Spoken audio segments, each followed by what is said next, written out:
Behind every crime lies a story waiting to be uncovered, from chilling mysteries to untold truth.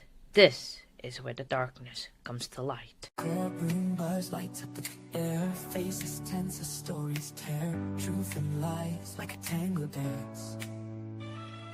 Justice here takes no chance. Gavel strikes, hearts beat fast.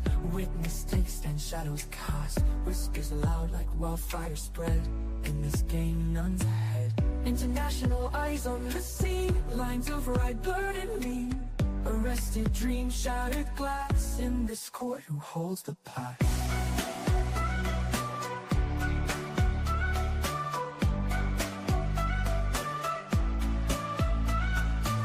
Lawyers dance in verbal fight. Day turns into darkest night. Every turn, heart skips a beat. Justice tango on repeat. Families watch soul torn apart. Courts drama quick to start. Chains rattle, futures bleak.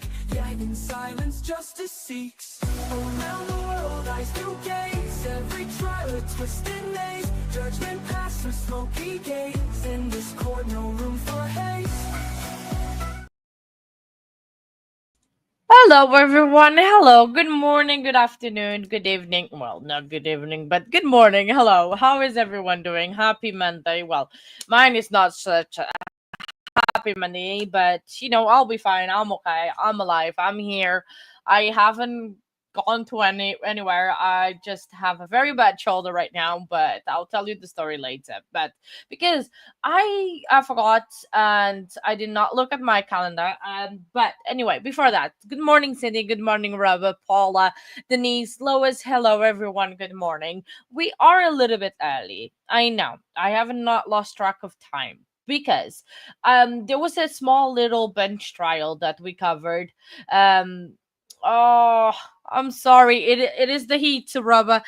Like, it's literally so hot here in the UK that I have my fan on all the time and I'm not gonna turn it off. But we can talk about that because we are missing already. It's 5 months. Oh my days, thank you so much, Paula. 5 months, I can't believe it's been that long. Oh my days, on my days. But yeah, good morning. I thank you so much for the support, Paula. I so appreciate that. Your support and everyone else's, it's so valuable and I appreciate it ever so much. But I did came on. I know we can chat a little bit because I think we're still gonna have time to chat before trial start, because there was a trial, a small little trial we covered a while ago, and it was a bench trial for Jacob McDonald out of Ohio. He was a driver that he was facing several charges of crashing into people. 6 people were unalived in Lincoln County. So there's a sentencing going on right now.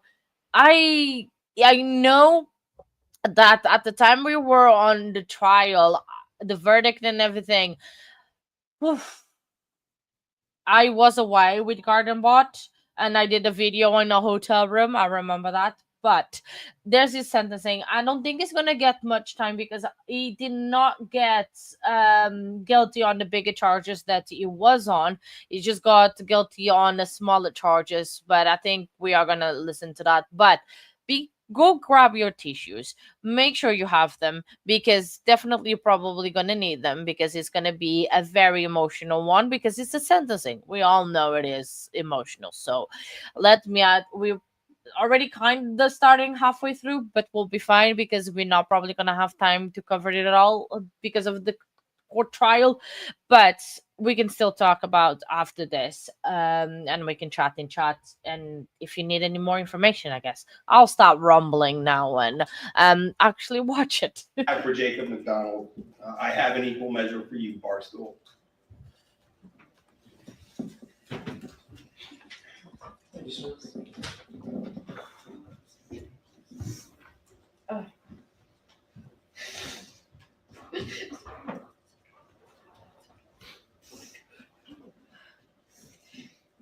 My name is Lisa Abiel User.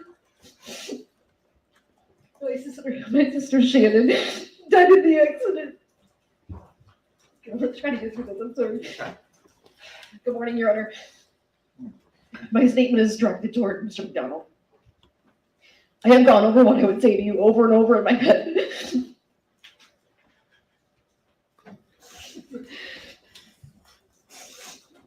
There isn't enough time to share with you exactly how much your decision that day has impacted our lives.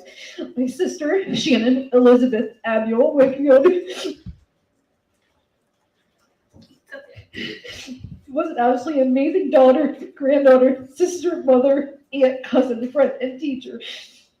The weekend after the trial was her birthday. She would have been 48. Instead of celebrating with her and singing to her, we made one of her favorite dinners, had cake in her honor, and released lanterns in her memory.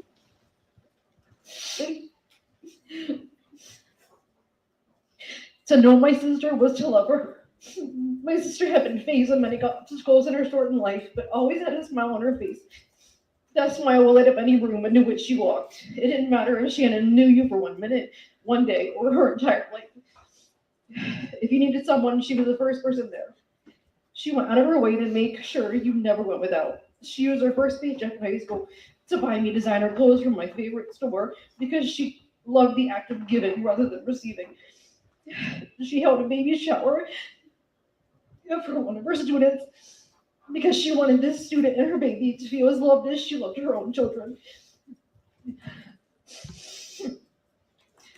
When she found out his student didn't have a bed, she reached out to friends and family to find a bed that she could buy out of her own pocket to make sure that student had a bed to sleep on.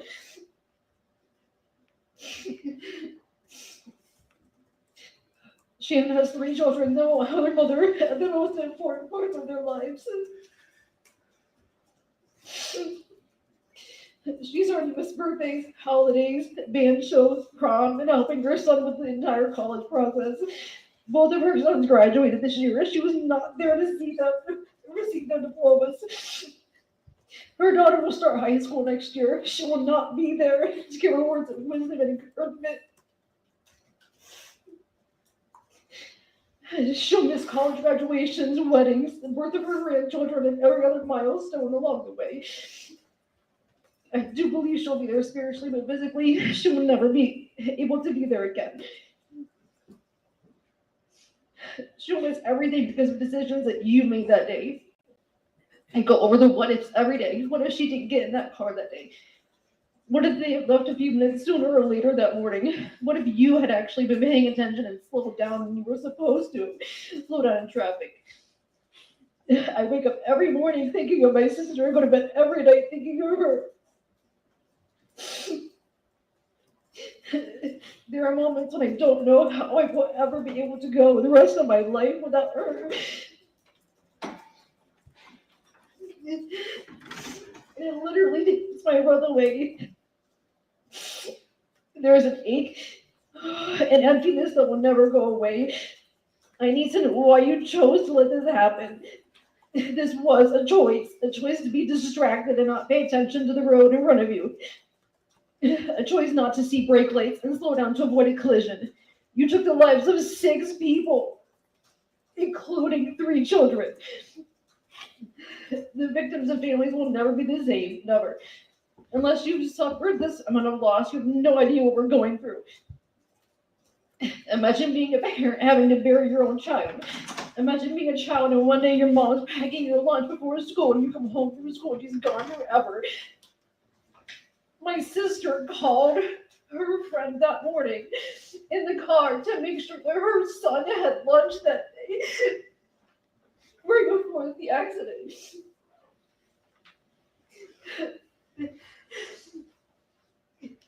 We couldn't even have an open casket at her funeral to be able to see her and say goodbye. That is because of you. And you can't even look at me right now. Having to deal with the fact that we have the rest of our lives without her is terrifying and almost unimaginable. But we have no choice. This is because of you. Her son was on the bus that day and saw his friends trapped in the bus. He saw friends getting CPR and the vehicles engulfed in flames. At that moment, he couldn't locate his mother. He knew the vehicle she was in was behind their bus. You couldn't even begin to imagine what went through his mind that day or what he deals with every day. This again is because of you. I've gone through a roller coaster of emotions over the last 18 months. It's a literal ache in my heart every day knowing I cannot see my sister. I'll be totally honest and say that I despise you. I don't wish bad on anybody, but I wish God had chosen to take you instead of them. You walked all of your truck without a scratch. These 6 people, Shannon Wakefield, John Mosley, Jeffrey Worrell, Caitlin Owens, Dave Kennett, and Christy Gaynor, did not deserve to die that day. The only consolation is that because my sister's life was taken, it may have saved some of the other students on the bus that day. At some point, I will learn to forgive you, if only for my own sanity and peace, but not for the foreseeable future. As for your punishment, there isn't enough time that they could give you that would satisfy me because my sister is never coming back. Do you think it's fair and just that you walk free, live your life like nothing happened, and spend your remaining years with your family creating new memories? I don't.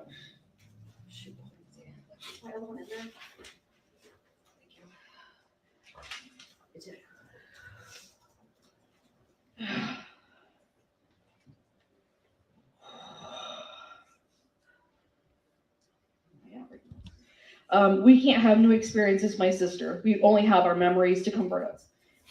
I have sat here in this courtroom and watched you during this trial. I was hoping to see a spark of emotion or remorse. There has been absolutely nothing, only excuses and denials. Not once did I hear you ask if anybody was injured. You never attempted to help anyone on the scene. You laid in the grass while other passers-by ran over to help and save the lives of children in that bus. One of the students gave her crutches to the bus driver so he could get off the bus. Due to the bus driver's swift actions, he was able to prevent further fatalities while suffering traumatic injuries himself. Mr. Tripp risked his own life on back into a burning bus to try and save all of the students. There were a lot of heroes that day, and you were not one of them. We have sat through, seen photos, and heard gruesome details about their final moments. It has been almost unbearable.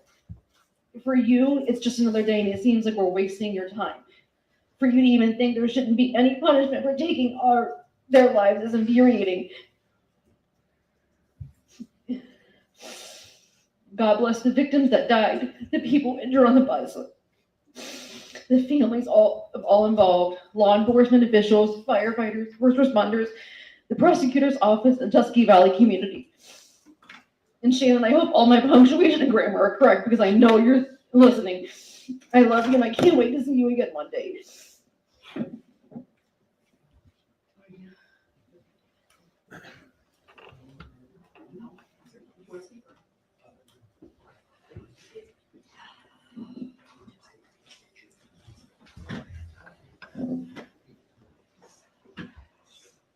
Good morning, Your Honor, everybody. Sorry, this is the first for me. I hope the last. My name is Susan Abiel. My daughter was Shannon Abiel Wakefield, who was killed.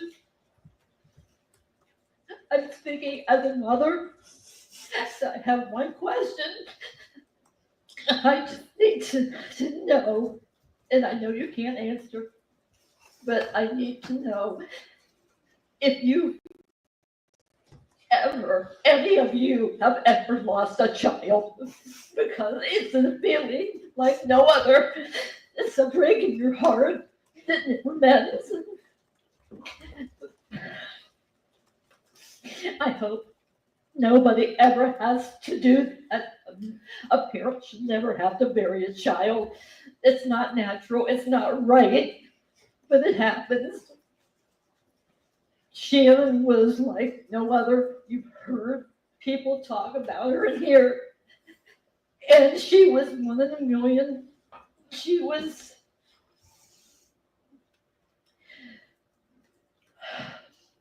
I have a lot of things on my mind, but my daughter told me don't speak in circles. So I just had to say that off my heart. And at some point, I know I'm going to have to forgive, because that's God. That's what God will want me to do. My grandson Evan was on that bus. He was the one that called his dad and said, "Dad, I'm all right, but I can't find Mom," knowing, knowing very well where she was. I'm so glad he didn't have to see all that. He was whisked away.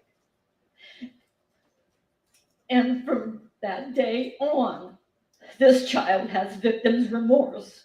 Because if it wasn't for him, he's said that his mom would still be here. So he has to live with that the rest of his life. He's a great kid, but he misses his mother, as does his brother and sister. But like I said again, um, I just had to talk from a mother's heart, and I just hope none of you ever have to bury a child, because it's something that will never go away. This is how I'm going to feel the rest of my life. There's always going to be a chair missing at our family functions. And all of our family functions were around my daughter. It's always you always hear it's the older people that keep the family together. Not in our family, it was Shannon. Because everybody loved her and wanted to be around her, because she just was the light of everybody's life. So again, I'm so sorry. I'm walking in circles. Like my daughter told me, I'm just talking from my heart. Thank you for listening to me. Thank you.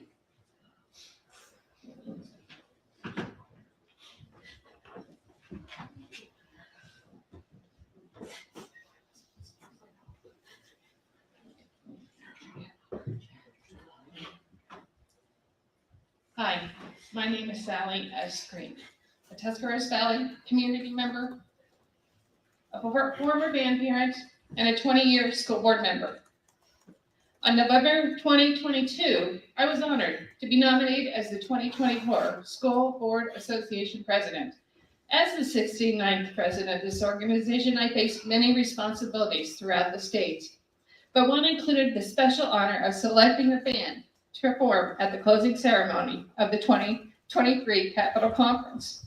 Without hesitation, I selected the Tuscarawas Local School Board Band, a group distinguished for receiving state recognition for their exemplary performances and achieving a rating of 1 at state performances 9 times in the recent years. Their sound is remarkable, and their dedication to music is unparalleled. I wish you and this conference, the conference of 2024 and 23, could have heard them play. The band was thrilled to be accepted and perform in front of an audience of 5,000 to 7,000 people that day. There were board members and educators across the state who valued students. Our band students wanted to give back to those who supported public education and fostered student educational growth. The seniors meticulously planned a diverse set list to ensure that every generation in the audience felt valued and appreciated. They worked tirelessly throughout the football season, memorizing and practicing diligently for this significant event. That day, they left with a full of hope and excitement, unaware of the tragedy that awaited them. To you, sir, the defendant, I choose not to know your name, but I need you to understand the impact of your actions. You changed the trajectory of countless lives that day. The pain felt by families, our community, and throughout this nation for those 6 individuals we lost remains palpable in our school and our community. The court may have found you not guilty of aggravated vehicular homicide.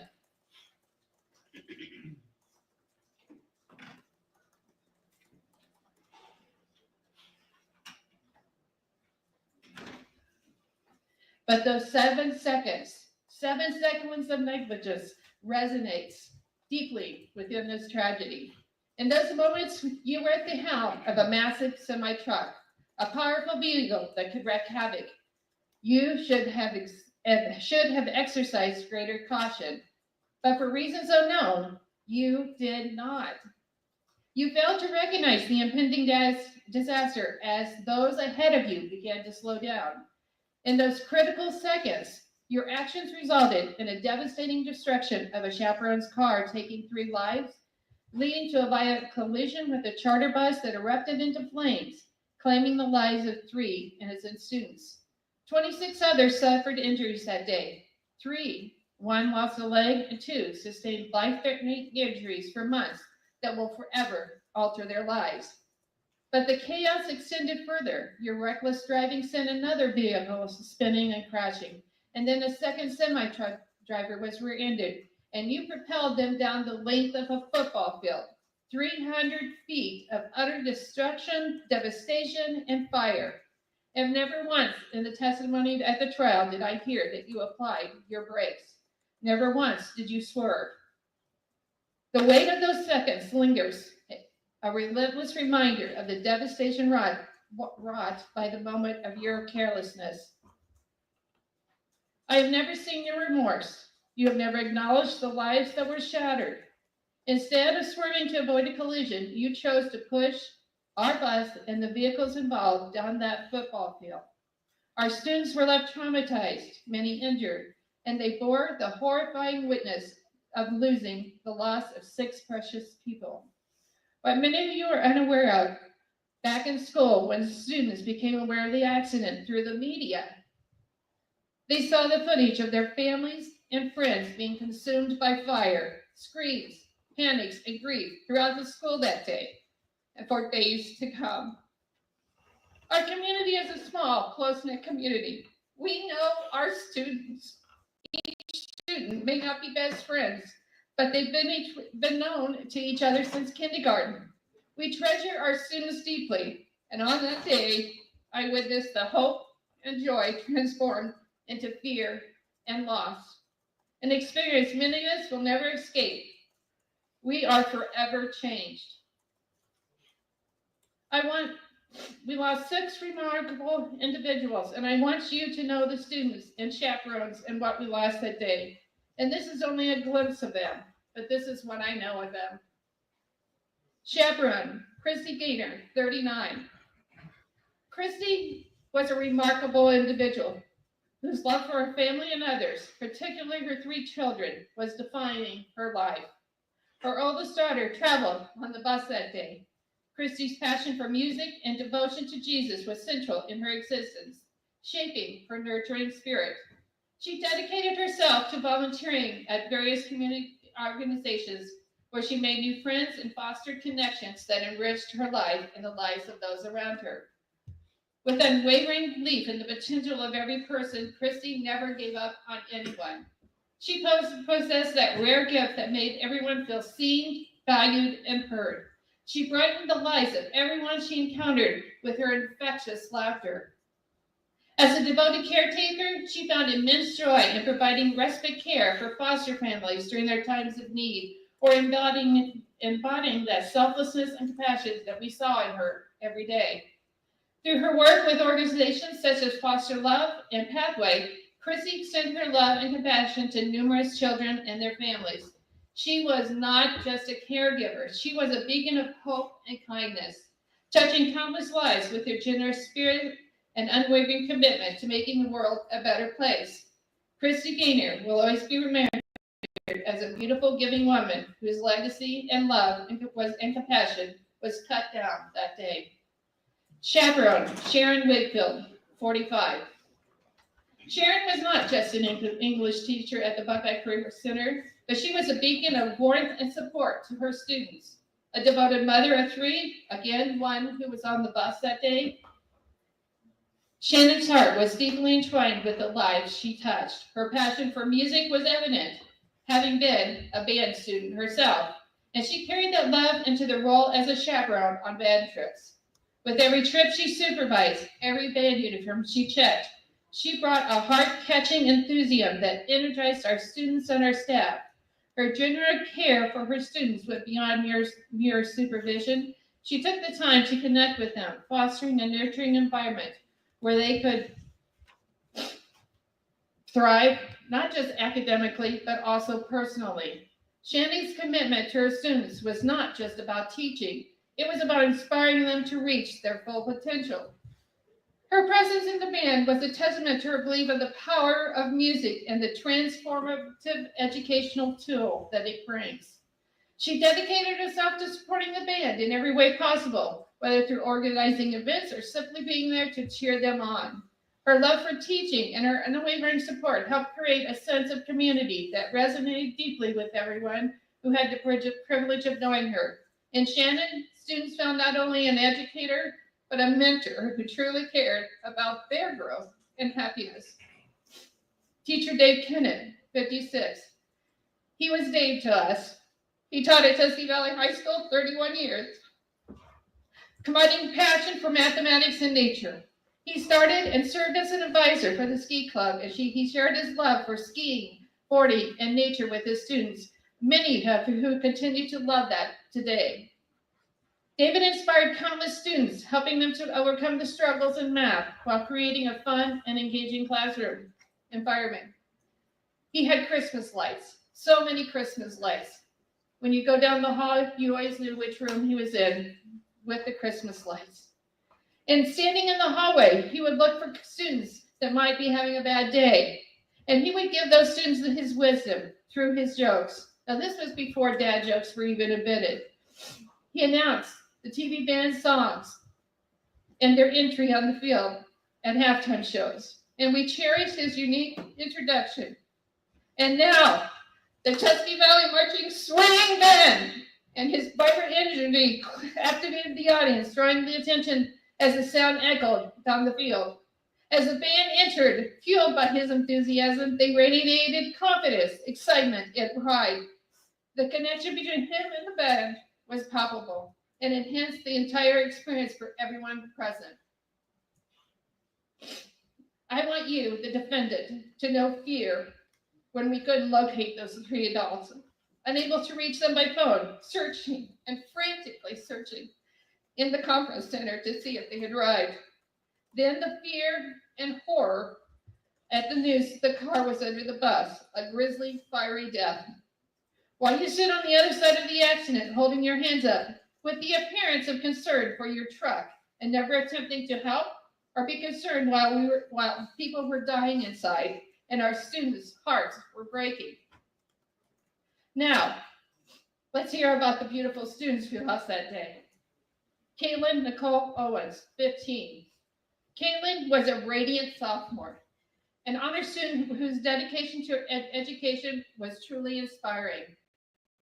She not only aimed for an honors diploma, but embodied the passionate spirit of those enriched in her surroundings. As a clarinet player in the school band, Caitlin expressed her artistic talents and shared her love for music with others. Her zest for life was evident in her diverse interests, some of which included trap shooting and motorcycles, which showcased her adventurous spirit. Caitlin had the unique ability to connect with people. She made friends effortlessly and continued to create bonds with her peers. Her warm personality and genuine kindness left a positive impact for everyone she encountered. Caitlin cherished her time with her loved ones, valued the moments spent with family and friends. Her beauty radiated from within, enhanced by her bright smile and contagious laughter. Caitlin's gifts to the world were not only academic achievements and musical talents, but also her ability to uplift and to inspire those around her. She truly embodied the essence of joy and compassion, making the world a better place just by being in it. John Wyatt Mosley, 18, known to us as Wyatt. He was an exceptionally gifted young man whose humility and caring nature set him apart. At just 18, he possessed the remarkable intelligence that showed through his passions of music, programming such as Project Lead the Way and acting. He was always willing to lend a hand to those in need, embodying a spirit of generosity that endeared him to everyone around him. His sense of humor and his deep compassion created a warm atmosphere, making his beloved family and friends love him. Though he often appeared quiet and somewhat shy around me, there was a unique charm in his demeanor. When we spoke, he would smile gently. His head would bow just enough to have his hair fall over his eyes. And then those moments, whether responding to a Project Lead the Way question or acknowledging my intentions to capture his likeness in a photograph during band practice and shows, he revealed a glimpse of the vibrant spirit. On stage and in band, Wyatt transformed. He truly became alive. His confidence and talents flourished in front of the audience, whether behind the stage or on it, whether in the stands or on the playing field, playing his quints. While I watched with pride, I would always marvel at how he could express himself so expressively. It was a wonder to witness as he effortlessly transitioned from a reserved young man to a captivating performer, leaving a lasting impression for all who had the privilege of knowing him. His mastery of the quints, which is a 4-drum set in the marching band, was incredible and amazing. Jeffrey Day, J.D. Worrell, 18. J.D. was an enthusiastic member of the marching band, celebrated for his kindness and dedication. He played the bass drum and carried the beat for the band, and I would tell him if I saw him before pregame, "Keep the beat, J.D., keep the beat." And he actively participated in schools, productions, choir, speech, debate, and even on the Student Advisory Council for our superintendent. His desire to help others and spread happiness truly defined his character. I knew J.D. best. He received Trojan Pride awards as the other students did, but he would always arrive early at board meetings to sit and talk, or at Student Advisory Council meetings, stay after and talk, where we would share conversations. I learned his passion for his sisters, for performing, and for his ability to give different voices to his characters that he portrayed in drama and speeches. Sometimes I would give him an emotion an accent, and he would improvise. Those are the times I value most. He shared that his dream was to announce events or narrate on audiobooks, showcasing the potential of embodying various characters. I was working with him to shadow and experience the world of announcing with an announcer in Columbus prior to the accident. He never accomplished that dream. JD's compassion extended to those who were struggling. He wanted everyone to feel loved and valued. He cherished his role in Hope Squad, an evidence-based peer-to-peer suicide prevention program designed to foster human connection, community, and hope in the schools. In this program, the students are nominated by their peers. He was nominated by his peers as trustworthy individual that they could come to in times of distress. And then he was trained to recognize those distress signals and connect them with the appropriate support. But what I miss most is seeing him at school. JD could always make me laugh or feel an emotion, depending on his performances that day. His vibrant spirit and unwavering kindness left an indelible mark on all who knew him. These students are deeply missed. They brought life, beauty, and profound desire to improve the world and to the lives around them. Their immense potential and unique gifts were silenced on that tragic day when the opportunity to slow down and change the course of the trajectory in the tragedy was overlooked. On that day, 6 cherished members of our community had their hearts stopped, their dreams ended, and their ability to make a difference taken away. We mourn their loss and what they could have been every day. On the day of the tragic crash, the weather was calm, the temperature 37 and the humidity 7. This incident underscores the defendant's significant failure to notice the slowing traffic, a critical lapse that endangers all who share the road. It is crucial to emphasize that all of the other drivers on the road in front of you slowed down in plenty of time, but you did not. You continued at 70 miles per hour. You drove straight into the chaperone's car, pushing it under the bus and continuing to our charter bus. The charter bus executed evasive members post-impact, ultimately safeguarding the lives of those 48 passengers aboard that survived, and many more lives could have been lost that day. As a licensed semi-truck driver, your actions raise significant concerns regarding public safety. All drivers should be vigilant, but semi-drivers have a special responsibility to be aware of their potential for the great severity and damage of loss in accidents, and remain watchful, but you did not. This shows that you are incapable of this to me. Judge Bredestone, You have found the defendant guilty on 6 counts of vehicular homicide classified as a first-degree misdemeanor. And it is essential that every life lost is acknowledged during the sentencing. Given the tragic nature of this event, I urge the court to recognize the seriousness of this situation, and I know you have the ability to have judicial discretion. This individual has taken 6 lives and forever changed the potential of all the families, school, and communities that we have lost. The defendant should face severe consequences for his reckless actions. His failure to anticipate the potential of such a devastating accident is deeply troubling. Therefore, I respectfully request that the full sentence be imposed for each life lost, not just for an accident. This approach recognizes the responsibility of semi-drivers while operating on the road, and it is crucial to serve as a strong reminder to all drivers to remain focused on their driving. Additionally, I request a permanent revocation of the defendant's semi-driver's license and any other driving privileges. It is necessary, I ask that a formal request be made to the appropriate authorities if you are unable to do this, to prevent future tragedies involving this defendant. While this action cannot fully reflect the immeasurable value of these lives lost, I implore you to take that vital step toward justice. Thank you.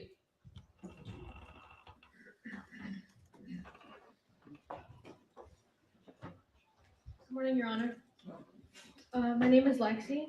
My mom is Lisa, and my grandparents are Ron and Susan. Right now, I'm going to school for criminal justice, and in my career, I hope to display more justice than what has been displayed in this courtroom the last few months. Last night, if I look a little familiar, it's probably because anyone that I've ever met has said that I'm a twin of my Aunt Shannon. Sorry. Yesterday, we were watching home videos of the 90s at Christmas with our family. The entire time that we were watching these videos, which was about 2 hours, the only thing that I was thinking was, I just miss my Aunt Shannon.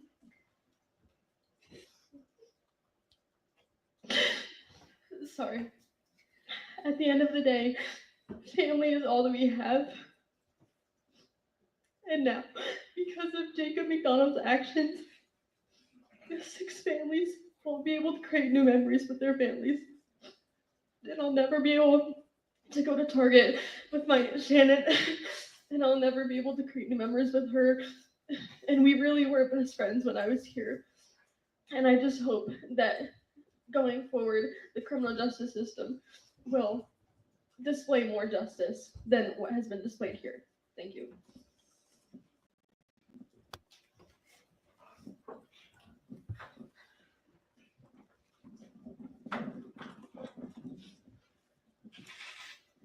Mr. McDonald. I'm the brother-in-law. My name is Chris Draper. I'm the brother-in-law of Dave Kennedy. I was a professional driver for 22 years. We are held to a higher standard than the average person driving. Now, I don't know what you were doing in the cab. I don't know if you were petting a cat, doing a crossword puzzle, you fell asleep. I don't know and I don't care. But what I want you to know is I know what you weren't doing, and that is scanning the road ahead every 3 to 6 seconds. So that's all I gotta say.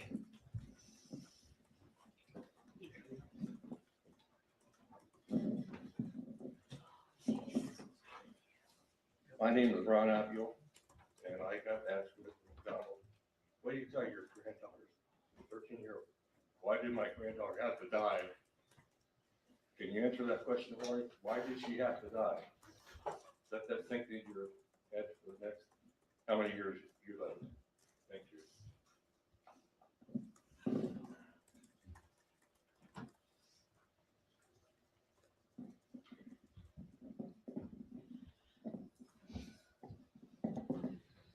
Thank you. Thank you. Mr. Brigham. Thank you. Your Honor, I've got to know Jacob over the last nearly a year, about 11 months. Met with him on numerous occasions. And in each and every one of those occasions, Your Honor, Mr. McDonald has shown a deep sense of remorse. And I typically, in sentencing, I don't discuss a client's remorse a whole lot. I think it cheapens it coming from an attorney, frankly. It needs to come from the defendant, and Mr. McDonald will speak today. But I personally have interacted with him so much that I believe that internally it has devastated him to be a part of this accident that occurred. Mr. McDonald is 61 years old. He was a Navy veteran for 20 years, gunner's mate. He served on 6 different ships. Honorably discharged in 2002. He met his current wife, Luann, back in the 80s. He has 4 grown children that are all successful in life, from ages 24 up to 39. 2 of his sons live in Wisconsin, 1 in Oklahoma, and 1 in Nashville. When he got out of the Navy back in 2002, he got a CDL and started driving trucks for a living. He lived in Alabama at the time. Came up here in 2020. He took his position with Mid-State Systems, which is the trucking company he worked for as of this accident. He's lived an exemplary life up to this point, Your Honor. Other than a speeding ticket, he has no prior criminal history whatsoever. He's always lived a quiet life in Zanesville, Ohio. I've looked through the sentencing factors in 2012, and really, Your Honor, subsection B2, I certainly applies. That there was serious injury, physical, economic, and physiological or psychological harm that has been caused here. I think an argument can be made for subsection B5, wherein he was a CDL holder. He had a heightened need of care, but I believe there's a counter argument to that, Your Honor. This is a tragic accident that was a series of really 2 events. And, there was I'm not going to belabor the court by going back to the facts that you've heard, but there was an event that occurred prior to, and that was the heartbreaking event by the bus. And I think those 2 coexisting at the exact same time, as unbelievable what it is, led to this tragic accident. Your Honor, there's a lot of factors that are mitigating factors, under subsection E in 29-2012. And those that I've already discussed, his longevity and his careers, both in the Navy and as a truck driver, no prior criminal history. Your Honor, Mr. McDonald's been in jail now for 323 days. We would ask the court to consider time served and a probationary term as determined by the court. Your Honor, I understand that in this event there was a tremendous amount of loss. I understand there's an overwhelming amount of emotion. And it was a very tragic event. But, Your Honor, it was in fact an accident. So I don't believe that sentence would diminish the serious nature of the problem. Thank you. Thank you. Mr. McDonald, would you like to say anything? Yes, sir. I'm very sorry that this happened. I have no clue what happened. I'm not gonna lie to you and say I did. And I pray every night to God. I do. For every single one of y'all and everybody involved in this accident. I do. And you can't say that I have no remorse, because I have very much remorse. Every day that I live, I have remorse. Every day that I shall live, I will have remorse. And I understand that y'all don't understand, but I don't know what else to say. Thank you. Thank you. All right, I consider the statements of the parties, the overriding purposes of felony sentencing, the overriding purposes of sentencing, the relevant seriousness and recidivism factors are taken into consideration, the victim impact statements that we've heard today, that were submitted to me in writing as well. Consider the pre-sentence investigation report, taking all these factors into consideration, we can impose term of incarceration on each of the 6 counts of 180 days. I'm going to order that those terms be served consecutively to one another. Frankly, the sheer magnitude of the catastrophe here warrants it. There is no sentence that I can impose today, or in the event that he'd been convicted of the more serious offenses that would have satisfied the victims of this offense. I get that. Sometimes the law does not measure nicely these gradations of fault and responsibility. Nobody's going to be satisfied, and you're entitled to your opinion about that. That is something that is your reality. I get it.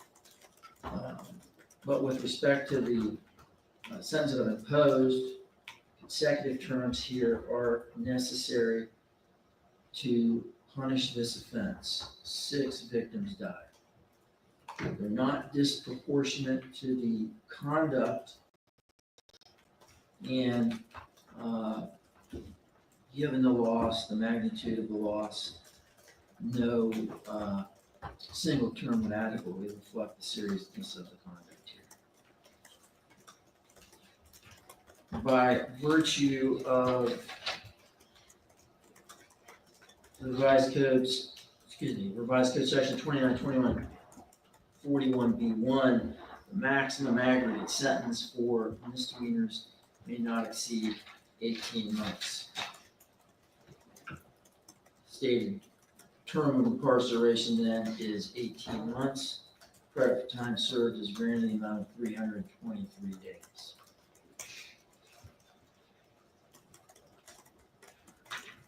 I'm not going to impose a fine given his Right. That's basically the sentencing. He's just gonna sail there. He's gonna get a year served. But what in the world? He got 3 years, 4 and a living 6. Like, oh, let's go, let's go, let's go, let's go. Oh no, let's go. Fine. Thank you, Lois. Let's go. What happened on Friday? Hang on. How far I have to go back? Here. Let's go here. Here you go. That's when the judge comes in. Ooh.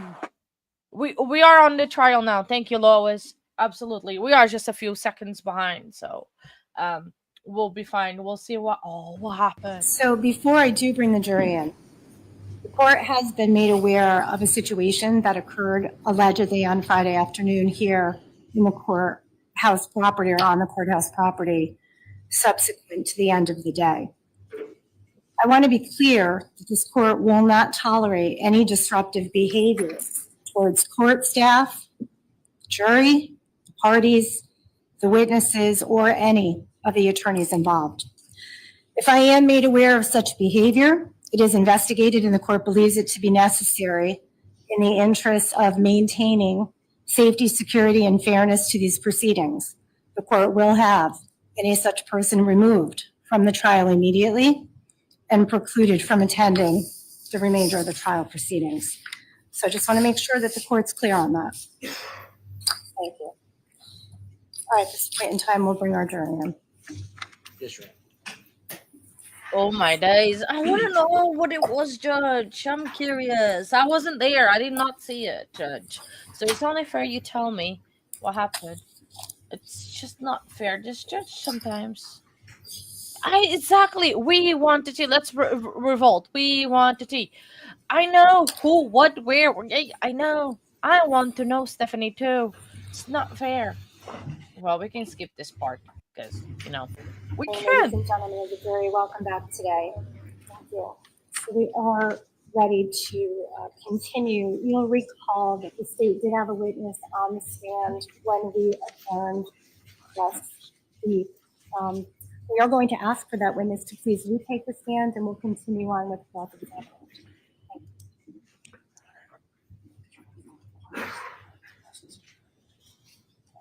Counsel, please stipulate to the presence of the jury before you begin. State will stipulate, Your Honor. Defense stipulates, Your Honor. You may be seated. I just want to remind you that you do remain under the obligation to do it. Thank you. Attorney Smith? Thank you, Your Honor. Good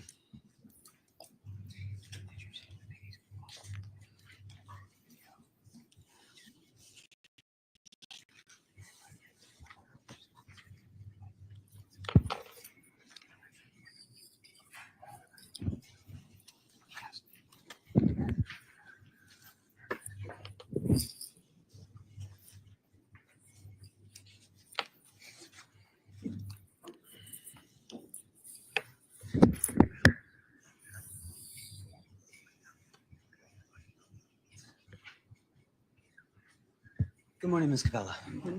You and I have never met before, is that true? Sure. And I'll just remind you, if you can, keep your voice up. Yeah. You have to compete with the loud fan. And then the court reporter needs you to say either yes or no. She can't get a head nod or things like that, okay?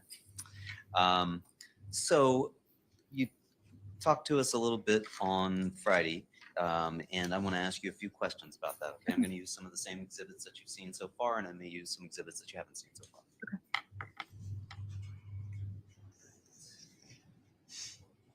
Yeah, first, please. You may think. I am going to show you what's been marked as State's Exhibit number 1. So if you have a pointer there beside you.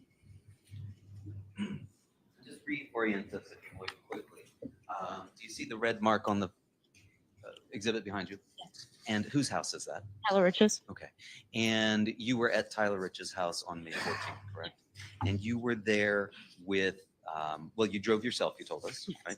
right? But you met up there with your boyfriend, Matthew Lockovich, at the time. Yes. Okay. And you told us that you'd been to this house previously, right? Yes. In fact, you'd been to this house many times previously, right? Handful of times, yeah. A handful of times. Okay. Well, you told us that you had grown up essentially when you were younger, and were friends with this group of kids that were at Tyler Rich's house, right? Yeah. Okay. And you told us that there were about 20 to 25 people that were there when you got there? Yeah. And you described what a number of witnesses have described, which is going into the house through the side and what are Bilco doors, right? Yes. And just in case there's anybody like me who didn't know what those were before, will you tell us what a Bilco door is? They're just doors like slanted. You open them and there's stairs that go downstairs. Gotcha. So they're not umbilical doors, right? No. They're not Belco doors, right? No. They're Bilco doors because that's the name of the manufacturer that makes them? I'm not sure about the manufacturer, but Okay, but you know them as Bilco doors. yeah. Okay. And they led down into the basement, right? Yeah. And when you got down there into the basement, you told us there was maybe 20 to 25 people there, right? Yes. And among those folks that were there were your boyfriend, Matthew Lockovich, right? Yes. Tyler Rich, the owner of the house, Yes. right? Enrico or Ricky Fiola, right? Yes. How did you know Ricky Fiola? We're in the same friend group. Okay. Did he also attend the same high school as you? Yes. Was he in your grade? Yes. And you were a junior at this time, correct? Rising senior, yes. So you graduated the following year. Yes. And you also told us that you saw Faison Teal there. Yes. And there was a Lily, but I didn't catch her last name. What was Lily it? Lombardi. Lombardi. And how did you know Lily? I grew up with her. And you told us that you also saw Jimmy McGrath there, right? Yes. And that he was a friend of yours from when you were younger, right? Yes. That your parents were friends and you were also friends with his sister Rosie. Yes. And so you'd known them from being a young child. Yes. You didn't go to school with him anymore because he was going to Fairfield Prep. Correct. And you identified a picture of him over at Nikki DeJesus's house, right? Yes. He was playing pool. Yeah. And he was wearing the same outfit that he was wearing later on that evening at this party at Tyler Rich's, Yeah. right? And you told us that there was drinking going on at Tyler Rich's house, correct? Correct. And that you had had maybe one beer or seltzer, right? Correct. And you said that was nothing out of the ordinary, but there were maybe more people there than usual, right? Correct. And you noted that they were mostly older kids? Yeah. I'm a year below them, so and Tyler Rich is a year above me, so it was majority his friends and maybe a year above him as well. Okay. So there were some seniors there? Correct. And there were some kids that had already graduated, correct? Correct. And that was the majority of the kids that were there? Correct. And these were all kids, for the most part, that were on the Shelton High football team? Yeah, I would say. Did you also play any sports at I Shelton? played softball for 2 years in high school. Okay. That was it. But this wasn't a Shelton High No. softball party? No. And then you said a little bit later you saw two other people, Griffin Marcinzik and Ryan Hines, right? And how did you know Griffin Marcinzik? We went to high school together. I would hang out with him on occasion. And he was a younger kid, right? And then you also told us that you saw Ryan Hines, right? Yeah. And he was also a younger kid, right? Yeah. And you told us that they had been brought there by Charlie Connery, right? Yeah. And that he had left the party, in fact, to go and pick them up, right? Yeah, that I'm aware of. After people downstairs were talking about a fight that had occurred previously, right? And as far as you knew, that's why they were coming over there, right? Yeah. And then you told us that at some point you had gone outside because it was hot downstairs in the basement. Correct. And then you were already outside, you said, with Matthew Lokovich and some others. Do you remember who those others were? I don't. It was just group outside. Okay. And this group, were there any other girls in this group? Not sure who exactly. I just know there were people outside. Do you remember how many people were outside? Not many. I'd say like maybe 6 people outside. I'm going to show you another exhibit. Can I approach you on? Yes, thank you. I'm going to show you what's been marked as State 52.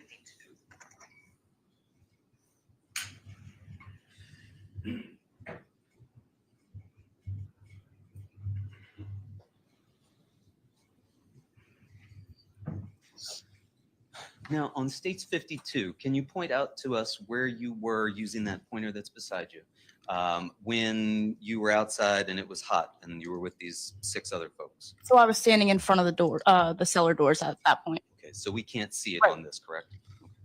And outside that evening, it was dark, you told us? Yeah. There were some lights on the house? Yeah.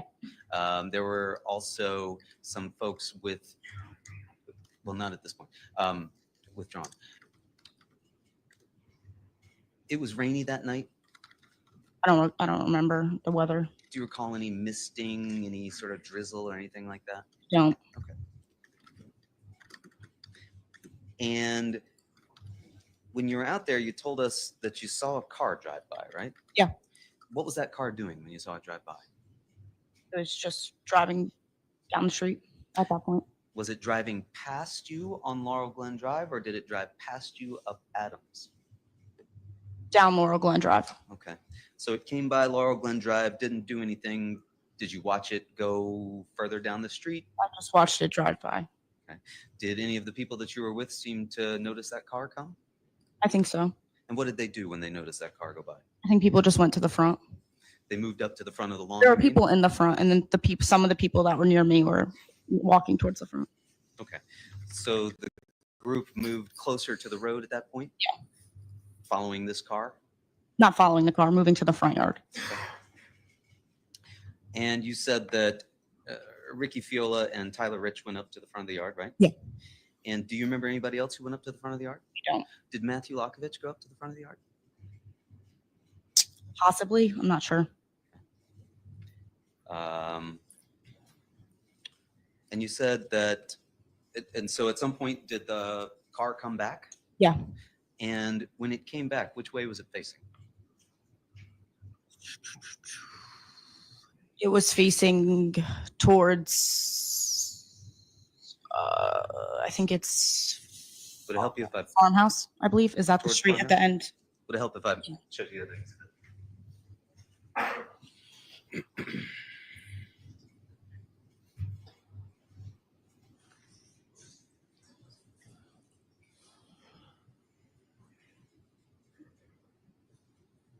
All right. So let's orient ourselves. You've described the car coming by and going down Laurel Glen towards Farmhouse, Yes. right? And now you say the car came back at some point. Correct. Okay. When it came back, which way was it facing? Towards farmhouse. So it came back from Farmhouse and then it was facing towards Farmhouse? I don't know if they turned around or went around the like.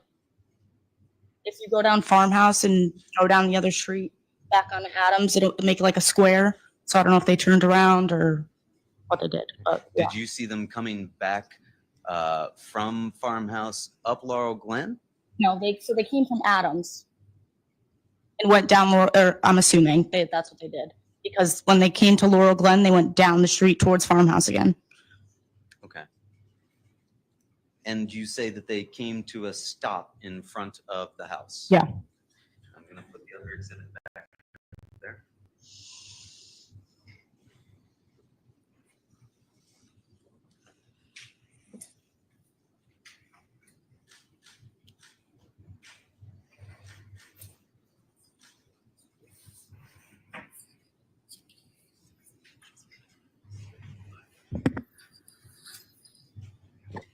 And at this point, you said that the Honda Pilot stopped, right? Yeah. And when it pulled up, where was it located? I'd say like right here. Right there by the curb? Yeah. Not across the street? Not by the mailbox? And were you still standing back by the Bilco doors? I had walked up a little more at that point. Where were you standing at that point? Okay, Your Honor, may the record reflect that the witness has pointed to the shaded area by the tree line and the rear driver's side of the black truck that's parked in the driveway on the exhibit. Order will allow the record to reflect that information. Thank you. And at that point, were other people coming out of the house? Coming out of the house, I'm not sure. It was the people that were outside that I saw previously. Do you remember whether any other people came out of the house? I don't remember. Did anybody pass you? Yeah, I think a couple people maybe. Okay, and did those people appear to be coming from behind you? Yeah. And behind you at this point is where the house was, correct? Right. And a few people, you say. How many people do you recall passing? 3 maybe. Just 3? And could you see Matthew Lockovich at that point? He was standing with me, yeah. He was standing beside you. What was he doing? The same thing I was doing, standing there. And was he saying anything? I think we were just watching. Okay. And you're both standing in that same area? Yeah. And do you recall anybody else that was standing with you and Matthew Lockovich? No, I don't. Do you recall seeing Jimmy McGrath at that point? I think he was inside at that point. So you don't recall seeing him? No. Do you recall seeing Tyler Rich? Yeah. Where was he? In the front yard. In the front yard by the curb? Yeah. Had he approached the car? No, so he was probably like where that green tree is. Okay. Okay. Your Honor, may the record reflect that the witness has pointed to the sole green tree directly in the middle of the exhibit. Or it will allow the record to reflect that. And who else was with Tyler Rich at that point? I think it was just Ricky. I didn't see anyone else. Just Tyler and Ricky? Yeah, So that I just two remember. of them in that spot? That I remember, yeah. Was anybody else there? I think there was other people around, but I don't remember who exactly. And how many other people do you think were there?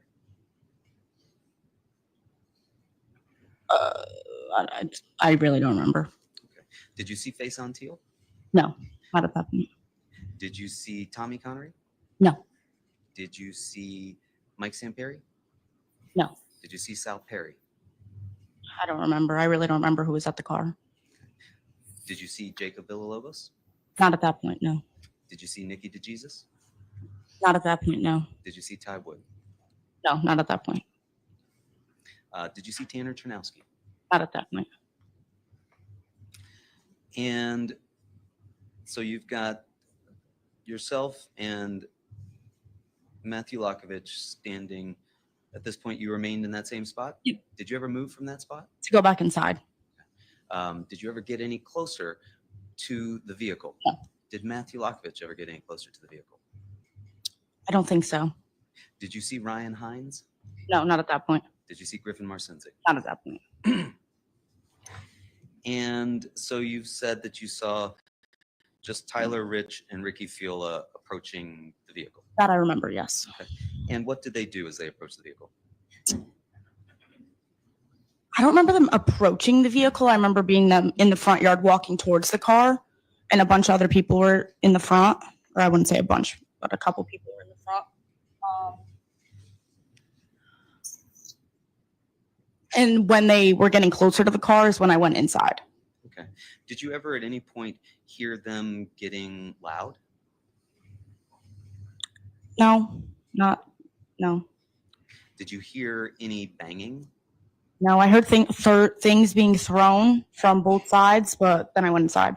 You say you heard things being thrown from both sides. Yeah. How could you hear something being thrown from both sides? You can hear, I'd say, a can like being hitting the ground. Like the driveway, you could hear it hitting. You can hear something hit the car. Okay. But you didn't hear any yelling or anything aggressive before that? I don't remember exactly if they were yelling or not, but I just remember things being thrown. So you heard things getting thrown. Did you see anybody surround the car? No. Was Matthew Lokovich beside you the whole time? No, Where did he go? I think he stayed outside. I went inside. And so by the time you went inside, you hadn't heard any yelling. No, not that I remember. You hadn't heard any screaming. No. You hadn't heard any curses. No. You hadn't heard any threats being made. No. You didn't see anybody touch the car. No. You didn't see anybody other than Tyler Rich and Ricky Fiola near the car. Correct. But they weren't touching the car. No. You didn't see them throw anything at the car. No. You didn't see anybody get out of the car. No. And so then you turned around and went back inside. Correct. And who was inside when you went back inside? Then I was with my friend Lily, Michaela Holton. Jimmy was down there. Izzy Silvis. I was just standing with those girls. Before you went back inside, I think you told us on Friday that you could see flashlights. Yeah. And when you say flashlights, do you mean on a phone? So you could see people with their phones already out and their flashlights on? You could see lights, so I was assuming it was coming from their phones, yes. And how many did you see? A couple. A couple.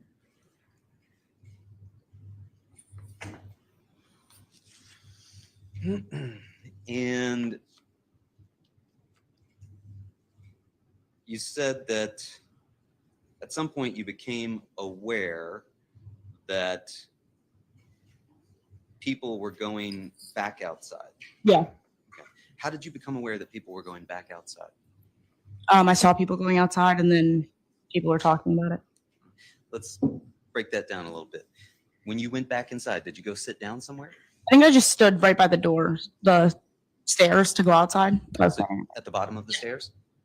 Do you remember anybody that was down there at the bottom of the stairs with you?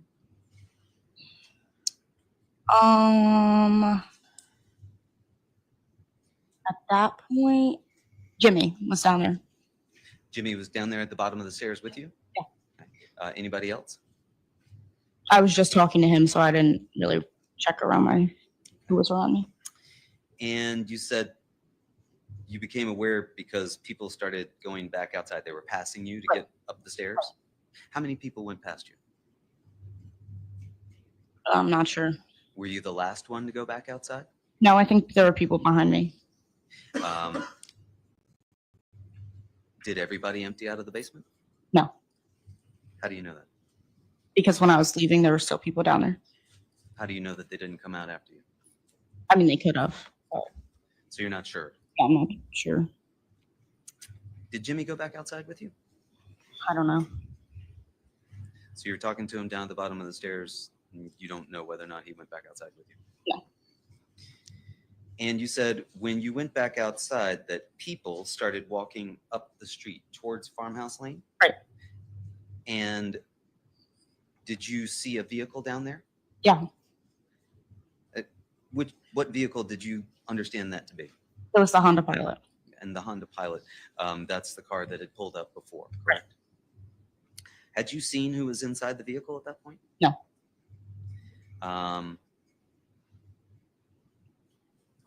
And you said the people started walking up the street, right? Yeah. Did you see anybody running up the street? No. Did you hear anybody yelling as they were going down the street? Did you see anybody throwing anything as they were going down the street? No. How many people did you see going down the street? They were already down towards Farmhouse by the time I started walking outside. So there were people just standing up there, and then there were people sitting on the curb. There were a couple people sitting on the curb. Okay. And you said that of these people that were walking up the street, one of them that you identified for us was Tyler Rich, right? Yeah. Matthew Lokovich. Yeah. Ricky Fiola. Yeah. Did you see Ryan Hines go up the street? No. Did you see Griffin Marcinsic go up the street? No. Did you see Jimmy McGrath go up the street? No. Did you see Jimmy McGrath when you were outside? No. Did you see Michael Samperi go up the street? No. Jacob Villalobos? No. The only three people that you can identify who walked up the street were Tyler Rich, Matthew Lockovich, and Ricky Fiola. Yes. Did you see Faison Teal at that point? No. And you told us you didn't hear any screaming? No. Didn't hear any yelling? No. Didn't see or hear anything being thrown? No. And you said that you yourself walked up the street at that point, right? Correct. And about a quarter of the way down towards Laurel Glen Drive, right? Towards Farmhouse. Towards Farmhouse on Laurel Glen Yep. Drive. Yep. And was anybody else walking with you? No.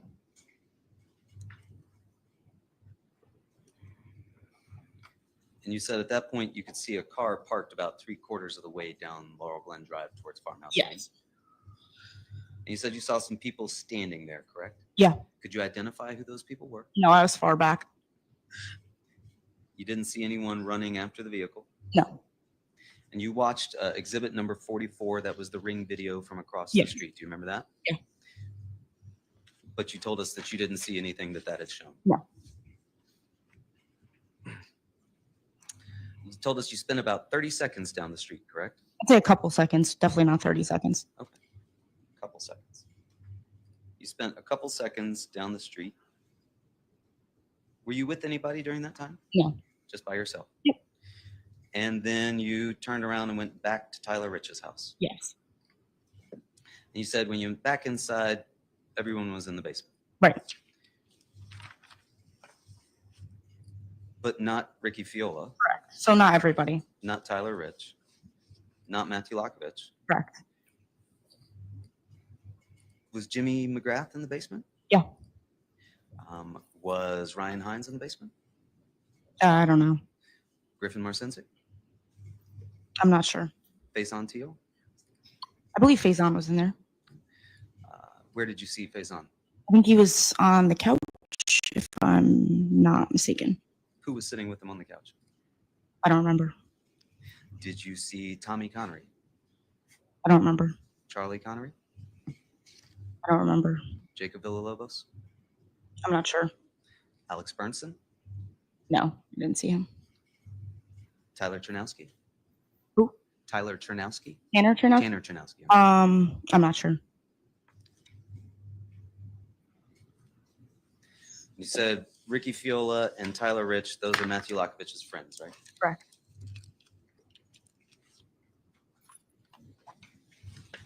And you did tell us that also in the basement was Lily Lombardi. Yep. Izzy Silvis? Yep. And Michaela Hulton, right? Yes. So you do remember that they were there as well? Yeah. And you're certain that Jimmy McGrath was down there? Yeah.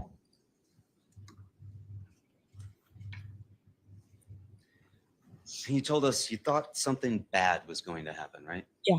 That everyone was going on about it, right? I wouldn't say going on about it, but there was discussion about it. Well, how would you describe that discussion about it? Just talking, just like, Calmly, like you and I are? Just talking about what had happened out front? correct. And how were they describing what had happened out front? I don't remember exactly what they were saying. Did you hear any talk about wanting to fight the kids? No, Did you hear any talk about wanting payback? no. But you thought something bad was going to happen? Yeah. And you told us that you talked to Matthew Lockovich and Jimmy McGrath to stay out of it. Correct. So at some point, Matthew Lockovich came back inside? Correct. So now he's down in the basement too? Correct.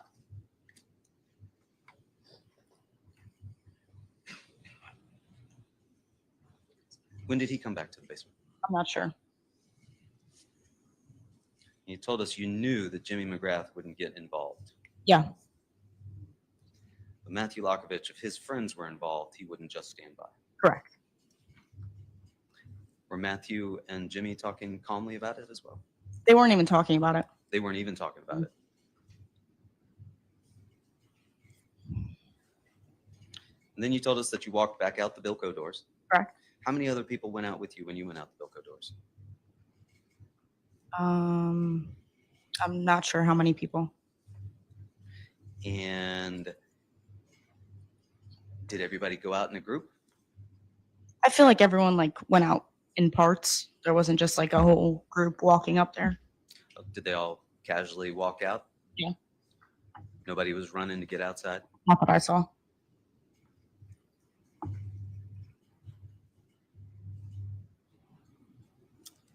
And then you described going out back into the front yard after you walked through the Bilco doors. When you came back out, now this is the second time you've gone out into the front yard, right? No, this would be the third time I went outside. Okay. This is the third time that you went out into the front yard. Where did you stand this time? Could you show us on the exhibit? Right over here. Your Honor, may the record reflect that the witness has pointed to the front of the black truck that is parked in the driveway in between the black truck and the red bush that is parallel to it. Totally allow the record to so reflect. Thank you. You're standing there. Who do you see in front of you? Directly in front of me Yes. would be Jimmy and Charlie at that point. Can you point out where they are on the exhibit? Right over here. Okay. So they're not directly in front of you. I'm sorry? Diagonal from you. How many feet away were they standing? Maybe like from me to, I'd say like if the TV was a little farther back and I was standing a little farther back. Okay, so would you say from the wall of behind you To the TV? Yep. Okay. And so you could see Jimmy, and who was standing beside Jimmy? Charlie Connery. They were standing side by side? Yep. Who else could you identify as being there? Matlock. Where was Matlock standing? He was moving around, so towards the end he was near Jimmy. And when we say Matlock, we're not talking Matthew about Yankovic. not the attorney played by Andy Griffith. No, I'm not aware of who You that don't know is. who that is. I have no idea. All right, so you say Matt was moving around. Yeah. When you first got outside, where was Matt? I'm not sure. You couldn't see him? No. Was there anybody that was up there by the red bush and the tree line where the shade is, where you had been earlier? Near the truck, is that what you're talking about? Right, when you described having been out there earlier. I'm not sure if anyone was standing up there. You didn't see anybody up there? No, not that I know. Everybody was down closer to the front part of the grass at that point? Yeah, some people were in the driveway. Maybe some people could have been back there, but I wasn't turning around to look.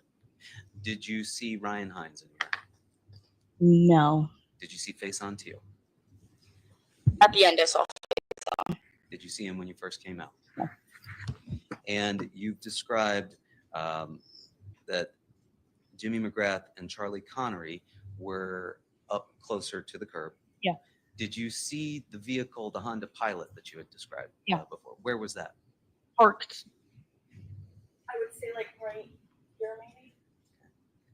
Now, there were, may the record reflect, Your Honor, that the witness has pointed on the exhibit to an area beside the mailbox. Court will go ahead and reflect that on the record. Thank you. And there were other cars parked in the road too, right? Yeah. Both sides of the road? Yes. Do you recall whether or not it was raining or misty at this point? I don't. Did you see people with their phones out and the lights on? Yes. And were there just Jimmy and Charlie standing in the front of the yard? I think there was more people, but I don't remember who exactly. Did you see Tyler Rich?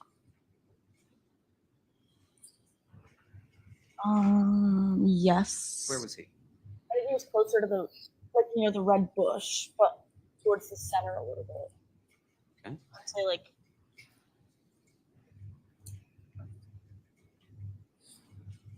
Maybe like over here, but this tree wasn't here, so I'd say like.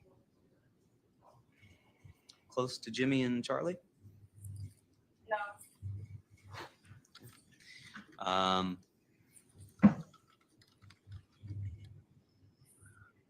And you told us that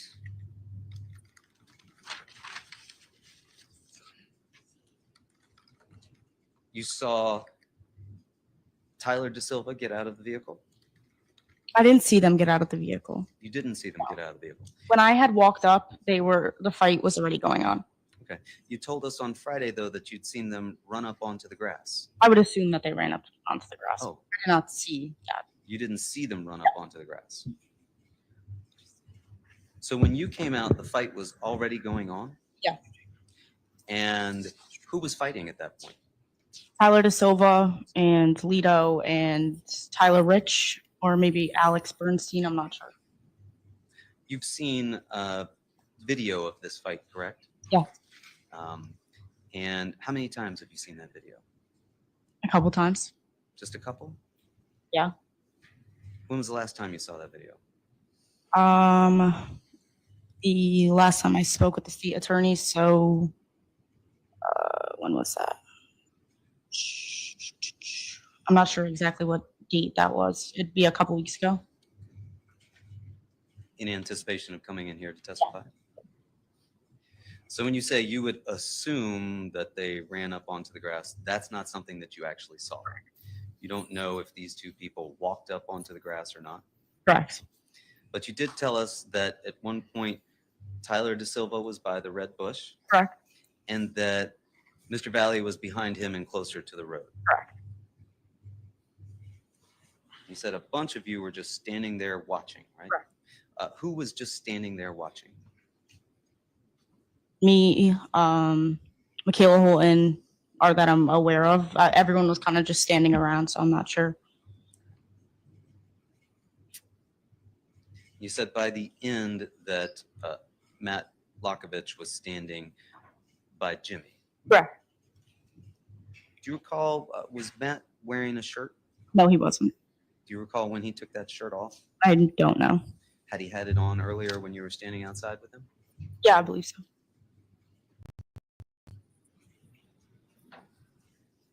You told us on Friday that Alex Bernstein at this point was near Tyler De Silva, but you weren't quite sure about that? Correct. And you described it as being a chaotic scene, right? Correct. Everyone was everywhere, you said. Correct.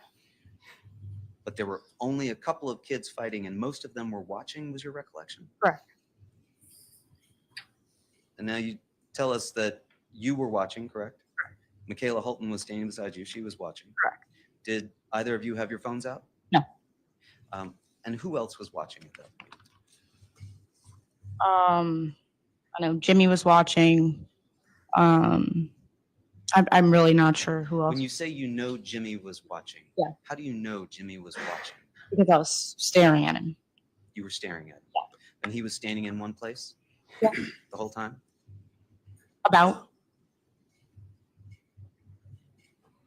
the same area, at least. Okay. The same area. So he wasn't standing in one place the whole time. He wasn't just standing still. I'd say like moving, but he didn't leave that vicinity over there. When you say that vicinity, can you show us where he never left? I'd say like right over here. Just stayed in that area. You never saw him throw any punches? No. You never saw him throw any kicks? No. You never saw him even get close enough to do so? No. Was there anyone blocking your view of Jimmy? No.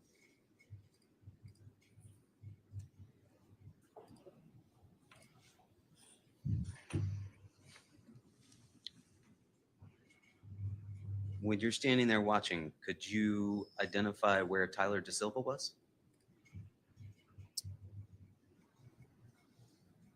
No, not when I was looking at Jimmy, no. At any point, did you see Tyler De Silva involved in the fight on the lawn? Yeah. Okay, where was he? Could you point out for us? Tyler De Silva? Tyler De Silva. I'd say he was closer to the red bush. Closer to the red bush? And how many people was he fighting with? It looks like one that I knew of for sure. Looked like one. Do you remember who that was? No, not really. I couldn't really see. And could you see Mr. Valle at any point? He was behind Tyler, so I couldn't see him until later. Okay, so you couldn't see where Mr. Valley was. He while the knew fight he was going behind on? Tyler Da Silva, so he was closer to the curb, but I couldn't see him like fighting.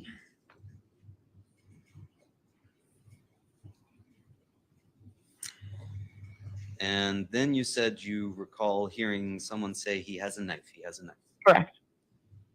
Do you know who that was that said that? Charlie Connery, How do you know that? because I know Charlie's voice. And so that night, you recall hearing him say that he has a knife. He has Correct. a knife. And you told us you thought, oh my God, what's going on? Correct. And then a couple seconds later, you saw Mr. Valley near Jimmy McGrath. Correct. And Jimmy McGrath, he was still in that same place. He hadn't moved. Correct. And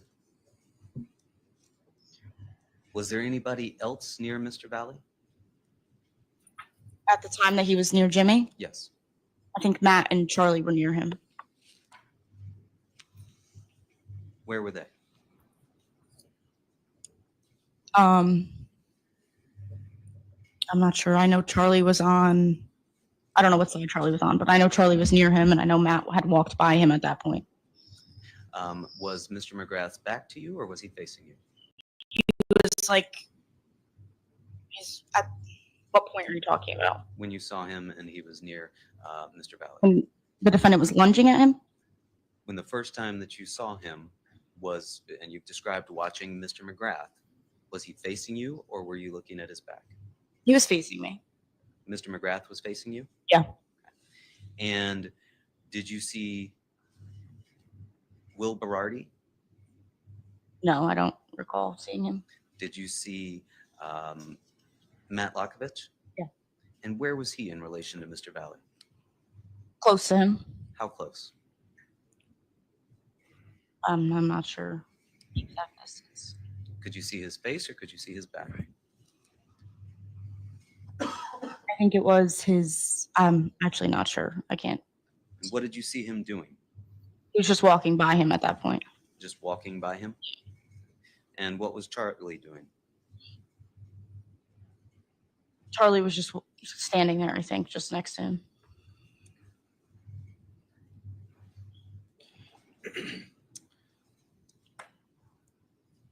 And you told us that you could see Mr. Valley lunge towards Mr. McGrath. Correct. And that he stayed there, that's Mr. McGrath, for about 2 seconds. What was that? Sorry? You said you saw him stay there for about 2 seconds, Mr. McGrath? Stay there for 2 seconds. I'm not sure what you're referring to. After you saw the lunge? Yeah. And at that point, was it just Mr. Valley and Mr. McGrath face to When I was face? looking, yeah. There was nobody else near them? No, not No, that. no other people around them or behind Mr. Probably Valley? like on the sides, like where everyone was standing, but not like directly next to them, no.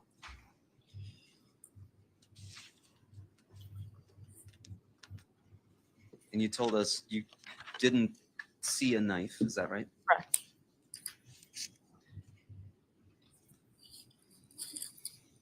And that you were first aware that Tommy Connery had been injured, correct? And you didn't see anyone else at that point? No. But you later learned of the others? Correct.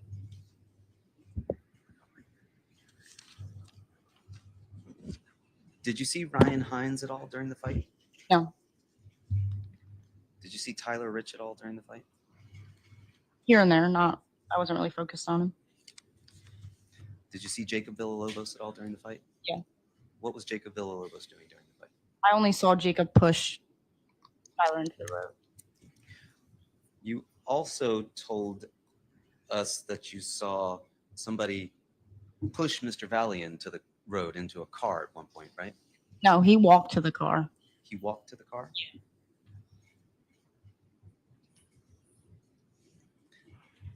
Do you recall speaking with officers about this in May, about a week after the events on May 23rd? Yeah. And you went down to the Shelton Police Department with your sister? Yeah. And you don't recall telling them that it was just a big brawl and Tyler Rich at one point pushed Raul Valle into the car? They were wearing similar colors at that point, so when I looked, it looked like the defendant. And I think back to it, Tyler De Silva had a jersey on, so that's how I could tell the difference. Okay, so you're backing off of that earlier description. Now Tyler Rich did not push Mr. Valle into the car. Not that I recall now. No, I'm not sure.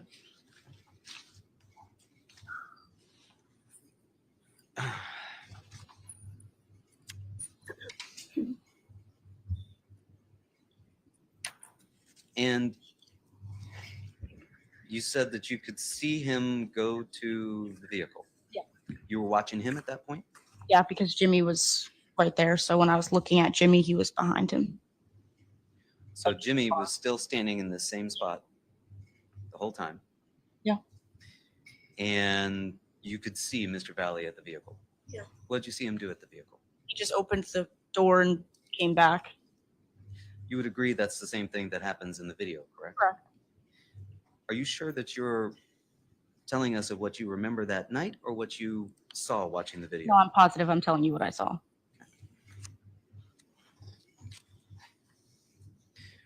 And again, what you remember is that Jimmy was not involved in the fight at all, right? I know that for a fact. You know that for a fact. How do you know that for a fact? Because I know he was not involved in the fight.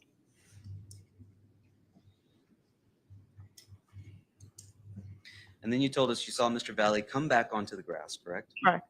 You said he slipped, It looked like a slip. I don't know if what happened. then he turns and he spins to his left. Correct. And he takes his arm and you see him do this, his right arm, this Correct. upward motion Correct. into Mr. McGrath. Correct. And at that point, you would agree Mr. McGrath's back was to you? No, not his back. Well, can you tell us what you saw, what your view I would was? say he was standing up like this, so it was like to the side angle. Okay. And was there anybody else around Mr. McGrath and Mr. Valle at that point? No, not that I recall. They were isolated, just the two Yeah. of them. Did you see Mr. De Silva at that point? No.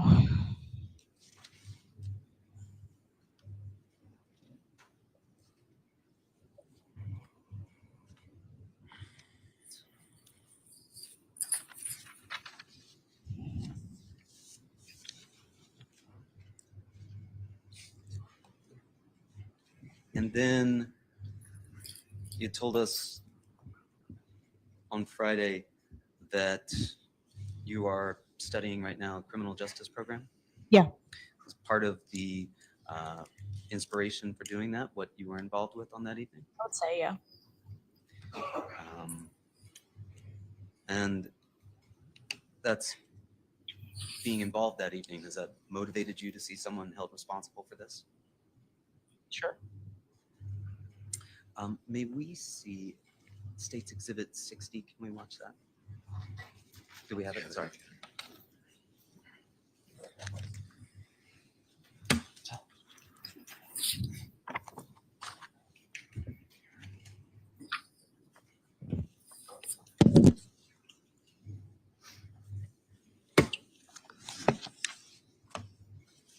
Okay, I'm going to ask you to watch this video with us. What's the exhibit number, please? I'm sorry, State's Exhibit 60? 60. Yes, Your Honor.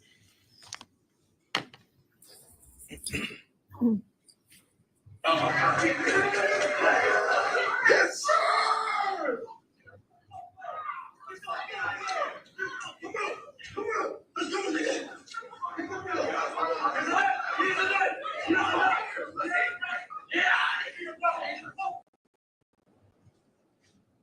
You've seen that video before, Ms. Cabela? Yes. I don't do this to be gratuitous. I apologize. I recognize it's not easy for you to do to watch that. But I do think we need to break it down just a little bit. Do you know who was filming that? Not at that time, I didn't know. Have you since come to learn that it was Tanner Chernowski? Correct. Do you remember seeing Tanner Chernowski that evening? Here and there, I don't really think I was with him a lot. Do you remember seeing him film that evening? No. So when he was filming this, you don't recall seeing him walking around with his phone out? No. And where were you standing when that scene was going on that we just watched there? Right where I pointed out before. By the truck, by the front of the truck? Yeah. You hadn't moved at that point? No. All right. Your Honor, at this point, I have what I would like to have marked as Defendant's Exhibit B for ID purposes. However, I understand I've shown it to the state, and I understand that there's no objection to this. I'll hear from the state. No objection, Your Honor. Thank you. I ask that it be marked as a full exhibit. All right, court will accept into evidence defendants to full exhibit. Thank you. Thank you.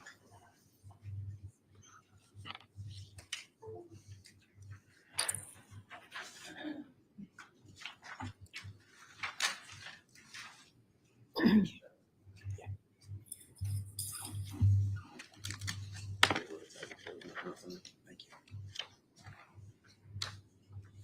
Your Honor, may the record reflect I've given the clerk a envelope.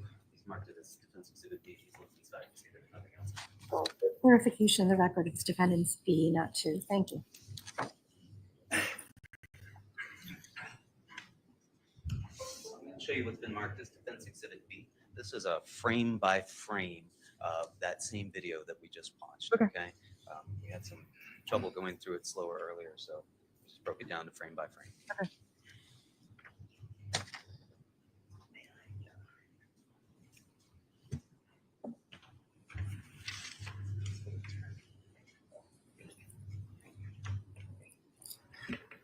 All right.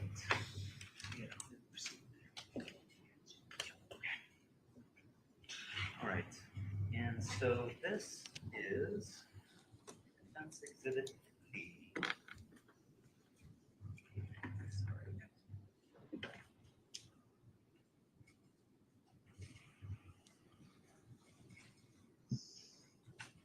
And we're starting here at frame 0.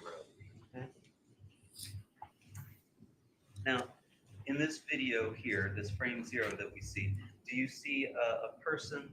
I'm going to point up here. Do you see a person right here with what appears to be a light blue jersey of some sort on? Yeah. And you can also see it there if it's easier for you on there. Do you see that person? Yeah. Do you know who that person is? It's really blurry. I can't tell. Fair enough. And do you see to the right in front of that person someone wearing black shorts and a green top? Yeah. Do you know who that person is? Again, it's blurry. I can't tell. Okay. And do you see just to the right of that person in the black shorts and the green top someone wearing lighter colored shorts and a dark top? Yeah. With some sort of graphic on the back? Yeah.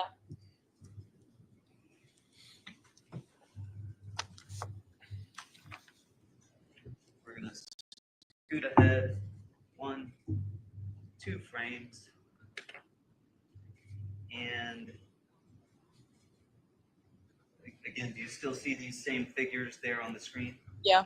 And do you see that now beside the person that was on the right of the screen wearing lighter shorts and a dark top, that there is another person that is emerging wearing a similar outfit? No, I'm sorry, I don't see that. Let me move it forward for you a little bit.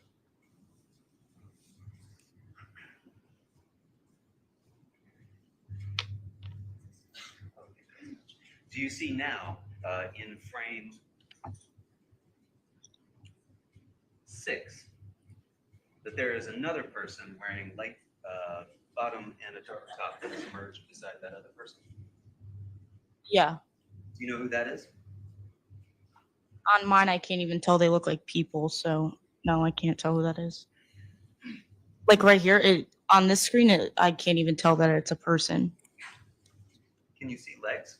I can see legs, but that's it. Would you agree that that's indicative of a person?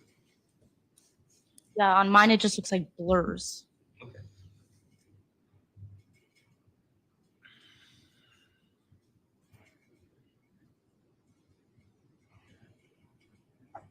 And can you still see those same figures to the right of the screen on frame 8?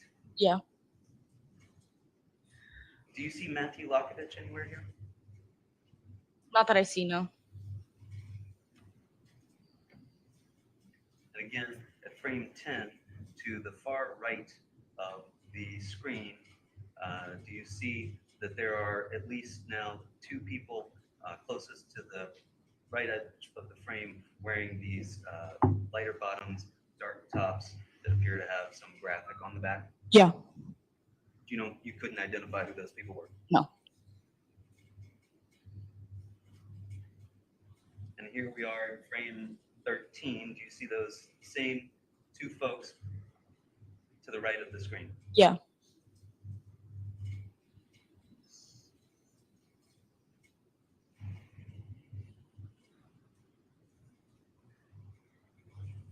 And here we are at frame 19. And to the right edge of the screen, can you see that those 2 figures, can you see their legs? Yeah, a little. And as we get further,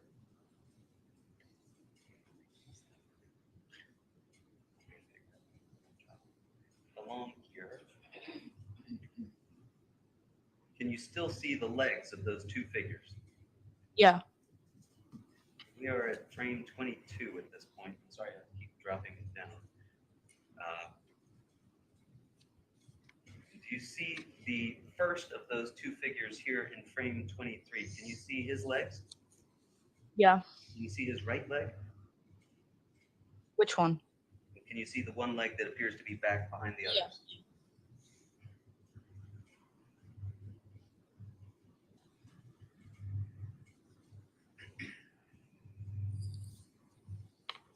And here we are at frame 27. Can you see that leg being drawn back and now you can see the foot? Yeah. And do you see to the left side of the screen someone with a phone on? Yeah. And can you identify that person as being Ricky Field? Not from this, I can't.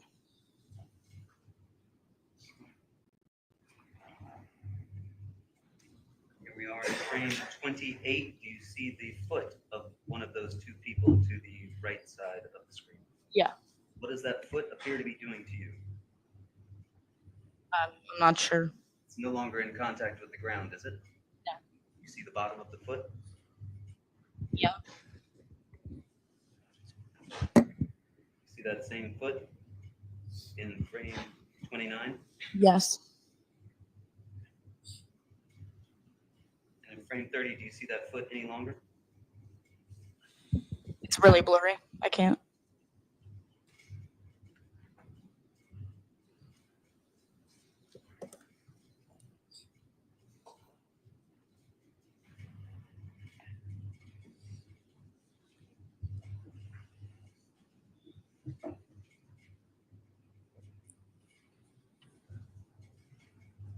Here we are in frame 40. Do you see those 2 figures with the light bottoms and the dark tops and the graphic on them? Do you still see them over here towards the right side of the screen? I just see one. You only see one. Okay.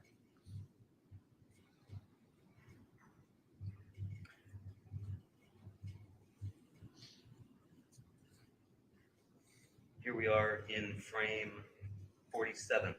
Now can you see the 2 figures again? Yeah. And is there a third person that appears to have joined them? Yeah.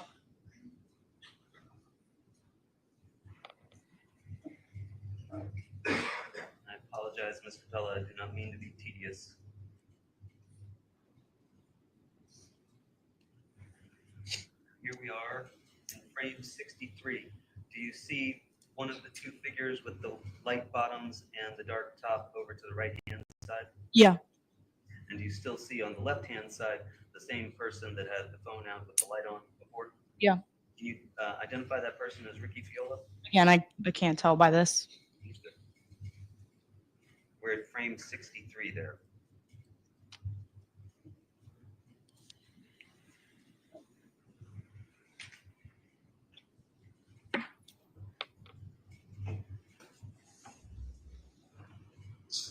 And again, here we are at frame 75. Can you once again see that there are two individuals over here with light bottoms and dark tops in the same area to the right of the screen? Again, I can only see one. Do you see this figure here with a white top Oh, and yes. a dark bottom to the right of the screen? Yes. And do you see to his left a figure with light bottoms and a dark top? Yeah. And do you see to that figure's left another figure with dark top and light bottoms? Yes. And do you see that the figure we just described appears to be moving to his left? Yeah. The other figure appears to be facing more towards the street? Yeah.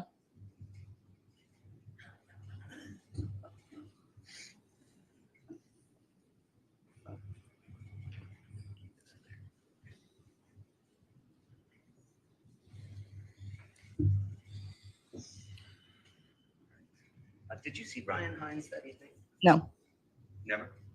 I saw him probably when he first got there, like a couple times, but I didn't really talk to him. And then I saw him after he was stabbed when the ambulance got there. You didn't see him at all during the No. night? Do you know what he was wearing that night? No, not to. I don't remember. Do you see this figure here in the middle of frame 84 wearing a white top with some sort of multicolored graphic on the back? Yeah. Do you know who that is? I don't.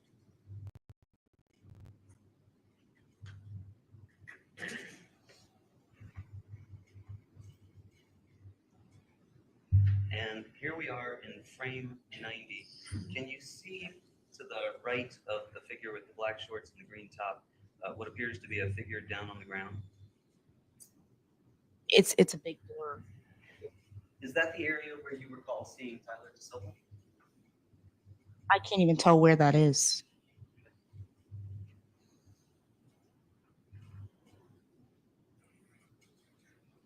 Here we are in frame 93. Now do you see a figure down on the ground, appears to have one arm over his head and another arm on the ground? Yeah, I think. Do you know whether or not that was where Tyler DeSilva was? Not sure from this. Well, you've seen this video before, right? Where we got these still frames from. I think so. And do you see the figure we just talked about in the middle with the white top and the multicolored design on the back looking towards, is that towards the road? Yeah.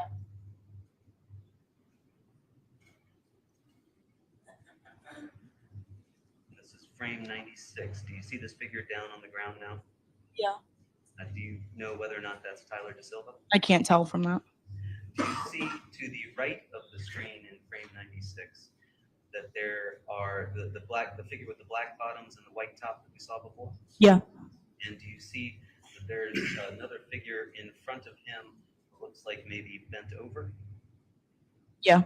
Is that the area towards the road? I guess. Yeah.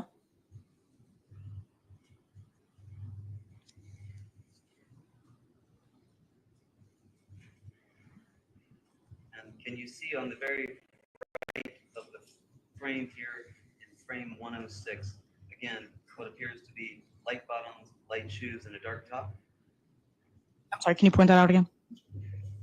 To the right here of the screen, do you see light shoes, light bottoms, dark top?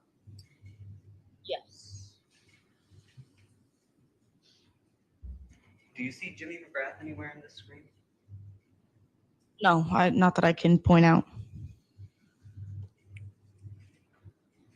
You told us he didn't move the entire time. I said he stood in that area.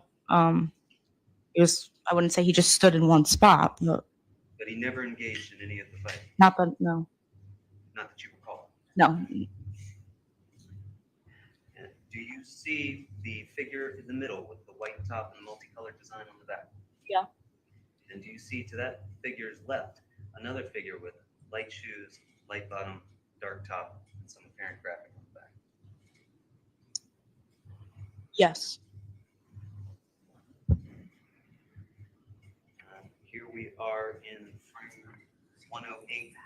Do you see somebody on the ground there wearing light bottom and a light blue top? Yeah. Do you know if that's Tyler DeSilva? I believe so.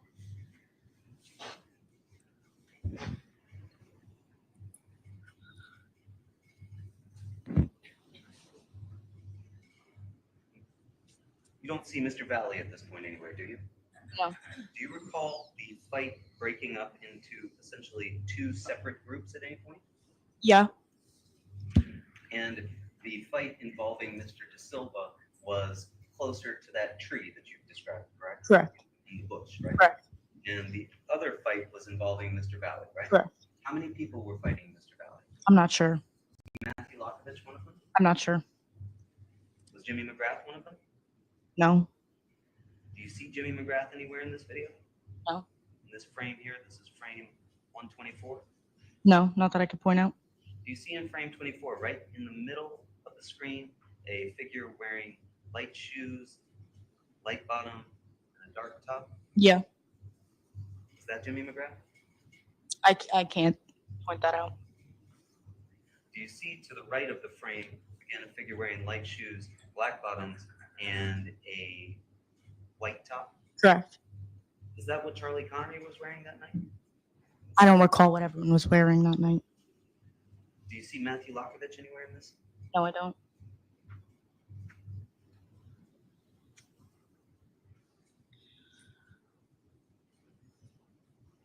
Do you see a person in frame 143 to the left of the screen? Yeah. And do you see that person with their phone out and the light on? Yeah. Can you identify that as being Ricky Fiola? I'm not sure. Do you recall seeing Ricky Fiola that night with his phone out filming anything? I don't.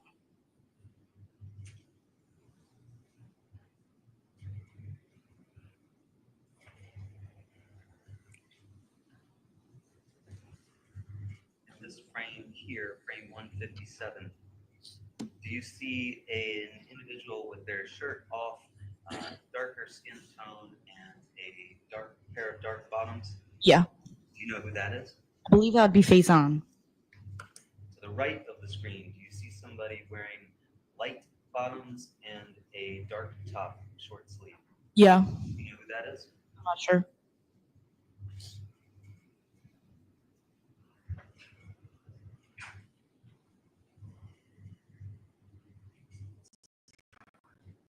I want you to watch. We're going to start on frame 178. Do you see this figure here with black bottom and green top? Who's in the middle of the screen? Yeah.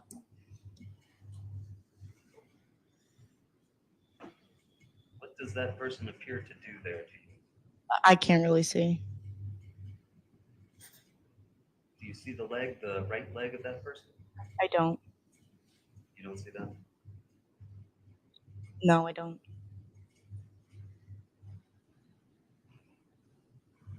Here we are in frame 191.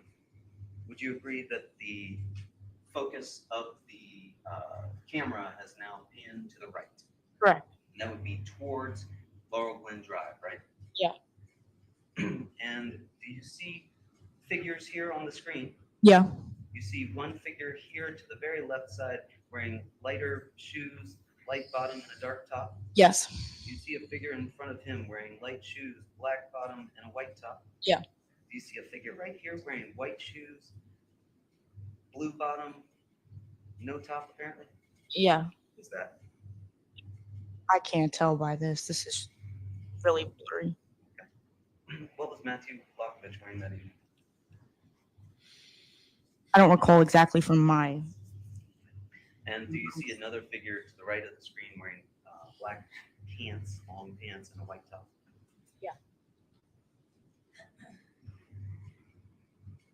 And we forward through and we get. Do you see two vehicles here in the road? Yes. One near the curb? Yep. One behind the curb? Yes. And stay in frame. You see somebody going towards the vehicle that's further out in the road? Yeah.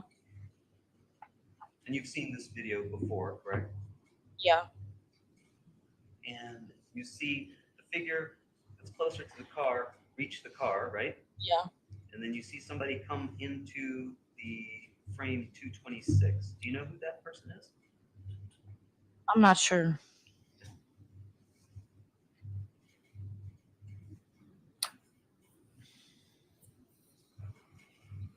you see the interior light appear to come on in the car there? Yes. And this is frame 247. Do you know who that person at the door is? Nito. And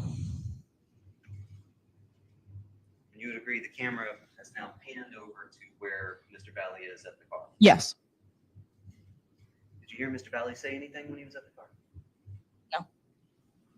And you see Mr. Valle appear to be looking back towards his left, correct? Right. And what was going on to his left at that point? Do you know? I'm not sure. Did you see Tyler De Silva at this point?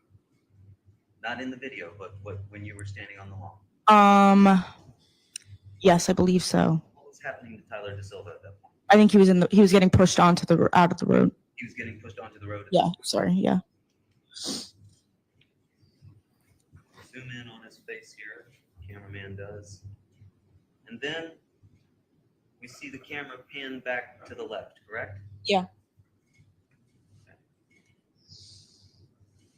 And now we are in frame 284. Do you see a figure on the ground? Yeah. Is that still Tyler De Silva? I think so.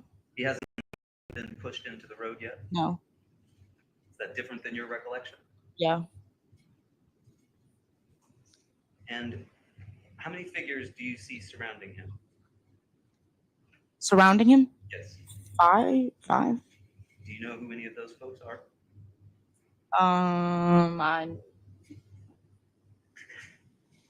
Not by this, no. This is frame 286. That's a little clearer, correct? Yeah. Can you identify any of those folks? The one with his shirt off is Alex. The one with the red hat, Michael Sampieri. That's really all I could tell. Okay. But you would agree that there are at least 1, 2, 3, 4, 5, 6 figures that we can see in that frame other than Mr. De Silva on the ground. Correct. And you can identify 2 of those? Yeah. Do you see Mr. McGrath anywhere? No.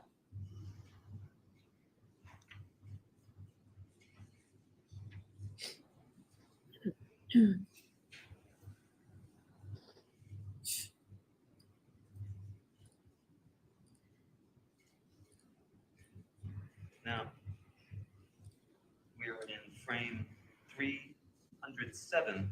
Do you see on the right-hand side of that frame that there are 2 figures, one with a white top and black bottom, one with what appears to be a lighter bottom and a dark top? I'm sorry, can you repeat that? Sure. Can you see 2 figures on the far right-hand side of the frame?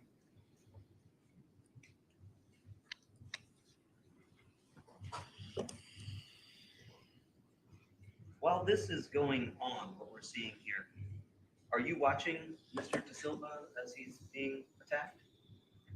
Yeah. What are you watching? I think I was looking at Matt at that point. You were looking at Matt? Yeah. Where was Matt? I think he was back more, I believe. When you say back, Like- could you show us on the exhibit behind you where Backmore is? I would just say behind this fight, so I think it was like he was over here more. Okay, closer to the tree line or closer to the road? I would say closer to the road.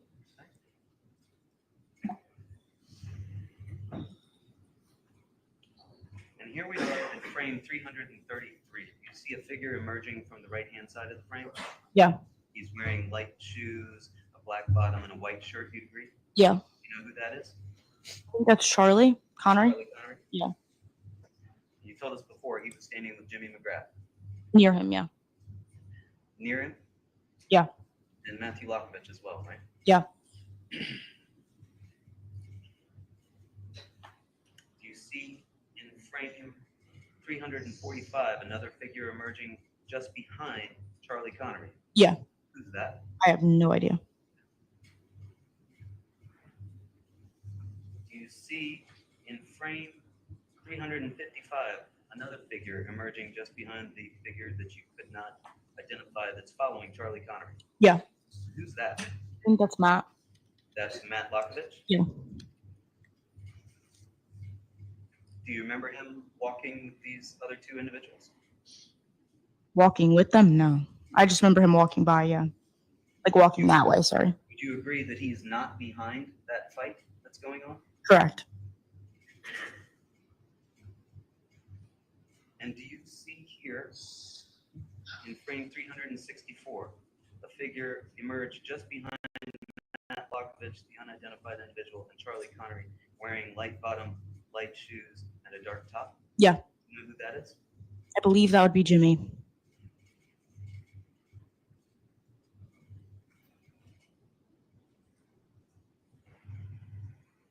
Do you see in frame 385 Matthew Lokovich? Yeah. And what was Matthew Lokovich doing at this point? I'm not sure. He kind of just was standing there like that. Just observing? Yeah, I think so.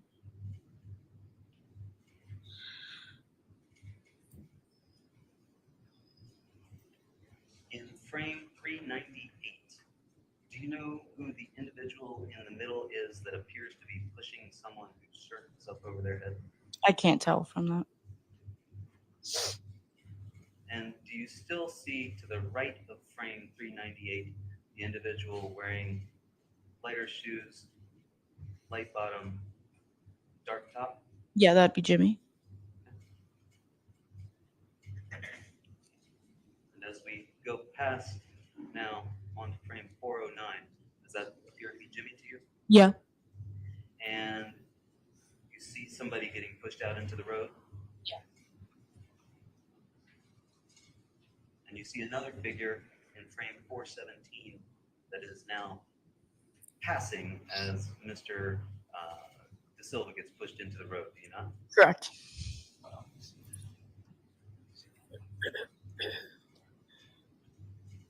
And in frame 427, you see Mr. De Silva's left hand, correct? Yeah. Do you see anything in his left hand? Not that I can tell him that.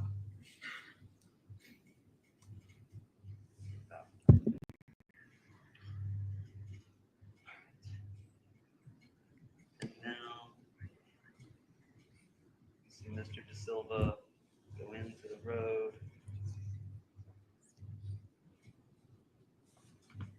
At frame 457.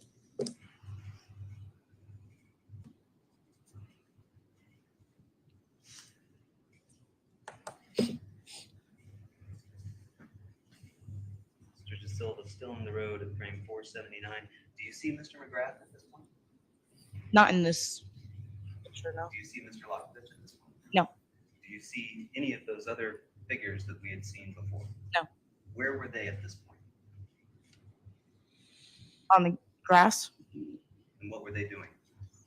I'm not sure. Were you still looking at Jimmy McGrath? I believe so, yes. Were you looking at Matthew Lokovich? I believe Matt, yeah, I was. What was Matt doing? I think he was just watching again. Where was Michael Samperi at that point? I have no idea. Do you know what anybody was doing at that point? Not that I can recall, no.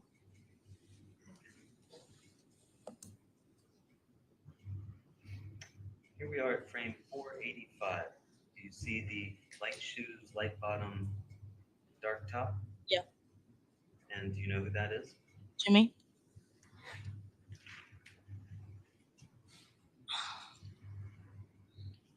And at this point, do you agree he is not facing Tyler De Silva in the road? Correct. And do you see any of the other people from that group? Not in this picture, no.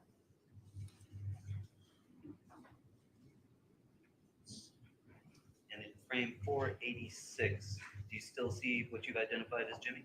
Yeah. And do you see a hand on his lower back? Yeah. Do you know whose hand that is? No, it doesn't even look like a hand. Can you identify it as a hand now? In Yeah. frame 488? No, I can't.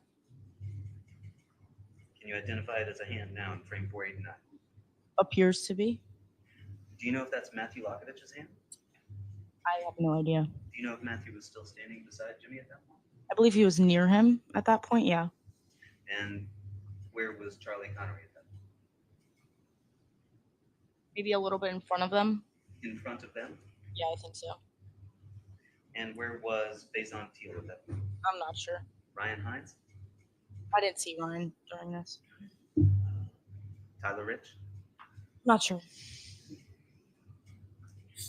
see Mr. De Silva still in the road in frame 489? Yes.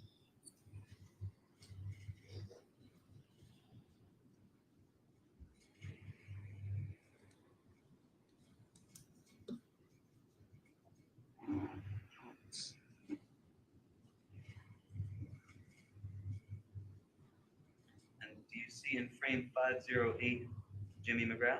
Yeah. And do you see any of the other people? I don't. Do you recall what any of the other people were doing at that point? I don't. Do you recall what Mr. Valle was doing at that point? I don't. Could you see Mr. Valle at that point? Not at this point, no. Was somebody blocking your view? No. Why could you not see Mr. Valle? I don't remember.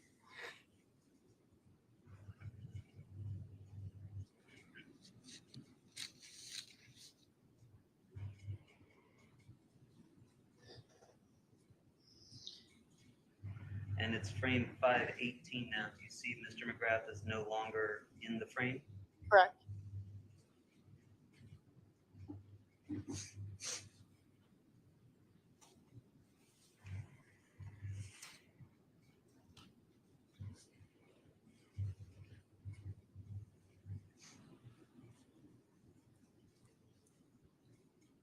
now frame 528. Do you see Mr. McGrath or part of Mr. McGrath at the left side of the frame? Yeah. Do you recall seeing Mr. Valle at that point? I think he got closer at that point. Where was Mr. Connery standing at that point? I don't remember exactly. Where was Matthew Lockovich standing at that point? I'm not sure exactly. Were they blocking your view? No. How do you know that? Because I remember I had a clear view.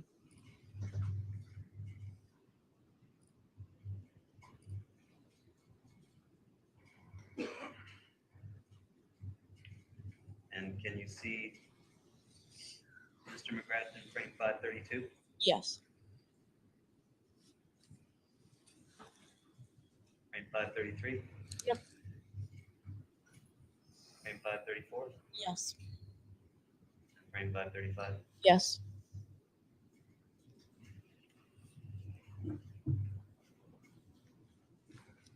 Now, after seeing that, does that in any way change your recollection of seeing Mr. McGrath standing in one area not involved in the fight? No.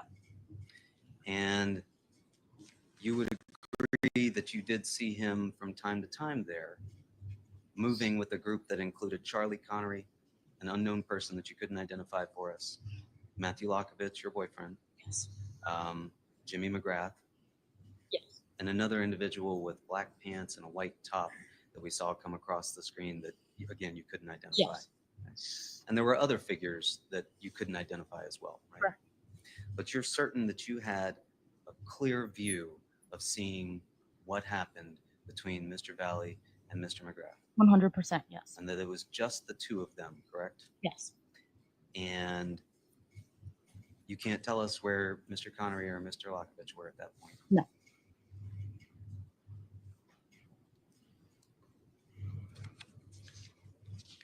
You were dating Mr. Lockovich at this time, correct? Correct.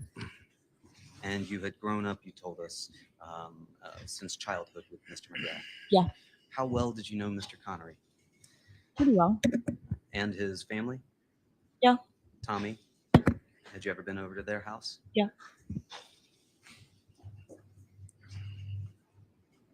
And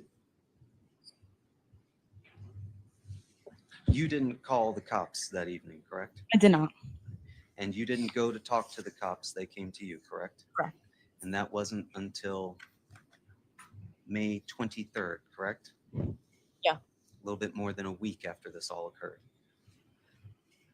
Had you talked to anybody about what happened that night prior to speaking with the cops? No. You hadn't talked to anybody about it? No. Not even Matt? No. And you wouldn't want to see Jimmy McGrath's memory or reputation damaged in any way, would you? No. You wouldn't want to see any harm come to Matthew Lockovich, even though you're not with Matthew Lockovich anymore, correct? Correct. And Charlie Connery, you wouldn't want to see any harm come to him, right? Right. And you've come here and you've tried to tell us, to the best of your recollection, what you saw that evening, correct? Correct. Nothing further. Thank you.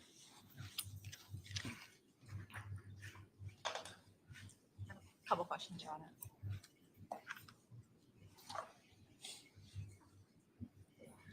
Morning, Taylor.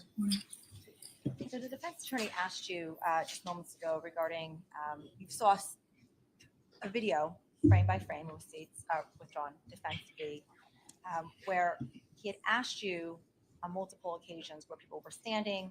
To your recollection, you had some indication of where you saw people, but for the most part, you were not able to indicate where everyone was. Correct. From your best recollection, was Jimmy involved at all, from what you can recall that night, in the fight? No. When the fight was going on, Taylor, where was Jimmy standing from your vantage point? Where was Jimmy standing where you were? Diagonal from me. And the whole time he was standing in that general location, you indicated that he moved around a little bit, but for the most part, was he standing in that general location? Yeah, the stayed in entire that same area for majority of the time. When counsel showed you the frame by frame of defense B, are you able to indicate at all for sure who those individuals were who were wearing a dark shirt and a light bottom? No, it was dark. You can't even see their faces in those frames. Do you recall offhand as you sit here today if anyone else at the party was wearing dark shirt and light bottoms that night? No, I wasn't focused on everyone's outfits. And it's difficult to recall each and every individual, what they were wearing, where they were standing. But from that night, what are you 100% sure you witnessed that night? I watched the defendant go up to Jimmy and stab Jimmy. And when you witnessed the defendant go up and stab Jimmy, as you indicated on direct examination, do you recall if anyone else was standing directly next to Jimmy at that point? No. Was anyone else, as defense counsel indicated, putting his arm around Jimmy or in close proximity to Jimmy at that point? Mm-mm. When the defendant came up to Jimmy, was it a purposeful stabbing? Yes. When the defendant came up to Jimmy, was there any hesitation that you saw in him stabbing Jimmy? No. Thank you. I have no further questions. Nothing further, Your Honor. Please ask your step as you exit. I think it's a very good time to take our morning recess. Ladies and gentlemen of the jury, we are going to go ahead and take our morning recess, and I believe the state has one more witness to call this meeting. Court will stand in recess.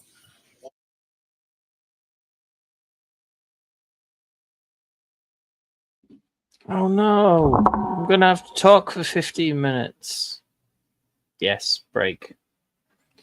We're gonna watch this sign for 15 minutes in silence.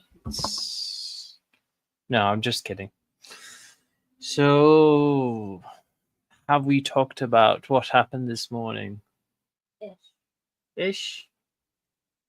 Well, at 6:10 in the morning, I received a phone call from Tesco colleagues. It's like, can you come in? Katya's hurt herself, broke something. I can't remember what they said on the phone, but it was to that effect. And I was just like, okay, I'll get the van. So by this point, I missed it. Okay, well, we're still continuing on. So I get a bag. I fill it full of snacks, water, the like, because, you know, whenever you go to hospital, it's at least a 3 to 5 hour stay. So pack the bag. I get to Tesco. Here's Catty lying on the floor with two lovely paramedics. I'm pretty sure one of them was like an iron giant who was about 6'4". The other guy was about 6'2", roughly. Oh no, 5'2". 6'4" and 5'2". I think that was right. So the lanky guy was pretty amazing. Did everything under the sun just to check on her. Yes, Pickles would have liked one of them. Pretty sure one of them was the other way, but never mind. What else happened? So yeah, Katia had an injured shoulder, so she couldn't move it basically, but it was just the muscles inside. So we didn't know whether it was broken or not. So we had to enter into the ambulance on a tray, which was rather amusing because they strapped her all up and everything, harnesses and whatnot. And she was like, yeah, the whole way. Yes, we need to find Pickles. We'll just have to summon her somehow. Yeah. I say tray. It was the, what do they call it? Gurney. They call it a gurney? It's not like a crash cart or something. No, gurney. Yes, so she got into an ambulance and they took her to hospital in this Ford van. So they're transitioning over to smaller vehicles that are more economic. Yes. So I had to follow in the van because I had to take her back instead of calling somebody to pick us up, which would have been more fun. You know what the most annoying thing is, though? That when they put her on pain medication, she didn't go wild. She didn't say crazy stuff this time. I'm so disappointed. It's unreal. Yeah. So what happened after that? So I just took you home, dropped you off, and went off to work. Because I knew you'd be okay. But I secretly got my sister to come check on her while I was at work. Because I knew that she might have took the pain medication, and it does send her a bit doolally. This time? What do you mean this time? Oh, well, if you don't know that this pretty much happens to TCA, it used to happen really regularly. At one point, we were like, she would faint at least once a week or something. Oh, the pain medication messes with her brain a bit, so she doesn't know what she's saying half the time. On the other side of the scale, the really bad side of the scale is she won't remember what she said. Yeah, I'm surprised they don't recognize us there. I'm actually starting to recognize different members of staff. It's like, I've seen you before, Yeah, that's the way it is. Some of the best ones start at like 6 a.m. in the morning. They're the funny ones. Yeah, so there was a batch of medication last time when she was feeling faint that she took some antihistamines and she forgot. She started slurring. And then 3 to 6 hours later, she totally forgot what she did for the last 3 to 6 hours. Well done, Paula. You've been working hard. You need to tell us about that. We need to open up the stream to other people so they can tell us how hard they've been working. What else happened today? Well, I fried at work. I literally would call myself a boiled egg because I thought I could get 2 big pieces of my work done. I only got 1.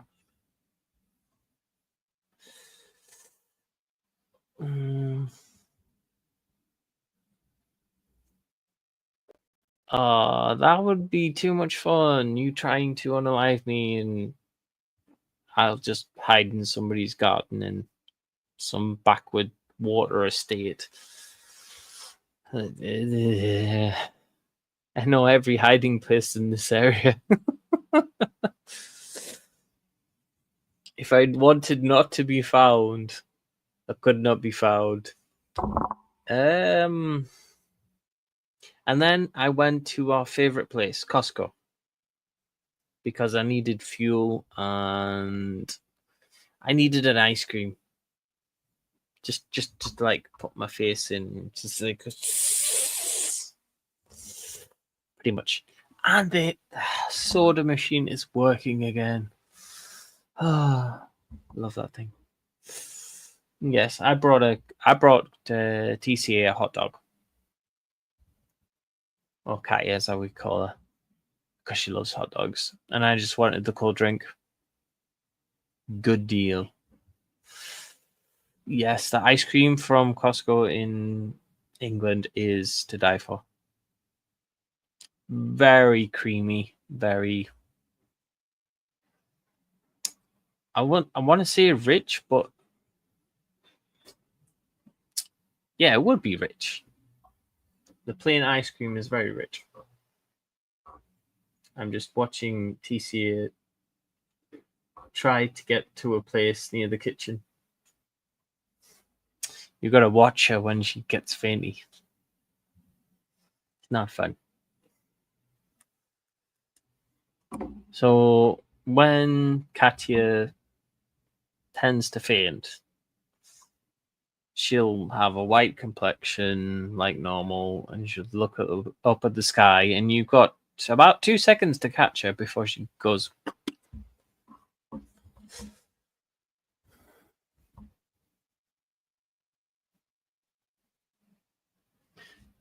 I'm just reading Paula's comment.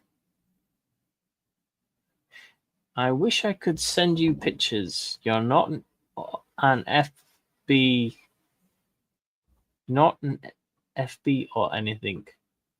Oh, Facebook.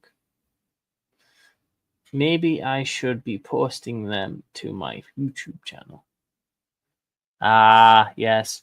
I was thinking there was missing an eye, but that's just wishful thinking. FBI. Yeah. I do have Facebook, but not many people know my account. Where's my cupcake? Thank you. Yeah, I need a cupcake for later. We had 170 neighbor unlive his 72 neighbor. You're old. Oh, you're old. I thought it was some slang term. Neighbor then wouldn't drop the pew pew, so the cops pew pewed him. Sounds normal.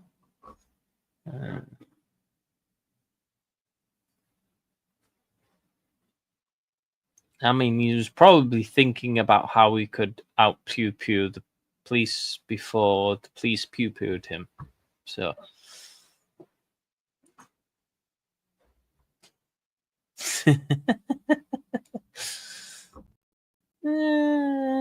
She yells at me all the time.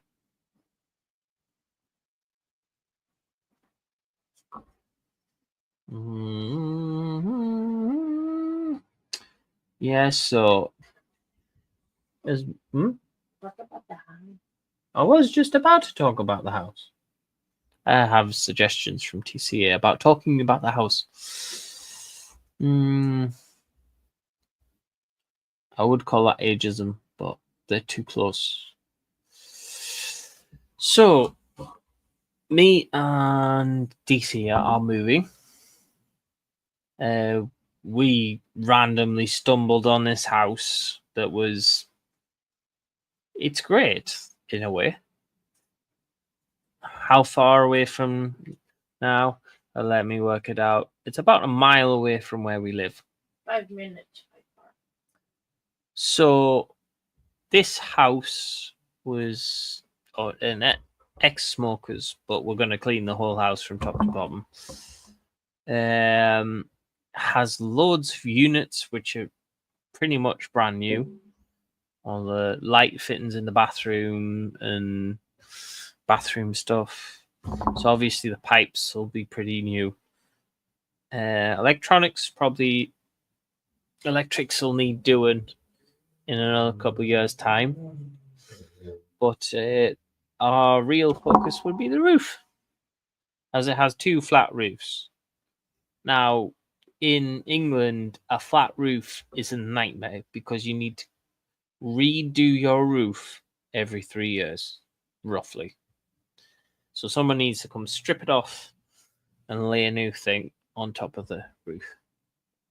So that's the only problem with those types of roofs. I would prefer a pitched roof that's easy, just to switch a tile and you're done. And then you got the inside where we need to take up all the carpets, scrub down all the walls, repaint or sand the walls. I can't decide which. Whether I have to sand the walls first or I can just repaint. What are you doing on YouTube, Paula? I want to know. I will take a look when I've got a minute. Ha ha ha ha ha. You should be. So yeah, there's loads of work to do on the house, but it will be worth doing. Absolutely nothing. I don't believe you. I'm very nice, actually, when it comes to other people's stuff. So, yep. I am not looking forward to the move. I'm not looking forward to putting this flat right. I'm not looking forward to moving everything into the new house. And I'm not looking forward to getting the house ready. None of it I'm looking forward to. I'm looking forward to sitting in a chair and chilling for one day when most of that is done. You have bears? I love bears. They're so funny. They destroy things you don't want to be destroyed.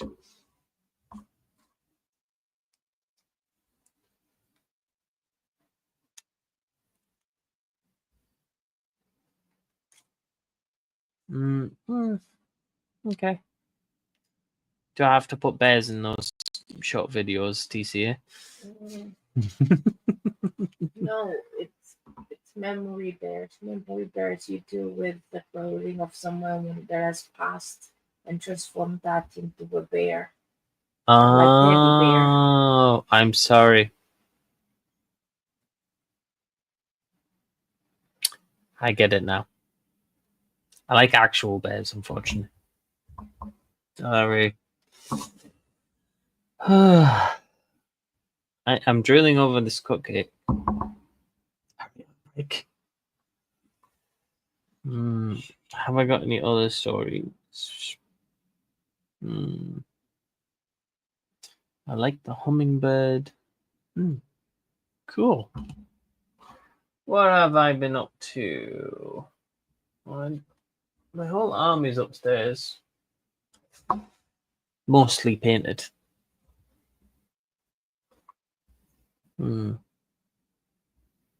Yeah, back to work. And as you know, I've been busy off screen over there mostly. because I've been painting my little Warhammer bits. And I managed to paint an entire army in what seems to be about 2 to 3 weeks of me just solidly painting. Because it's for a massive, well, not a massive competition, just like a small one between friends. Everybody had to paint their own army because it would give them an extra 10 points in each game. Yeah.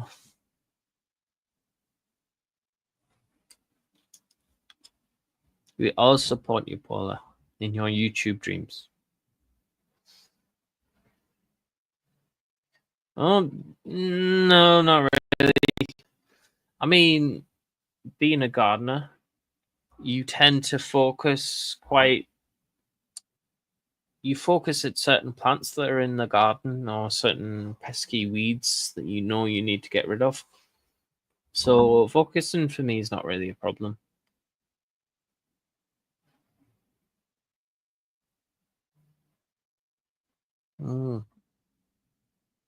Love how everybody's interested in your channel, Paula. I'm happy for you.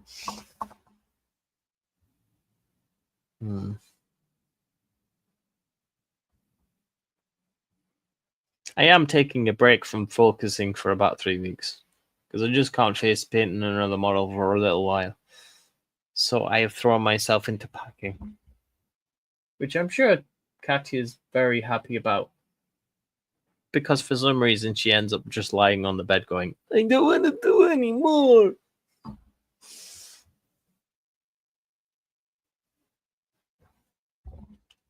I am drooling over this cupcake. It's not fair. Come back. Come back. What? I do want to see that YouTube channel. But Paula can copyright me if I show it on this stream.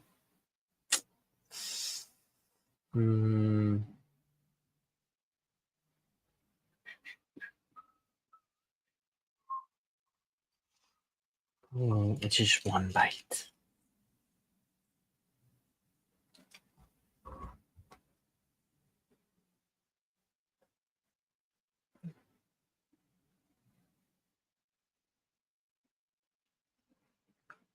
A Quahog Berg update.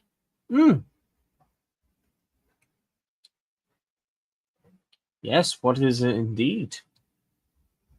Do we have an update, Miss TCA? Yeah, there is an update on Coburger. Sorry. I'm trying to find the information in where is it? I will read it when you find it and pop it in chat. No, Promise. you can read it here. While I'm sneakily eating Garden. a cupcake. Right. I think that's what it means. Right. So a group of Pennsylvania residents face court hearings to determine if they must travel to Idaho, not Hokkaido. I'm thinking Japanese. For the upcoming trial of Brian Koberger, a 30-year-old old former criminology PhD student charged with the 2022 murders of 4 University of Ohio students. Idaho. Why do I keep doing that? Koberger, originally from Good morning, Your Honor. Good morning, Your Honor. I'll resume that after, so you can hear the rest of it. Stay prepared to call its next witness. Yes, Your Honor. My understanding, this is the last witness. Yes, this will be the last one. Thank you. Thanks.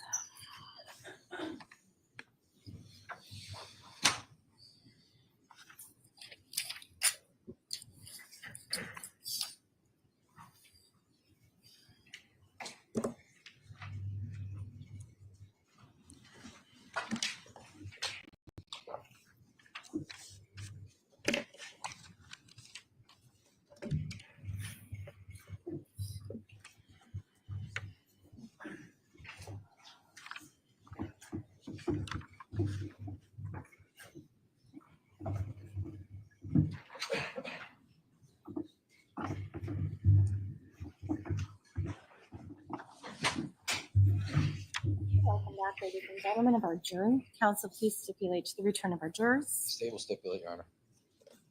Defense stipulates, Your Honor. Thank you. All right, at this point in time, I would ask the state to please call its next witness. Thank you, Your Honor. The state would call Charlie Connery to the stand.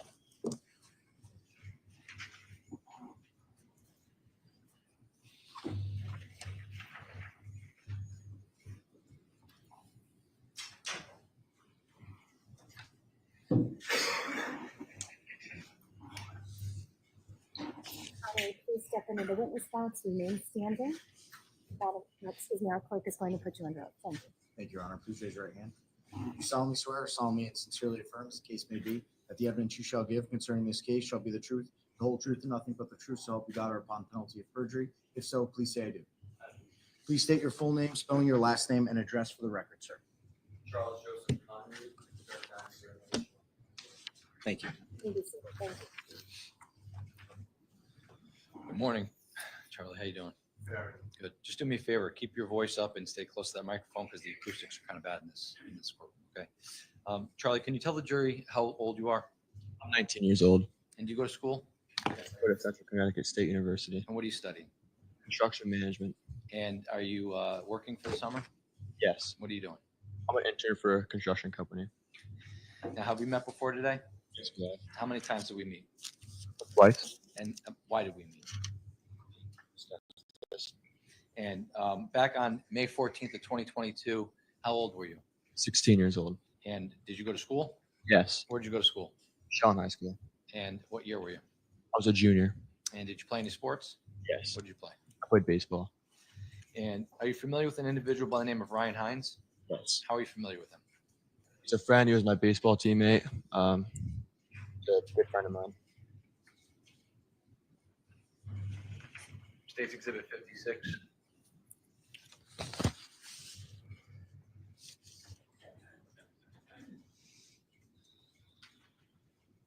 you tell us who's in State's 56? Ryan Hines. Are you familiar with an individual by the name of Griffin Marcinzik? Yes. How are you familiar with Griffin Marcinzik? He's a childhood friend and still one of my best friends today. I want to direct your attention to later on in the night on May 14th of 2022. Did you attend a party anywhere that night? Yes. And what party did you attend? Party at 43 Laurel Glen Drive. And who lives there? Tyler Rich. And show you State's Exhibit 5. Do you know whose house that is? It's Tyler Rich's house. Now, what time of day would you say you got to Tyler Rich's house? 9:30 to 10. And was it what was the lighting out like? It was dark outside. Was it dark out where you couldn't see in front of you, pitch black? What was it like? I was able to see in front of me, but I wasn't pitch black out.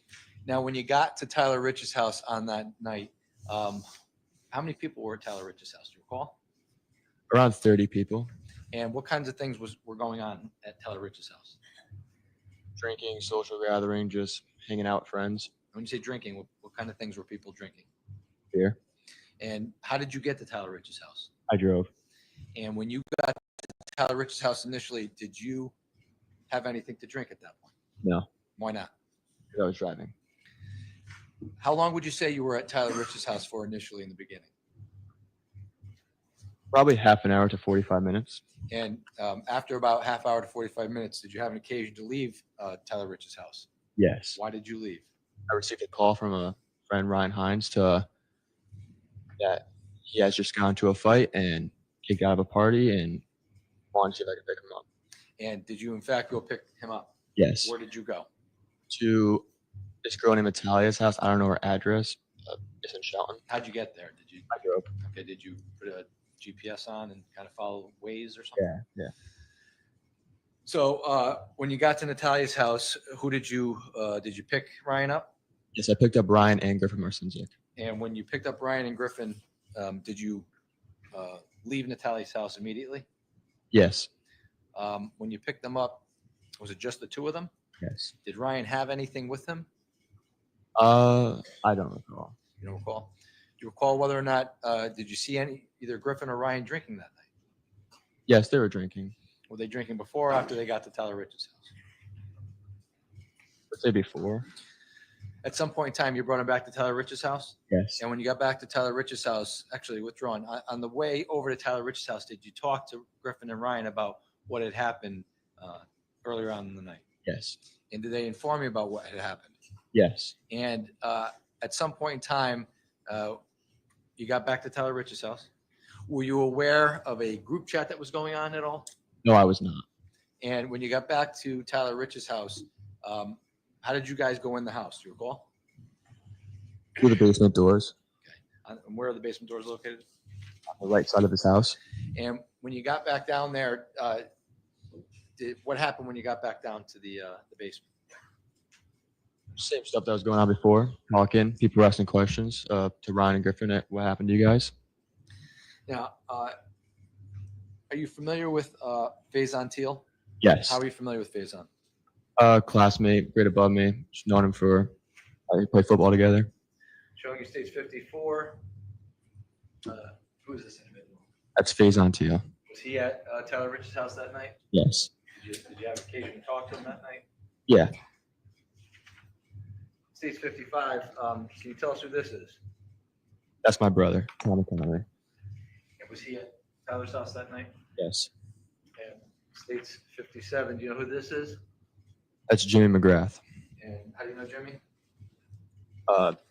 Football, basketball teammate growing up, childhood friend. My house every weekend. And was he at Tyler Rich's house that night? Yes, he was. Did you have an occasion to talk to Jimmy throughout the night that night? Yes, we had a conversation. When you got back to Tyler Rich's house, did you drink anything? After picking up Griffin and Hines? Yes. Yes. What did you drink? I had 2 Bud Lights. And what time would you say you got back to Tyler Rich's house at that point? When you got back initially? Around 11, maybe earlier. And at some point in time when you were back at Tyler Rich's house, did you become aware of any type of group chat that was going on at that point? No. How long would you say you were back at Tyler Rich's house before withdrawing? Did you become aware at some point that a car had arrived in front of Tyler Rich's house? Yes. How did you become aware of that? I've heard that the kids that just fought Ryan and Griffin were outside. So I went outside to go talk to them. Now, prior to the car showing up, how long would you say you were back at Tyler Rich's house for? What was that? Half an hour, maybe a little bit more. And when you went outside, do you recall how you went outside? Yes. How did you go outside? I went to the basement doors, so around the front yard. Okay. And the car was across the street of the front yard, and I went over and talked to the person in the passenger seat. So stage 49. Can you indicate on stage 49 where you saw the car pull up initially?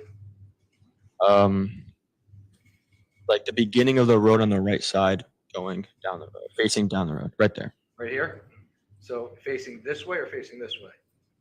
Facing that. Facing up? Yeah. Okay, so the record can reflect the witnesses identified the area just north of the intersection of Adams and Laurel Glen, just to the left of where it appears to be a group of trees on the property across from 43 Laurel Glen. So noted. And you walked over to the car? Yes. Do you recall who you walked over to the car with? Was there anybody with you? I don't recall. Was there people with you though when you walked over? Yes. How many people would you say were with you at the time? 8 to 10. And when you walked over, you spoke to somebody in the car? Yes. What side of the car did you speak to them? Passenger side. Passenger, so the right side of the car, if the car's looking that way? Yes, right side of the car. Okay, front passenger or rear passenger? Front. And who did you speak to in the front passenger? Tyler DeSilva. And what kinds of things were you telling him? I asked him what he did, and I was with him the week before, and I told him that, like, I like you, like, I think you're a good kid. I know your cousins. I grew up with them, and I said, just leave. Like, there just don't want any problems. Just leave. And how do you know Tyler DeSilva? I know his cousins from growing up playing baseball, and a week prior to that, I was with Tyler DeSilva and his friends. Okay. Did you notice anybody else in the car at this point in time? Yes. Who else did you notice? Jack Snyder. And where was Jack Snyder? Driving. How do you know Jack Snyder? I was also with him the week before that. Did you notice anybody else in the car at this point? Yes, but I couldn't recognize faces. It was Okay, so you knew there were other people in the car, but you didn't know who it was? I knew who it was. Who else did you recognize? Raul Valle. Okay, and how do you know Raul? St. Joe student was also with him a week before that. And is Raul Valle present in the courtroom today? Yes. And what is he wearing? A black suit and black tie. Can you please point him out for the record? And the record reflect your honor, the witness identified the defendant in this case. Court will reflect on the record that the witness has identified Mr. Valley. Thank you. Now, do you know Ricky Fiola? Yes. Do you know Sal Perry? Yes. Do you know Mike Sampieri? Yes. Do you know Alex Bernstein? Yes. Do you know Jake Villalobos? Yes. Do you know Matthew Lakovich? Yes. How do you know those individuals? All friends growing up. And were they present at Yes. Tyler Rich's house that night? So now you said you were talking to Tyler Rich, or Tyler DeSilva, excuse me, initially in front of the 43 Laurel Glen. Did you notice, was the defendant saying anything or doing anything at this point? I did not notice. How long would you say your conversation lasted for with Tyler DeSilva at that car? Not even 30 seconds. Do you recall what kind of car it was, by the way? Dark SUV. Okay. And so it was, you said 30 seconds? Yeah. At some point in time, well, withdrawing, was the conversation with Tyler DeSilva, was it cordial? Was it peaceful? It was peaceful. At some point in time, did the interaction between either you and Mr. DeSilva or anybody else around you in the car become not peaceful? Not that I'm aware of. What happened after that period of time speaking with Mr. DeSilva? I walked away and I went towards the front lawn where all the other rest of the party was there, just watching, just was talking with them. So you had a conversation with Mr. DeSilva in the street area for about 30 seconds, and then you walked away? Yes. Where did you walk to? Can you tell us on States 49? In the driveway, a little bit to the left, like by like the lawn and like near the white car, kind of. Like probably this area here? A little bit more up though, or like down, like on the lawn. Down here? Yes. Okay. So if the record can reflect witnesses identifying in States 49 the front right passenger side wheel of this white pickup truck on the grass. So when you were in that area, were you able to observe things that were going on at the car at that point, or what were you doing when you went back to that area? I wasn't really paying attention to the car, but I was just talking with friends, like just, I don't recall what we were talking about, but just talking with them. Now, how many people were in your area at that point in time? Do you remember? Around 20. 20. Okay. So there were about 10 kids or so at the car, and then 20 like back at near your area. At some point in time, did you have an occasion to see the car leave for any reason? Yes. Do you know why the car left? No. Do you recall hearing or seeing any type of altercation that happened at the car? When the car was not moving? Right. No. So when the car left, which way did it go? Did it go up in States 49, or did it go back towards Adams? It went up. Okay. And when it went up, tell us what you observed about what the car did. When it went up, since there was people around the car, it sped off very, very fast, and kids got out the way, and then it turned around and came back, and stuff was thrown out, and then people picked up their stuff that was with our friends, and we threw stuff back while I was going back and forth speeding the car. Were you involved in that at all? No, I was not. So did you stay in the area in front on the grass area where you just described in States 49 when this was happening? Yes. How many times would you say the car drove up and down the street? 3 to 4. And at some point in time, did it stop? Yes. And when it stopped, what did you do? Stopped at the end of the road, north all the way down. If I may approach the witness, Your Honor. Stage 1. Show us on stage 1 where the car stopped. At the intersection of Laurel Glen and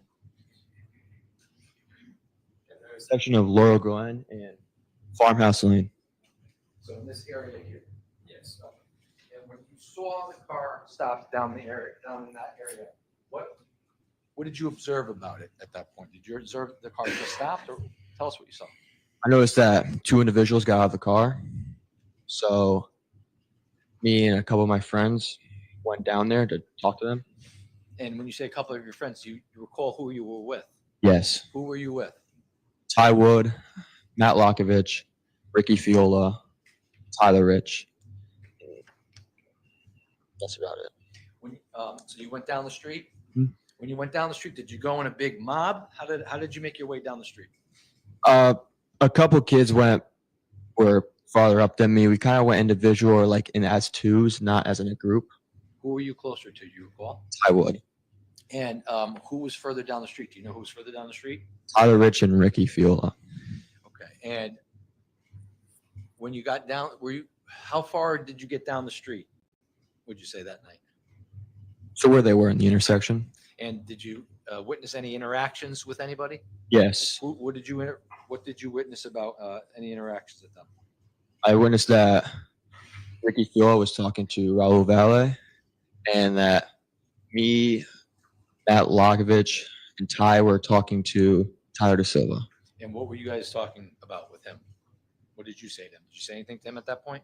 Told him to leave. Said bye to the car, leave. And did you, Ty Wood, or anybody else that you were with, engage in any fighting behavior down Laurel Glen at that point in time? No. Did you witness Ricky Fiola and the defendant speaking to each other? Yes, I did. Did you hear what the defendant was saying at any point during that interaction? No, I did not. How long would you say the interaction was between you and Mr. Da Silva down the street when you told him to leave? 10 seconds. And after you told him to leave, what did you do? Turned around and walked back. Walk back to Mr. Rich's house? Mhm. And how long would you say, did you observe the entire interaction between Mr. Fiola and the defendant? Most of it, yeah. Okay. Were they still talking when you turned around and walked back to Tyler Rich's house? Yes. Now, at some point in time, did you make it all the way back to Tyler Rich's house? Yes. Did you walk back by yourself? No. Tell me about how you made it from where Tyler Rich was to back to 43 Laurel Glen. I walked back with Ty Wood and Matt Locke, and the rest jogged up and caught up to us, and then we walked back together. And did you discuss anything with Ron? Who caught up with you and walked back with you at that point in time? Do you recall? Ricky Fiola, Tyler Rich, Matt Locke, Ty Wood. And did you guys discuss what had happened down the street? Yes. And in particular, did you have a conversation with Ricky Fiola? Yes, I did. And after that conversation happened, did you guys all make your way back into Mr. Rich's basement? Yes. And how long would you say you were back in the basement for? 30 seconds. And at some point in time, did you exit the basement after 30 seconds? Yes. Why did you exit the basement? I was told that they're back. And when you were told that they were back, how did you get out of the basement? Same way you went in? Same way I went in. And when you came out of the basement, where did you go? Did you recall where you went? Yes. Stage 4. Can you see in stage 4 where you went? Yes, I went. I was hanging out by the basement doors and slowly creeping up, but I kept my distance from what was going on. What was going on when you came outside? It was like I saw people like lined up face to face, like talking to each other. I'm sure you stage 6. Can you show me in stage 6 where you saw people lined up? Towards the left, by between like the bush and the truck. So somewhere in this area here? Yes. And who was in that area at the time when you came outside? I saw Ty Wood, Ryan Hines, Tyler Rich, Tyler Da Silva, and Raul Valle. And what were you observing about all of them? They were just face to face talking. Who was face to face talking to Tyler Da Silva? Do you recall? Tyler Rich. And who was anybody talking to the defendant? Yes. And who was talking to the defendant? Ryan Hines and Ty Wood. And do you recall? Can you tell us on this exhibit here, stage 6, where was Tyler Da Silva standing as opposed to where was the defendant standing? Can you show us in this exhibit? Tyler Da Silva was more to the left, like was to the left side, and Raul was to the right. They were next to each other, but Raul was on the right and Tyler was on the left. So Raul was probably closer to this red bush here. Yes, and Tyler was closer to the truck. They were right next to each other. And when they were talking, describe what the conversation was like when they were face to face. I wasn't close enough to hear. So you just heard, what did you hear? Were they just talking, or were they, was it loud? It seemed more not peaceful as the other conversations were. It seemed like something was stirring up, that they're getting louder and louder, but I didn't know what they were talking about. So were you still back by the Bilko doors? Yes. Back here? Yes. You were witnessing this from back where this, in state 6, see there's like this AC unit back here? Were you back over here? Yes. But could you, from your vantage point, could you see what was going on? How could you see what was going on over here? It was a clear view. Were there lights? Yes, there was a garage light shined right at them. Did anybody else have their phones out? Was there lights on at this point? No, not that I'm aware of. But from that vantage, how far do you think it is from this area where the AC unit is next to the Bilko door to where this area is here? About 20 feet. 20 feet. So you could see what's going on. You could hear what's going on. Could you make out the exact words that people were saying? I mean, At the time, maybe, but I don't recall it. Okay, that's fine. How long would you say the conversation lasted for between the parties? That conversation right there? Yeah. 10 to 15 seconds. And after 10 to 15 seconds, what, if anything, did you observe? I observed Raul making a movement and Tyler Rich coming across and punching him in the face. Now, when this was going on, when you were observing and listening to what was going on, were you making your way closer to? Yes. Okay. And so at some point in time, prior to the punch that you saw, how close were you in this exhibit? Can you tell us? A little bit farther from me to you right now. Okay, so probably about 10 feet. Yeah. And at that point in time, you saw the defendant make a move. Yes. What was the move like? Can you describe what it was like? Can you show us? I like something like that, but like something like this with no contact though. Like just went like this. Yeah. I don't know what he was trying to do, but Tyler Rich came across and punched him in the face. And when Tyler Rich came across and punched him in the face, what happened after that? Two fights kind of broke out separate ways, and I just watched my brother run over to the fight that was going towards the left side, which I saw Ryan Hines and Faison Teal over there with Raul Valle fighting him, and I saw my brother running over there, so then I started running over there. So you started, when you say you started running over, let me see.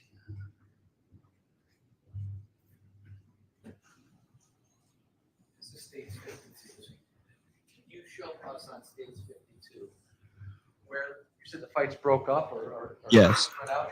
Can you show us on States 52? Started here, then I went towards this way. That's where you walked. That's where I walked. And where was the fight going towards the right there? Around right here. Okay. So they were closer to the house when the fight started? Yes. It was around right here. One side went this way, the other side went this way. Okay. And you started following the fight to the left? Yes. And that was the fight that involved who? My brother, Tommy Connery, Ryan Hines, and Faison Teal.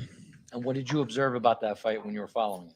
Well, I ran over there, and then by the time I got there, I didn't do anything. I just stood and watched, and I saw Tommy sort of stand over him as well, but more in it. I saw Ryan like on top of him, and I saw Faison also like on top of him, like not on top of him, but like next to him, like fighting.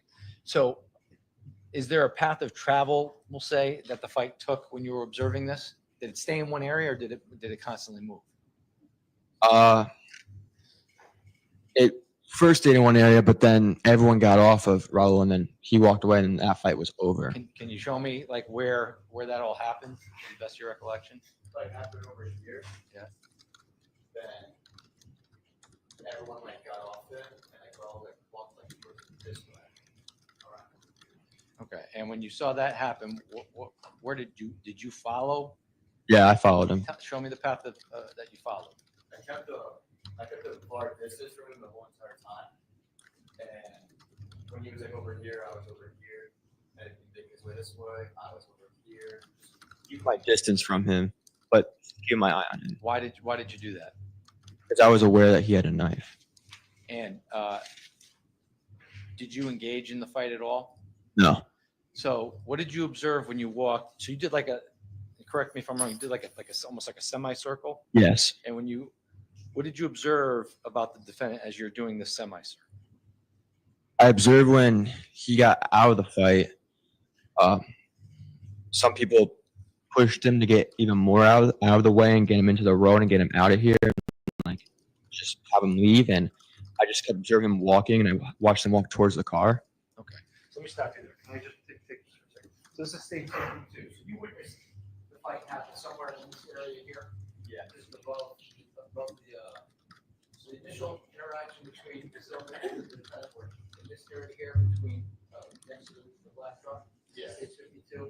Fight breaks out, Silva gets pushed back this way towards where the tree is in stage 52?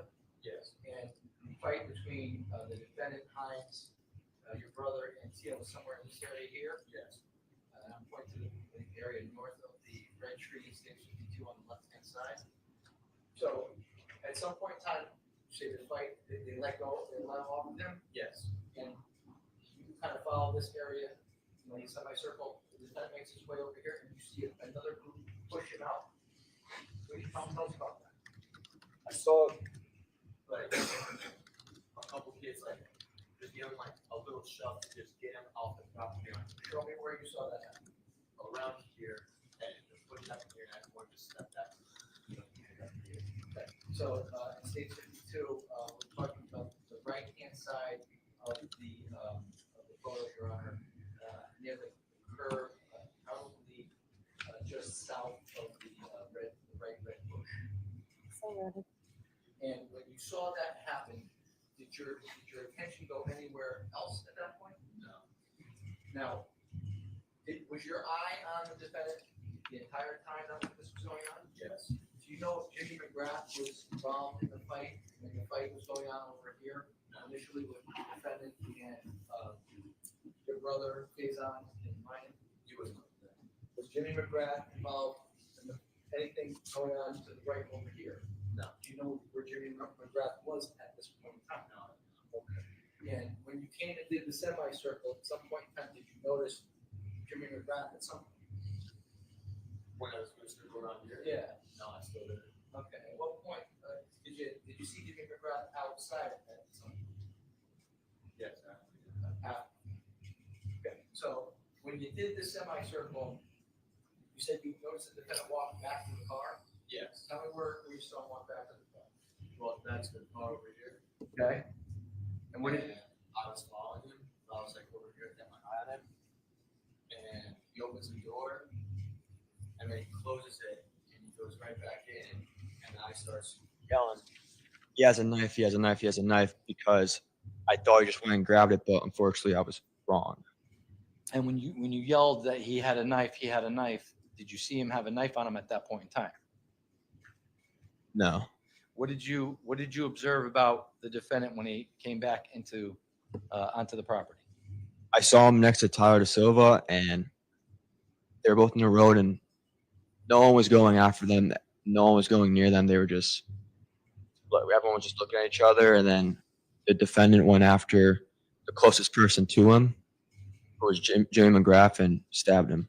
Do you recall if Jimmy McGrath tried to engage withdrawn? Did you see Jimmy McGrath at this point in time, just prior to the defendant stabbing Jimmy? I saw him right before he got stabbed. Did it appear that Jimmy McGrath, was he trying to engage the defendant? No, he wasn't. Did it appear did Jimmy have a weapon on him that night? No, he did not. Did Jimmy approach the defendant in any manner whatsoever from your perspective? No, he didn't. So tell us about what you saw. He comes onto the grass area. When he's on the grass area, do you know where the rest of the people are at this point in time? Sort of stepping back a little bit from Raul and Tyler Silva, because they've heard that I yelled he had a knife, and people were kind of stepping back to where they were, like more towards the middle of the lawn. or somewhere around the lawn, not near the road. And the defendant went after the closest person to him, which was Jimmy. So where was Jimmy standing that you recall? Around here. Okay, so that's just to the right. It's like on States 52, just upwards and just slightly to the right of where the mailbox was. Yeah. There is. So, what did you? So take us through it. He comes back on the lawn. You scream, he's got a knife. And then what is he? What is he? Where's Jimmy's? Where? Like he's on the lawn. When the defendant's on the lawn. Where's Jimmy? When the defendant comes back, he's over here. Jimmy's around over here. Okay. And everyone's around here, now like right here. And then the defendant comes to the lawn, and Jimmy's right here. And tell me what you saw at that point. I saw the defendant go after Jimmy aggressively, and Jimmy was trying to get away, and he stabbed him. Did you see Jimmy take a step back? What did you see? I saw Jimmy trying to avoid it. Yeah. And what happened? Didn't. And where did you see him stab Jimmy McGrath? Sort of like, from my point of view, it looked like the upper stomach range, like lower chest, like right around here. Okay. So if the record can reflect, Your Honor, he's indicating on his own body just the upper stomach area below the left chest area. And when you saw the defendant stab Jimmy, what, if anything, did you observe or hear next? I yelled out Jimmy's name twice, saying Jimmy, Jimmy, and he turned around and said, "I've been stabbed." And then the next second, he collapsed to the ground. And when he collapsed, what, if anything, did you do next? I froze and I saw a couple people running towards him, and I just started hearing screams of someone yelling, "I need stitches, I need stitches." Do you know who that was? Yes, I turned around and saw my brother on the ground, just like covered in blood. And where was your brother? If you can use States 52, do you recall where you saw your brother? I was right here, Jimmy was right here, and I like that. So your brother was back on the other side of maybe where that tree is? Yeah. Yes. And was there anybody with him at this point in time? Do you recall? Yes, Will Berardi was with him. And who was Will Berardi? He's my cousin. And when you saw your brother, did you go to your brother at that point? Yes. And what did you observe about where was he stabbed? Do you recall? Above his left leg, above his knee. Was that the first time you realized that your brother had been stabbed? Yes. What was his leg like when you saw that? Bloody, like multiple wounds. And did you try to help your brother out? Yeah, I immediately ripped my shirt off and tied it around his leg to form pressure. And then my brother's friends told me to walk away, that they had him, and I wouldn't. And then my brother was looking at me and he's saying that, "Go help Jimmy, I'll be fine." And then I walked away. So when your brother said that, did you go and try to help Jimmy? I walked over there and there was a lot of people around him to the point I wouldn't even make room over there. But I walked over and I saw the condition Jimmy McGrath was in. And I just turned around and walked away. What did you notice about Jimmy's condition at that point in time? Very pale. A lot of blood, shorts covered in red. Did you notice if anybody else was stabbed that night? When I walked around, I noticed that Brian Hines and Faison Teal were also stabbed. And, at some point in time, did somebody call the police? Yes. Who called the police? Will Berardi called the police. I'm aware of that. I'm assuming multiple people also did. I know that Will Berardi did. And did the police at some point arrive? Yes. And did you speak to the police that night? Yes, I did. And did you tell them everything you told us here today? Yes, I did. Now, I'll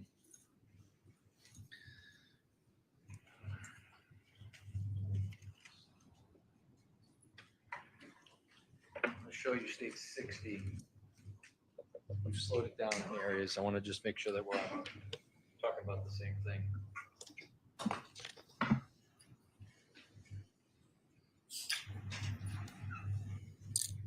Have you seen the video of this fight? Yes, I have. Now, can you tell us prior to us starting it, whether or not, does this video show the entire fight of what happened on May 14th, 2022? No, it doesn't. And in recalling, in seeing this, do you recall at what point we see the video start? Do you recall? Well, we'll watch it here. I'll tell you when it's done.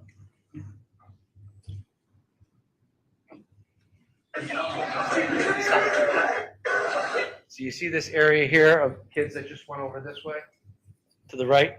Yes. Okay. Is that the period of time where you testified prior to that there were kids pushing the defendant out to the street? Yes. And this individual down here, do you recall seeing this individual in the blue on the ground? No, I don't. Okay, so your focus is over here? Yes. Okay, and do you recall using state 60, where are you at this point in time? I'm walking around towards near where people are getting pushed out. So is this you right here in the black shorts and white shirt? That could be. And you're witnessing what's going on? Yes. Did you get involved in the fight? No, I did not. Do you recall if Jimmy McGrath was involved over here? No, he wasn't. And at some point in time, you say this defendant goes back to the Yes. Yes, sir!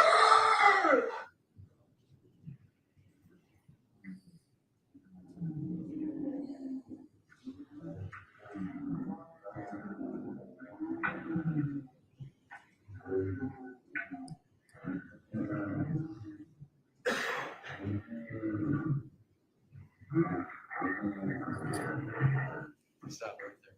Now, who's this individual coming into the frame right here on the right? That's me. And do you recall where Jimmy was at this point in time? No, I do not.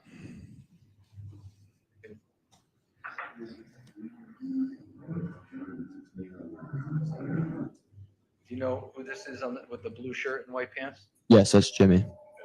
At that point in time, do you recall seeing Jimmy? Yes.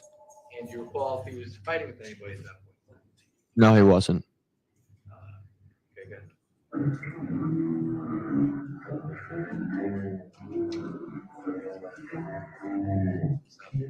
Now, you see, who's that being pushed out to the street?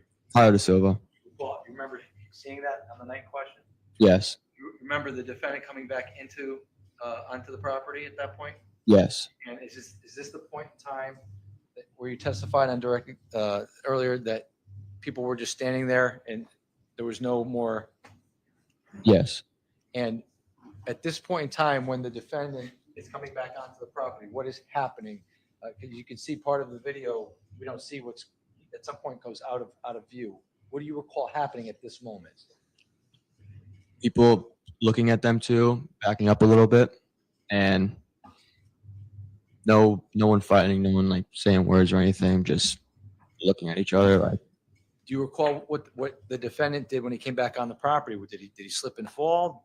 no, he went after the closest person to him, which was Jimmy, and with a purpose, and stabbed him. Do you recall whether or not Matt Lockovich was close to Jimmy at this point in time?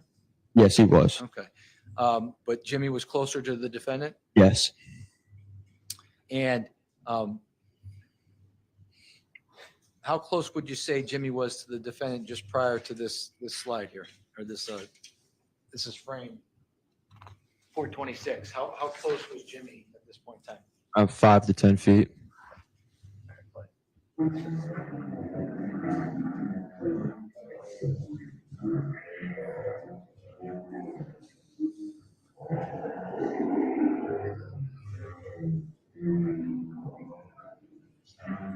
At that point in time, what are you witnessing here?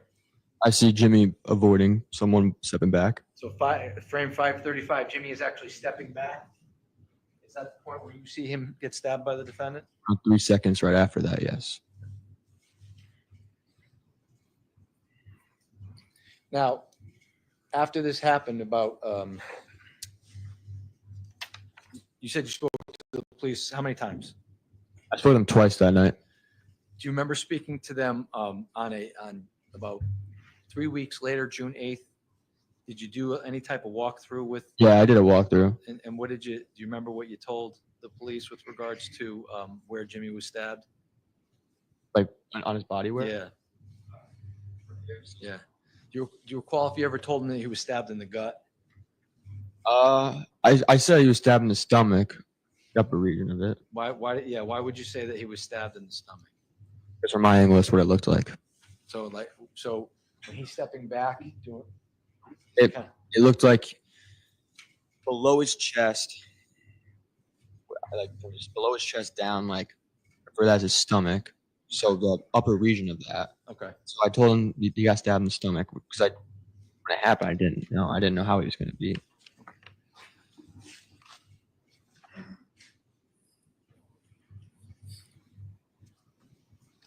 Now, when the defendant stabs Mr. McGrath, what, if anything, did you observe? Did you observe him pull the knife out of his chest?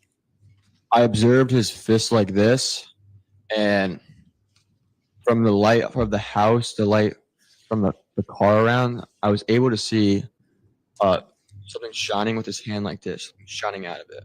Okay. So he goes up, stabs like this, and then pulls out, and you see it? Yes. And then when he pulls the knife out of his chest, where do you see what do you see the defendant do next? Run to the car. Does he? You didn't see where he went. Okay. When the defendant got back to the car, by the way, which way was the car facing when it came back? Was it facing towards Adams or towards Farmhouse? Towards Adams. And when they got back into the car at that point in time, which way did you see the car leave? Yeah. Where did it leave? Towards Adams. At that point in time, did you ever see the car after that night? No, I didn't. How would you describe the situation both during and after the fight at the house? After the fight? Yeah, during and after. Was it chaotic? Yeah, at first it was like chaotic, and then after it was completely worse than like just people screaming, people trying to stay calm, people trying to give aid to people that were bleeding, and like, neighbors came and helped, and it was just people running around calling the cops. Ambulance showed up, the cops drove down the wrong road, and I had to run out and chase them to tell them that I was this way because I saw them miss the house, and just running around, and then actually had to calm down and stay calm and be calm in that moment and just see what was going on, see everyone, talk to them, like make sure everyone's just helping, and that was really it.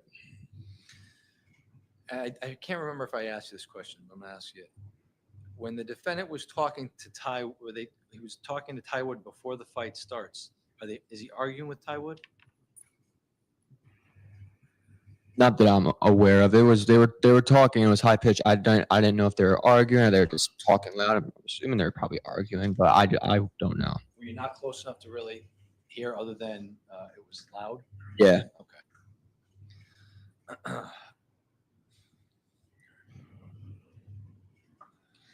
Now that night, did you see Jimmy McGrath with a knife in his hand at this point in time, Jimmy with a knife? or with any type of weapon? No. Did you see Tyler DeSilva with a weapon in his hand that night? No, I did not. Did any of your friends? Did you see any of your friends with any types of weapons in their hands, both before, during, and after the fight? No, no one had weapons. I have no further questions. Thank you. Yeah, you're right. Thank you. Ms. Smith, I'm assuming you're not going to finish your cross-examination within the next 10, 15 minutes. So if you could just let me know when you find a good place to stop. Yes, Your Honor. Going for our lunch break. Thank you.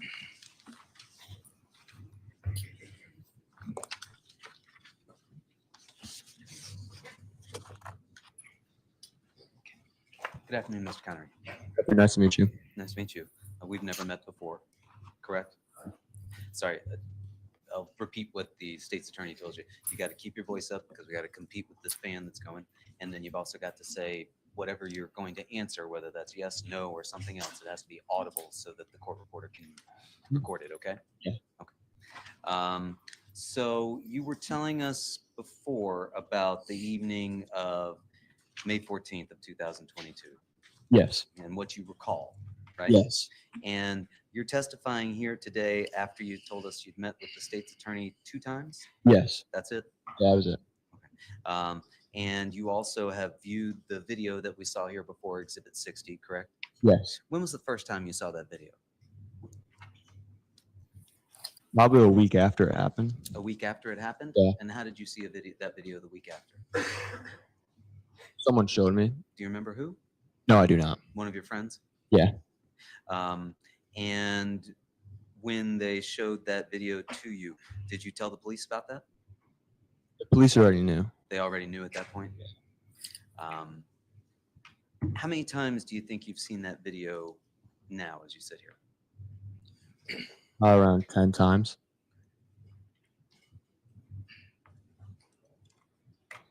You told us that you were a 16-year-old junior at Shelton High School on May 14th of 2022, right? Yes. And you were a rising senior? Yes. And you were playing baseball? Yes. Did you play any other sports at Shelton High? Not that year. That year I only played baseball, but I played football when I was a freshman. Okay. And most of the kids that were at Tyler Rich's, they were older than you, correct? Yes. And they were also members of the football team? Yes. Many of them were either seniors or had graduated, right? Yes. So you were one of the younger members there, is that fair to say? Yes. And Griffin Marcinzik and Ryan Hines were also younger than most of the other folks there, right? Yes. And you told us that Ryan Hines was a friend and a baseball teammate of yours? Yes. And that Griffin Marcinzik you'd known longer, since childhood, right? Yes. Because Ryan Hines didn't come into the Shelton High School system until freshman year of high school? Yes, around 8th grade. Eighth grade? Okay. But you'd become close with him? Yeah, very close. Close enough that after this fight that he described to you at 5 Lazy Brook, he called you to come and pick him up. Yes. And he also told you that he had Griffin Marcinzik with him? Yes. And you went to pick them up, you told us, about a half an hour to 45 minutes after you'd gotten to Tyler Rich's house the first time, right? Yes. So would that be somewhere between 10:30 and 11 o'clock, do you think, that you went to pick them up? Around there, yeah. Because you told us you got to Tyler Rich's house initially between 9:30 and 10, right? And then you spent about 30 to 45 minutes there, right? Yes. Okay. So you think it was somewhere between 10:30 and 11 that you drove to pick them up? Yes. How far away was that drive to Natalia Ritzik's house? 8 minutes, 9, 10, depends on red light, green light. It's not that far. It's not that far. And you said when you picked them up, Ryan Hines didn't have anything with him? But I don't recall if he did. But you told us that you thought they were drinking, right? Yeah. Before you'd picked them up? Yeah. Why did you think they were drinking before you picked them up? Because when I was talking to them on the phone, they said that they had their beer taken from them. And you told us that on the way to Tyler Rich's house, you talked about what had happened at 5 Lazy Brook, right? Yes. And then when you got back, and you were unaware at that point of a group chat that was going on? No, I had no idea about that. Did you see either Mr. Hines or Mr. Marcinzik on their phones? Yeah, they're on their phones. Did they appear to be excited? No. Did they appear to be upset? Sort of, yeah. And they weren't, did they tell you that they were in communication with any of the kids that they thought had been involved in the fight at 5 Lazy Brook? No. But when you got back to the basement, you said people were at Tyler Rich's house. You said people were already talking about the fight at 5 Lazy Brook. No, when we got there and I walked in with Ryan and Griffin, they asked and they came up to him and said, "Hey, what happened?" Just like that? Hey, what happened? Well, we heard about it. That's why I went and picked them up. Because before I told them that, oh, Ryan and Griffin just got in a fight. You guys, Tyler, do you guys care if I bring him here? And they're like, oh, we don't care. So when we got there, they're already aware about the fight, so they went and asked. Okay. And how many people came up to ask about what happened at 5 Lazy Brook? Around 10 people. And one of those was Jimmy McGrath? No. No, Jimmy McGrath wasn't one of the first people to ask? But I didn't see Jimmy talk to Ryan Hines at all. You didn't see Jimmy McGrath talk to Ryan Hines at all? No. Had you been at Nikki DeJesus's house earlier that evening with Jimmy McGrath? No, I wasn't there. But you saw him in that picture, exhibit number 57? Yes. And you know that to be Nikki DeJesus's basement? Yes. And you saw Faison Teal there in the basement, correct? Yes. You saw your brother there in the basement? Yes. Had he been there earlier when you left? Yeah, he was there before me. Did you both drive there together to? No, separately. Separately. And so when you got to Tyler Rich's house, where did you park? On the side of the road, kind of farther up, if you're looking at one of the maps, farther up facing towards, I don't know the coordinates, but towards up his house. If you're driving to his house, it's like up more. Towards Farmhouse Lane? Yes, that way. And you were parked on Laurel Glen facing towards Farmhouse Lane, down further towards Farmhouse Lane. I was parked facing Adams, but more towards Farmhouse Lane, like up there more. Okay. So like when I got there, I turned around and parked on the right side, facing that. Gotcha. So you drove down towards Farmhouse Lane, turned around, came back a little bit, and now you're parked facing Adams. Is that fair to say? Yes. Okay. And there were other cars parked in the road, right? And there were cars parked in the driveway, right? Yes. And so it was a little crowded in the street. A little bit, yeah. When you got back to the house, was there anybody, Tyler Rich's house, was there anybody in the front lawn? When I got back with Griffin and Ryan to pick them up, not that I recall. We went straight to the basement, didn't talk to anyone. We went right down there. And you told us that you'd had 2 Bud Lights in the basement, right? Yes. And that was around 11 o'clock that you got back? Yes. And again, you said to the state's attorney that you had not become aware of a group chat that was going on, right? No, I didn't know about that. But you did become aware of a car that was parked in the front of 43 Laurel Glen Drive, right? Yes. And you said you heard that the car with kids who fought Ryan Hines was there, right? Yes. So as you went out through the basement doors, your understanding was that the kids who had gotten into the fight with your friend Ryan Hines were now parked in a car outside the house. Yes. And you said you walked outside, right? Mm-hmm. Who else was with you when you walked outside? At that point? Yes. I don't recall. Do you remember anybody being with you? I remember the party going outside and a lot of people staying in the front lawn and then 10 of us approaching the car. I remember Tyler Rich was the one approaching the car. Other people too, but I couldn't say who else was with me because I went on the other side of the car on my own. Okay. Everyone was on the driver's side. I went to the passenger side. Okay. So you recall the party emptied out of the basement and went into the front lawn. Mm-hmm. Some folks you claim stayed on the front lawn. Yes, most of them stayed in the front lawn. Most of them. And 8 to 10 people, including yourself, walked across the street to where the car was parked. Yes. And you told us that you went to talk to the passenger, correct? Yes. And that passenger you identified for us, that was the front passenger? Yes. And that was Tyler DeSilva, right? Yes. And you knew Tyler DeSilva, correct? Yes. From having grown up and known his cousins? I was friends with his cousins, and I knew that was one of their cousins. And just so happened a weekend before that, I was at a place in Shellen, and those kids were there, that friend group, and I met him there. Okay. And you said that you had a pretty peaceful discussion with Tyler DeSilva. I like you. You're a good kid. I know your cousins, right? Mm-hmm. Did he threaten you in any way? No. Was his window down or up? It was down. All the way? Yeah. And the passenger window, was that down? I don't think so, no. Did you talk to anybody in the rear passenger side? No, I didn't. Could you see anybody inside the vehicle? Yeah. Could you identify who was sitting in the rear passenger side? No, I couldn't. Could you identify anybody that was sitting in the back seat? I noticed the defendant was behind the driver's side, and I couldn't.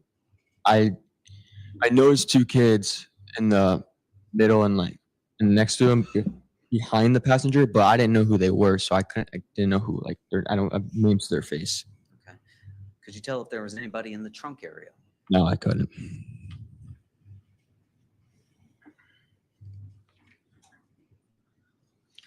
And you told us that among this group of 8 to 10 people was Ricky Fiola? Going towards the car. Yes. No, I didn't see Ricky with me. I saw Tyler Rich go up. Maybe Ryan Hines. I don't recall everyone that went there, but I don't remember seeing Ricky over there. Do you remember seeing Sal Perry there? At the car? No, yeah, again, no. Do you remember seeing Michael Samperry at the car? No. Do you remember seeing Alex Bernston at the car? No. Do you remember seeing Jacob Villalobos at the car? No. Do you remember seeing Matthew Lakovich at the car? No, it could have been them, but I just don't recall who was who stayed on the lawn, who didn't. Do you recall seeing Tanner Chernowski at the car? I don't know. Do you know Tanner Chernowski? Yeah, I know Tanner. How do you know Tanner Chernowski? He's my brother's age. He grew up with my brother, played sports with them, and I always knew him just as one of my older brother's friends, and then we became friends eventually. Okay. And you said you didn't notice Mr. Valle doing or saying anything while you were there at the car? No, I didn't. And you said that your conversation with Tyler DeSilva lasted about 30 seconds, right? Yeah. That interaction never became anything other than peaceful, correct? With me and Tyler Silva? That's correct. Yes. And you said at that point you turned and walked into the driveway by the lawn. Yes. And you weren't paying attention to the car at that point. You were just talking to friends, you said. Yes. How far away from the car were you at that point when you were just talking to friends? Across the street, so wherever the street distance is, like around there. Was this a larger than normal street, or was this your typical street? Typical back road street.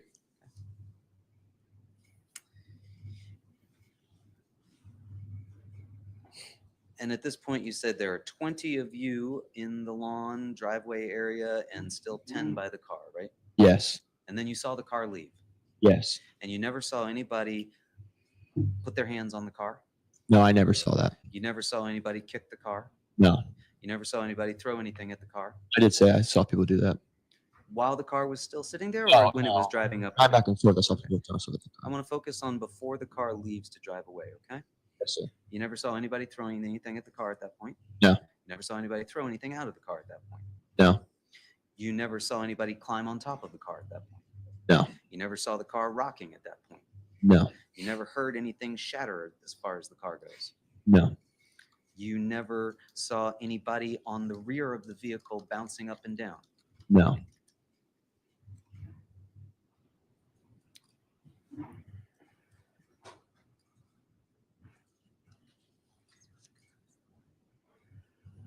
But then at some point you saw the car leave, you told us.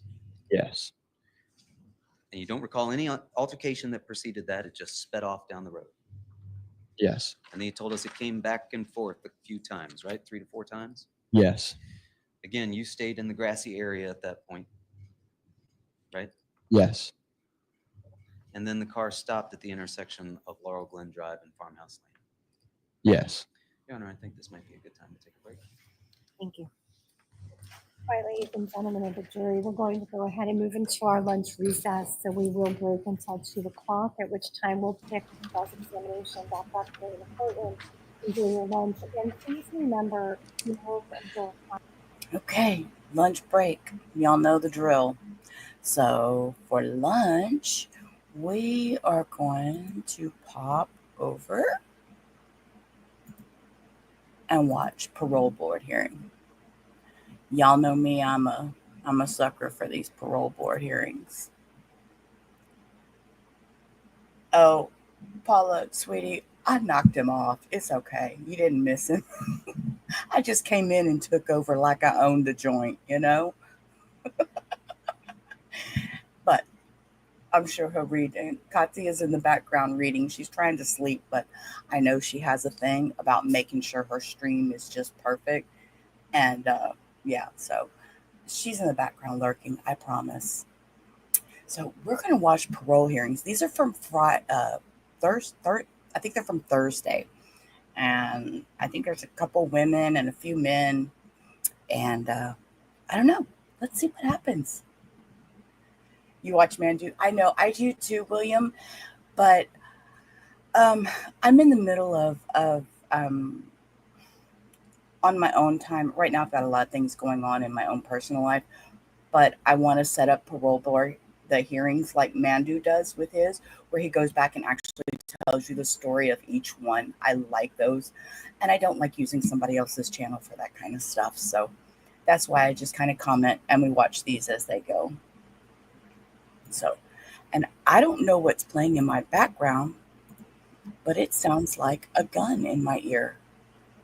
And the only thing, wow, okay. Sorry, I didn't mean to use that word.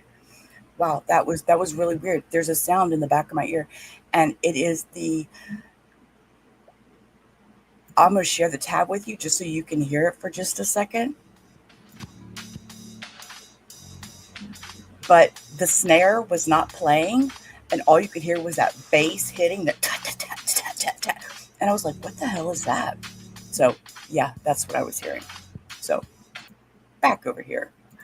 Whew, that was freaking me out. I'm like, okay, I know I have nothing on but this one sound. So, the first one that came up, let's see. When I hit play is, I'm not sure. It's a lady.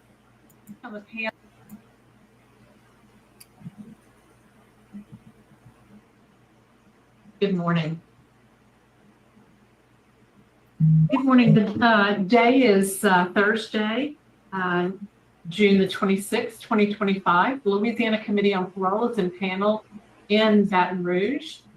Today, serving on the panel, the time is now 8:44. Sitting on the panel to my left is Mr. Barra. To my right is Mr. Freeman. My name is Miss LeJew. Staffing today, we have. And our remote site, for the purpose of a revocation hearing, is Watchdog Correctional Center. Is there any staff member in the room with you? Yes, ma'am. Would you please introduce yourself? Good morning, Deputy Marshall. Okay, good morning, Deputy. Ma'am, if you would you please introduce yourself with your name and your DOC number? Yes, ma'am. My name's Leah Germanaro. DOC number is 743407.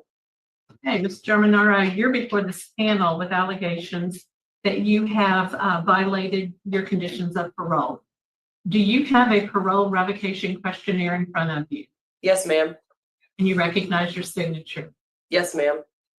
Okay, according to Supreme Court guidelines, you are not eligible for appointed counsel. Have you hired an attorney? No, ma'am. Okay, so we'll go ahead and begin. I'm going to read some allegations against you, and I'm going to ask you to answer with a plea of guilty or not to the statement.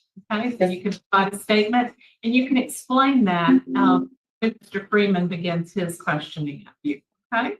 Yes, ma'am.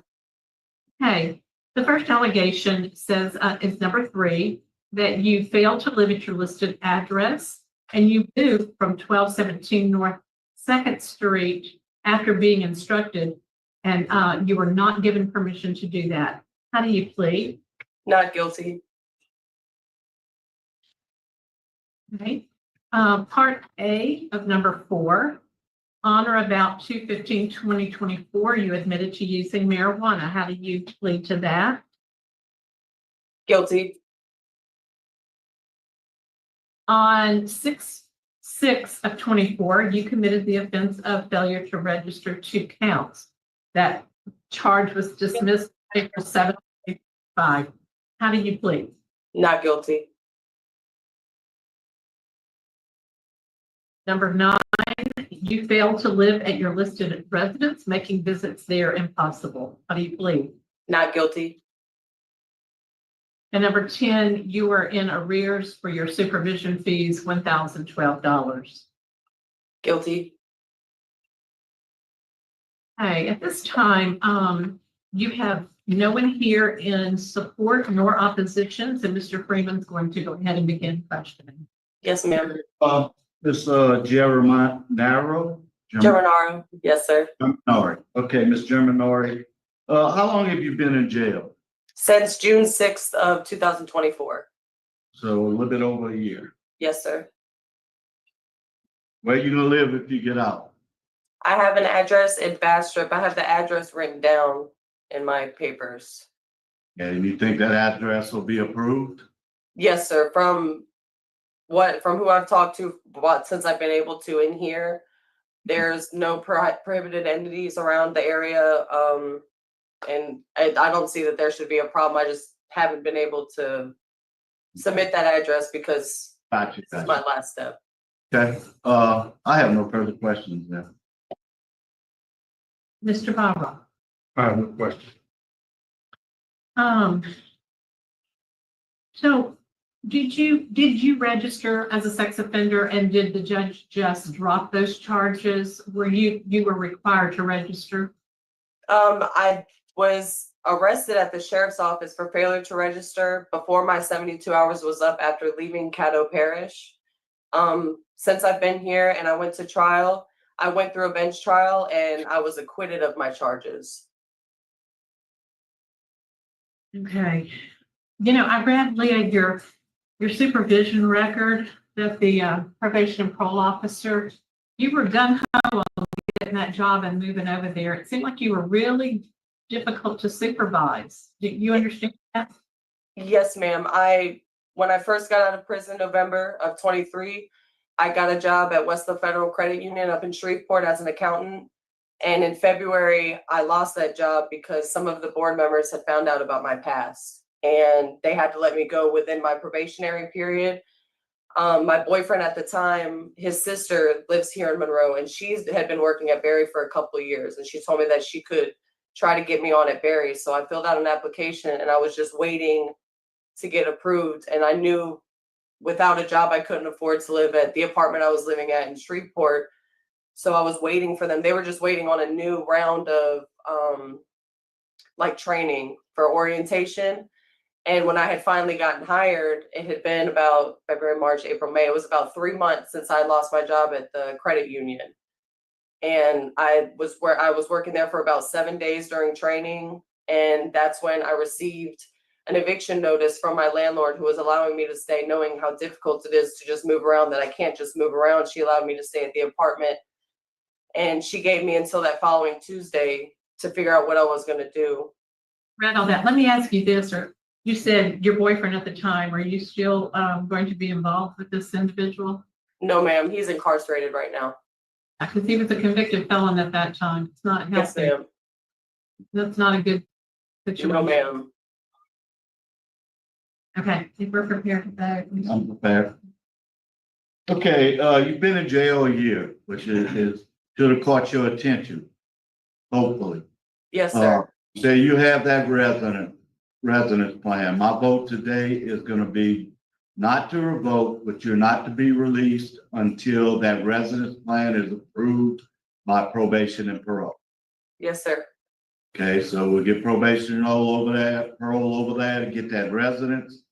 And they'll go check it out. If it's good by all of our standards, then they'll release you. If not, you'll probably have to come up, either find another residence that is approved, or they'll send you back in front of us. Do you understand? Yes, sir. Okay, so that is my vote today. Mr. Barbara.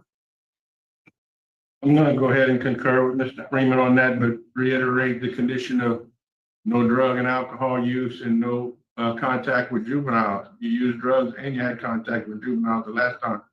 It's not gonna work. Yes, sir. I understand. I'll tell you, like I tell my kids, I hope you get caught if you mess up. Okay? You shouldn't be doing the things you're not supposed to be doing. Yes, ma'am. My vote is to not revoke, to continue on sex offender registration requirements, as well as all the other requirements. Today, you have been given a gift. You're not revoked. Thank you. Okay, can I make my comments? Oh, look at her little face. She was happy. Hold up, just because I can, okay? Y'all see that? Look, she's happy. She's happy. I like that. That was really cute. Thank you. Look, well, unfortunately, I don't know how to pronounce your name, but she did not show Barco. I'm just going to call you Bark. How about that? Oh, she did, Katya. Thank you for answering me, Katya, because I was worried about her. I haven't heard from her this weekend. Thank you, Katya. Um, she's a registered S offender, and yes, she did. I actually looked into it, and she did not show up for one of her hearings, and she did not register at the address that she had previously given. So that was part of her problem, was she didn't show up. She didn't live at the address she had given them. So there was a situation with her ex also being a criminal that may have been at that address. So I think they got that all sorted out, and she is to be released to Bastrop now, which Bastrop is not in the same parish as to where they are. So, and we have a little man up here in a red outfit we can't see quite yet. I'm not sure.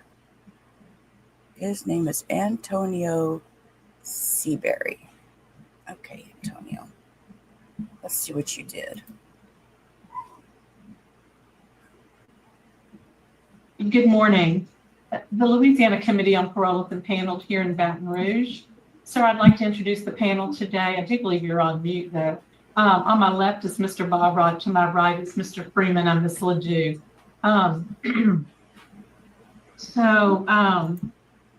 Could you introduce yourself by your name and your DMC number, please?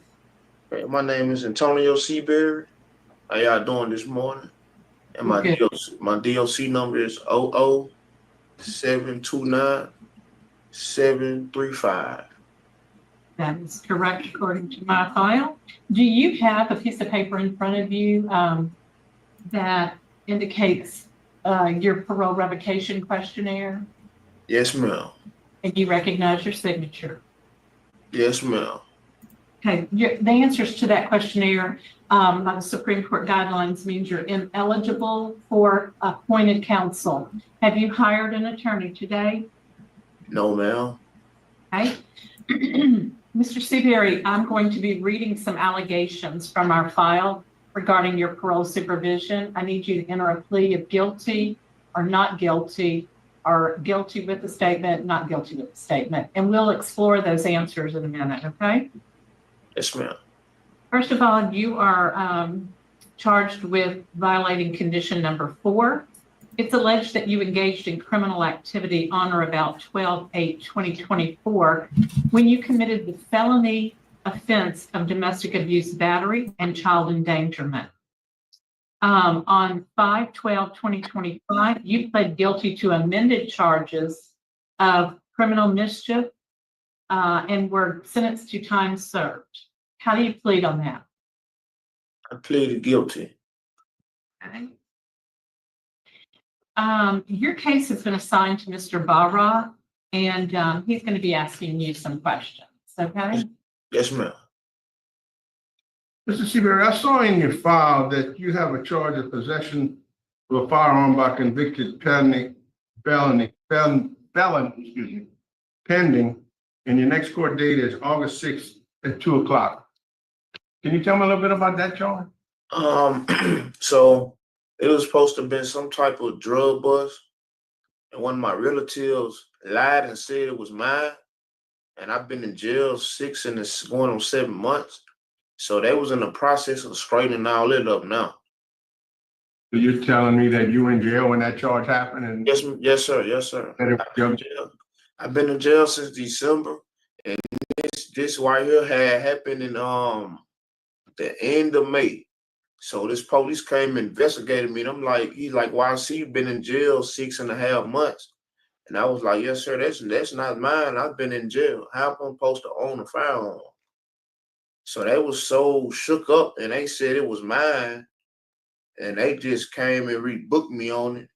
But that's in the process of getting dropped. all right. Yes, sir. Being you pled guilty to the other violation, I don't have any other questions. Anybody else?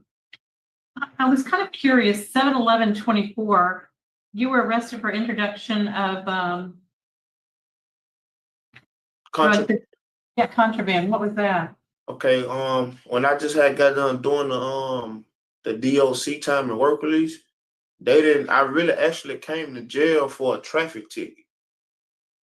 And I'm not gonna lie. I had a little marijuana on me, and I came to jail. I wouldn't have came to jail if I wouldn't have had the warrant for the Monroe City.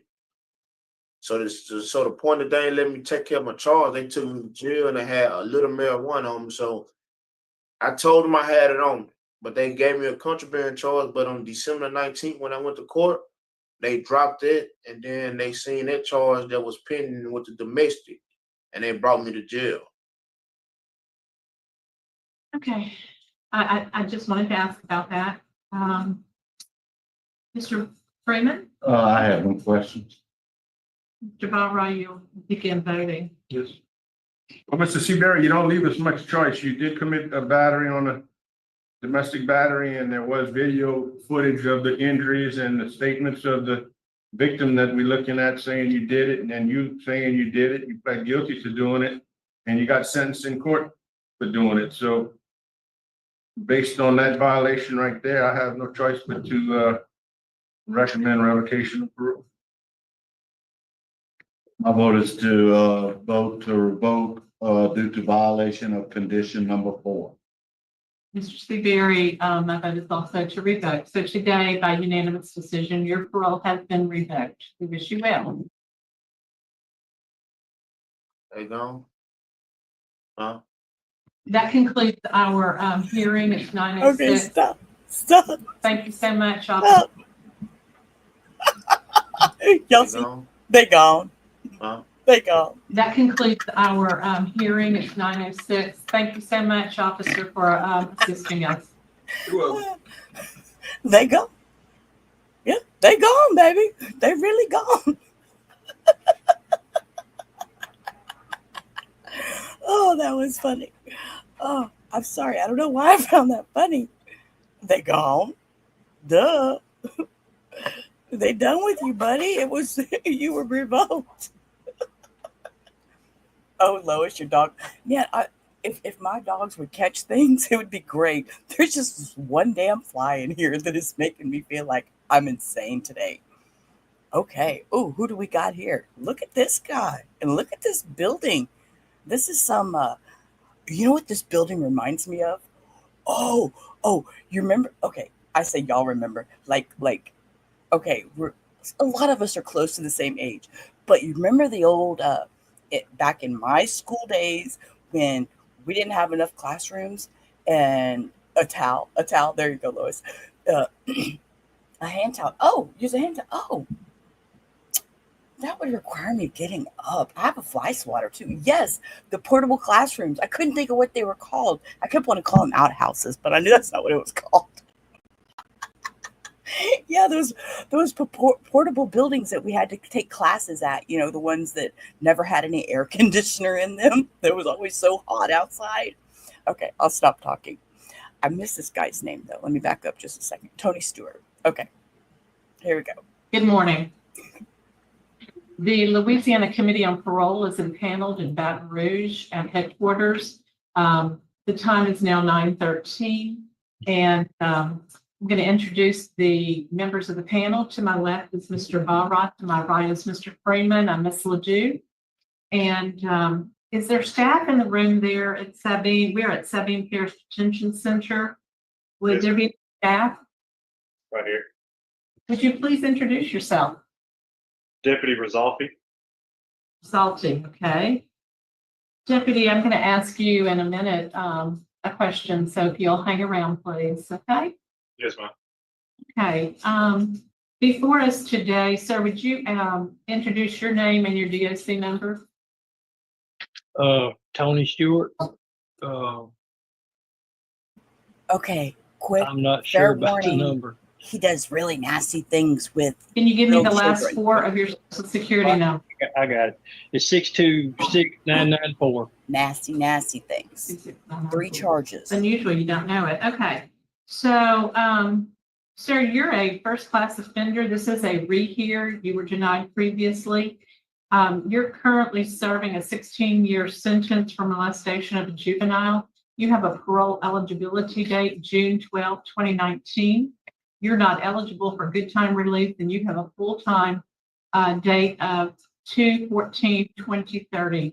Does that look correct, sound correct according to your understanding? Yes, ma'am. Okay. Mr. Rizalti, could you tell me if you've had any problems with Mr. Stewart? Never. So you've never been to any other location for except Sabine? Yes, ma'am. Just here, yes. Your case is assigned to Mr. Freeman. You don't have anyone here in opposition, although we have opposition, or in support. So Mr. Freeman's going to begin the question. Okay. Mr. Stewart, how old are you? 66, And what's your educational level? 12th grade. Okay. And how long have you served on this charge? 11, about 11 and a half years, something like that. Okay. I see you didn't take any substance abuse or pre-release. Is that offered over there? Substance abuse. I took all the courses or the good time classes that they offer here, but they, I wasn't eligible. I mean, I didn't get any credit for it. Substance abuse was one of them, I believe. All right. So I see that you're saying that you didn't commit the offense now? No, sir. Okay, that's what it said, that you changed you denied the allegations of your granddaughter. I hadn't talked to anybody about anything the whole time I've been here. Okay. Did you ever take any sex offender treatment? No, sir. Okay. Okay, I have to pause. I have my time. I can do this because I am on my time. Katya's on a break. First of all, you're 66 years old, man. Second of all, they say granddaughter? Excuse me? And now you're not taking accountability? Right, Barco? Let him out and let the child's father know. I don't even know. I don't even know that would. Yes, Lois. Yes. I'm not popping those up on the screen, that one, but yes, deny all the way. Oh, yuck. Get the F out of here. Okay, I'm gonna hit play and I'm gonna shut up because I'm grossed out. I see that the DA is strongly opposed, the chief is opposed, and the attorney general is opposed. Your sister is unopposed, the victim is opposed. You have a low static 99. Where are you gonna live if you get out?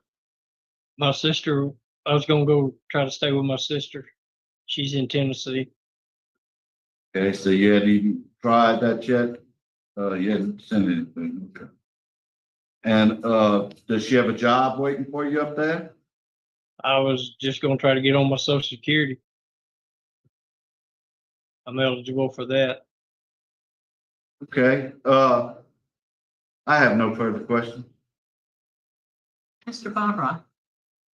I have no. I'm just out of curiosity. I would like to ask, have you ever wanted to be moved to a facility that has more programming? Why are you still in Sabine? I don't know. I just got my work here. I mean, I got to do the laundry and I do all the maintenance and all that. I've just been doing that ever since I got my time. So you're considered a trustee there? Yes, ma'am. Okay. I don't have any further questions. Mr. Freeman? Okay, Mr. Stewart, the biggest problem we got here is that there's no sex offender treatment there. And sorry to say that we usually don't vote for people that haven't been to sex offender treatment. I will suggest that you get moved, but at this time, my vote is to deny. Mr. Stewart, I've got to concur with Mr. Freeman for the same reasons and the age of the victims at the time of the crime. Mr. Stewart, it's a philosophy in general of this board and specifically with me that you need to have the sex offender treatment. And I would have thought that you would be looking to go somewhere where you can get some more treatment. So at this time, my vote is also to deny your parole. We wish you well. Thank you. And that is, time is 9:19. Thank you to Mr. Rosada for having us there at Sabine. We're signing off. Yes, ma'am. Yeah, that disgusting face. That you deserve what you. Oh no, no. That was too much for me. Okay, the next one, Gerald Porter. Whew, that was a disgusting one. Let's see what Gerald Porter's got to give us. Let's see if I can look him up real quick and see if I know what we're. Okay. Good morning. He's in for burglary of a Today habitation and is June 26, 2025. The Louisiana Committee on Parole is impaneled in Baton Rouge. On the panel today, on my left is Mr. Barra. To my right is Mr. Freeman. I'm this. You know, Paula, that's exactly what it's because Sabine, it's a very laid back there, and I don't think that he had even thought, you know, oh, I need to take these classes. Let me go to another, you know, because they can get transferred. So yeah, Paula, he just grossed me out. The fact that he hasn't even tried, he hasn't made an effort, it's just disgusting. Okay, so now we're going to go on to this guy here, who is Mr. I think this was Wilson, wasn't it? No, this was Porter, and it was simple burglary of an habitation, which means a house. And Lola is barking, so I'm going to hit play and go find out why my damn dog is barking. We're at Richland Parish Detention Center. Could staff there at Richland introduce yourself? My name is Lieutenant Kraft. How do you spell your last name? KRAPF. Okay. Lieutenant, thank you so much. I may be asking a question of you here in a moment. Yes, ma'am. Sir, would you please introduce yourself with your name and your DOC number? Gerald Porter, 553-991. Okay, Mr. Porter. You're before this panel today for a parole consideration. You are currently a second-class offender serving 6 years for the offense of synthetic cannabis, maybe, and you were revoked with a simple burglary. You have a parole eligibility time of 7/15/2025 and a good time date of 2/21/2026. Full term January 15th, 2030. Does that sound correct? Yes, ma'am. Okay. Lieutenant, have you Yes, ma'am. have you had this offender long? I can't tell you when he come in, but he's been here probably about a year or two, and we haven't had any trouble out of him. Okay. Mr. Porter, I'd like to ask you why you are currently incarcerated and what you did to get yourself there and why we should consider early release today. Yes, ma'am. I'm incarcerated now for, they said absconding. I actually thought that I was off parole when I had moved to Monroe because I was trying to move there for a better job because I was staying in Elton and there's no jobs there. So I had moved to Monroe for a better job. I thought it was over. And when they had, I guess, went to my mother's address, she called me. It had went on a Wednesday. I called them on Thursday and they wasn't there. So I called them Friday and they came to my house in Monroe and arrested me. I was on my way to work when I was coming out the door and they arrested me and brought me to jail. They said I was absconding.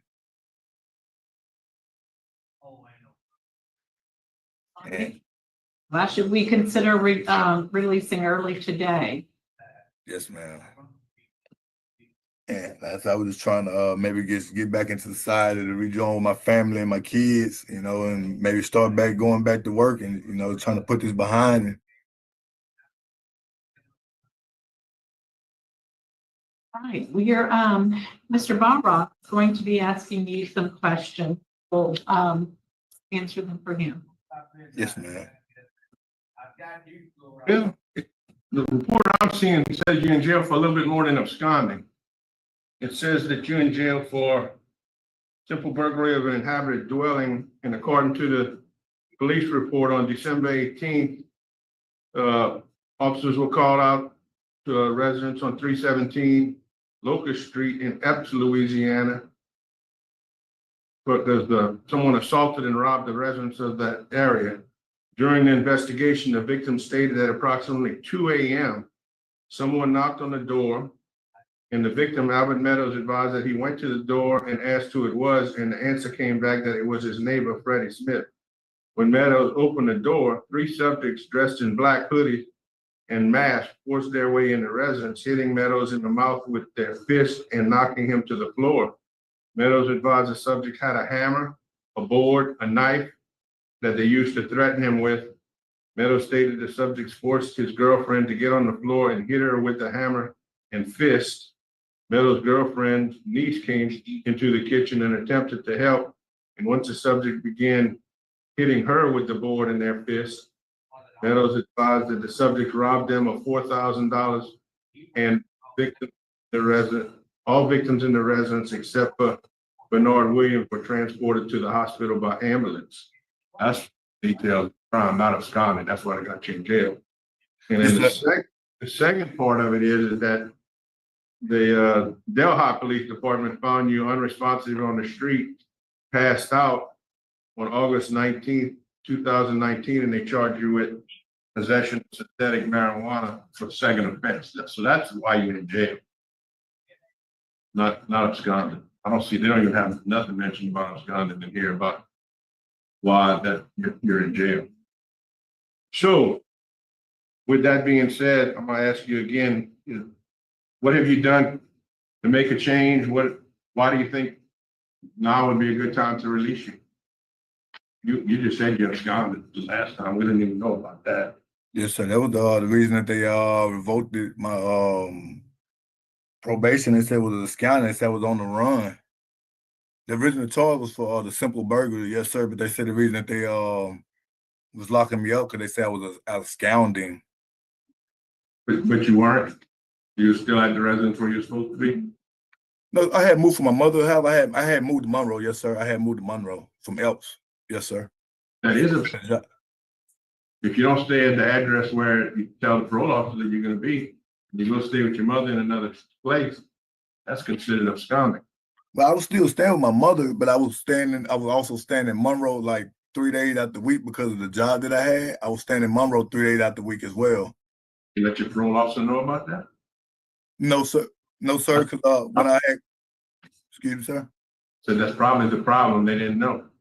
Yes, sir. Because when I had called, I had a female parole officer, Miss Kelly. I had a female parole officer, and then when I called, she advised me that she wasn't my parole officer anymore. And so I just kept calling, and they said that they didn't have any records on me. And so when I called the sheriff department from West Carroll, Richland, and they said that they didn't have anything on me, so I figured that I didn't have any warrants because, like I said, I hadn't gotten in trouble anytime. And I thought maybe it was over because I had caught the charge, and I thought maybe it was over with. And they said they didn't have any records, but then the probation officer told me, he said that he doesn't report to the local authorities, that they had their own system that they run off of. And I wasn't aware of that. I thought maybe, all of them were the same. So I was calling the local authorities to see if I had any warrants or anything before I left. And they all said I didn't have any warrants. And that's why I had moved to Monroe, because they said I didn't have any warrants on me. So I had moved to Monroe and try to find a better job. Except that, let me just note for the record that we do have some opposition from law enforcement to release, and we do have the victim wanting to be paid $4,000 in restitution if we were to release you.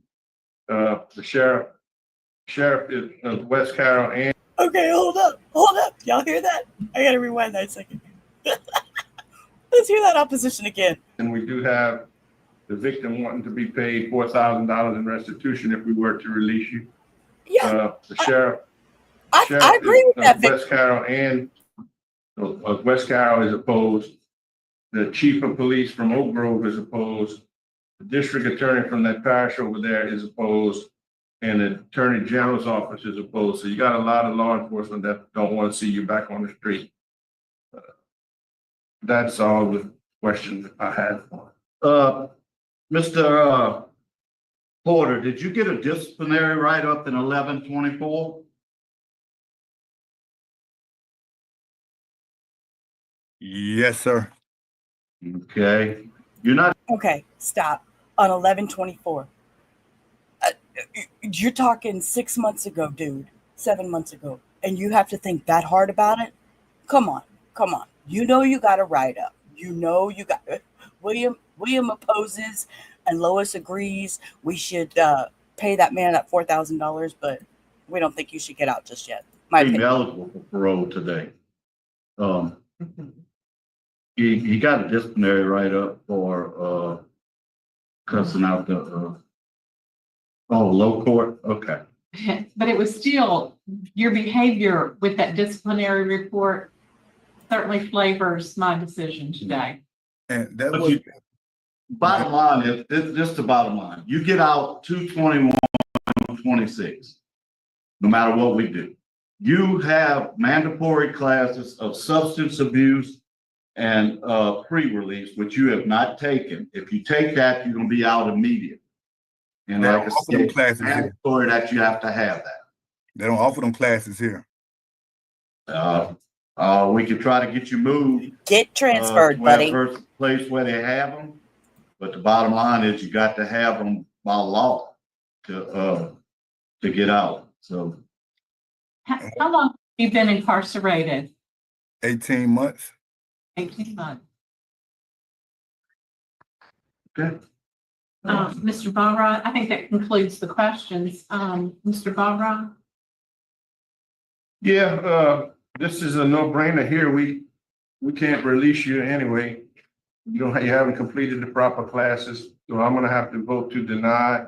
No one told me I had any classes to complete.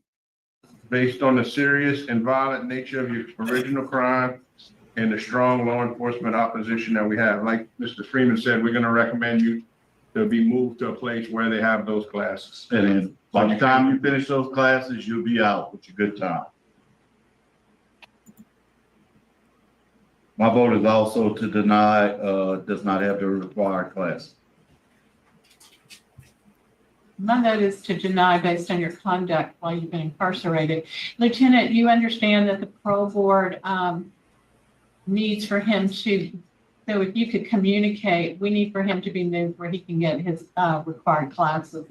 And DLC will be getting in touch with you. Okay. Thank you very much. That concludes the hearing for Mr. Porter. And 9:36, and we're signing off there at Rich. Y'all, no, I'm gonna rewind this bitch. Y'all, hold on. This bus is going backwards. Hold the phone, because I'm sure not everybody saw that. This is why this man is in here longer than he should be. First of all, they said he cussed out the lower court. Now watch this little fool's attitude. And 9:36, and we're signing off there. This motherfucker, y'all, yeah. Hey, Maria, yes, you came at the right moment. This is why you're denied, because you got to act like an ass. Okay. There at Richland Parish. Yep. Bye, sir. See ya. Let me go check on our court, because no, they're still on break. It says, okay, so we got 25 minutes left. Okay. I just seeing how much longer we had to go before I had to go back to that. Okay. Yeah, exactly. Exactly, Barco. They didn't want him out on the streets. They didn't want his ass out there. This guy, no. You act stupid like that, you deserve to be where you're at, buddy. Okay. Let's see. Now we're going to go. Jefferson Parish. John Mason. Let's see what the time Mason is now 9:43, and we are at Jefferson Parish Correctional Center. I see an officer there. Can't read your name. Okay, I'm going to tell y'all real quick. Mr. Mason is in here for 1, 2, 3, 4, 5 violations of theft of $500 or more. Okay, Lois, be back at 2. No problem, sweetie. That's another 25 minutes. Go get you something to eat, do your stuff, and court will be back. You know, they're pretty prompt on being back at 2. So, yeah, this guy has 5 charges. 1, 2, 3, 4. I'm sorry, 6. No, 5. I can't. I got my wrong glasses. 5 charges: theft of $500 or more. So that's what this guy did. Now let's. Oh, the court will be. Oh, okay. Okay. Yeah, court will be back around 2. I'm just talking, Lois. You know me. I get up here and I just kind of I let loose. Sorry, it's me. Okay, so now we And know you're what on this mute. is. He's got theft charges. So let's do it. See what he says he did. Because you know he's not going to say, "Oh, I stole." He ain't going to come in here and just say something that simple. Cover his All right, ass. good morning, Deputy Marlboro, Justice Parish Sheriff's Office. Oh, country. Right. Good That morning. Louisiana accent. Do we have Woo-hoo. Mr. Mason? John Mason, yes, ma'am. All right. Sit down in front of it.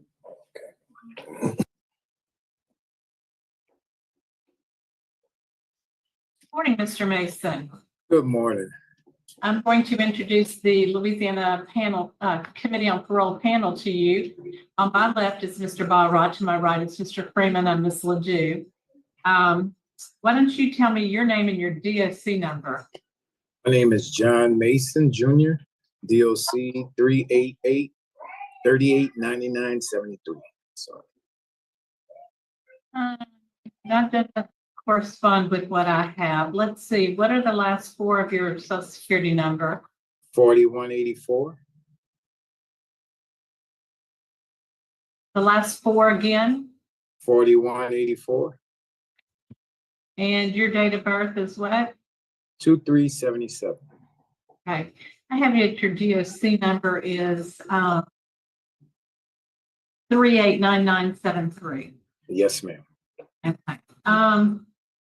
Today, you are before us for consideration for parole. We'll read some information into the record. It says that you are a 6th class felony offender. You're currently serving a 9-year sentence in Jefferson Parish for habitual theft of 500 or more. You have several dockets against you on that. You have a parole eligibility date, January 20, 2025, a good time date, February 22nd, 2029, and a full term date, September 27th, 2031. According to your knowledge, is that correct? I actually spoke with Records maybe about a week or so ago. She supposedly got with DOC. It's actually supposed to be a 7-year sentence, 5 years flat and 2 with the good consecutive. They supposedly fixed it. The dates are correct as far as the good time release date. Okay. So If the release dates are correct, we'll go ahead and proceed then. okay. All right. Mr. Mason, I'd like to give you the opportunity to speak first before we begin asking questions. And I'd like to ask you to explain to the panel why you're currently incarcerated and why you feel like we should provide you with an early release today. Okay. The reason that I'm incarcerated is because I committed the crimes of theft, felony theft, and misdemeanor theft. I went into some stores and took some merchandise without paying for it. I was going through some times in my life where I needed to make some extra money, and that was the route that I had chose. I realized that that was the right thing to do. I hold myself accountable for it. The reason why I feel like parole should be granted is because, like I said, I do hold myself accountable for the choices that I made, and I know those weren't the right choices. Now I'm in a better position, so that way once I'm released, I feel like I could be more successful out there. I've been trustee for 2 years and 3 months here at Jefferson Parish on maintenance. We get paid. I've saved up $20,000 So I plan on taking that 20,000. When I get out, I'm going to go and buy my. Hold the phone. Somebody take my phone from me. Hold my phone. Because I swear, I did not hear this man just say that he has saved $20,000 while being in prison. Please don't tell me. Please. I need to know how long he's been there. I just. Tools that I've saved up $20,000. Okay. So I plan That's on what he taking said. that 20,000. When I get out, I'm going to go and buy my tools, get me a truck, vehicle, trailer. And Okay. Sheila, stop. Don't be so judgmental. Stop. I need to get out of my head with some of this stuff. At least he's planning for the future. He's talking about getting a truck and getting equipment and getting a job. He is in his late 40s. If he was born in 77, he's in his late 40s. I need to stop and yeah, the panel was even surprised, right, Maria? I don't know how they're earning that kind of money in prison, and I don't know how long he's been there. I couldn't tell by his paperwork. Exactly. That's what I was thinking. For the theft, $500 times 5, and he has saved $20,000. And his victim wants $4,000.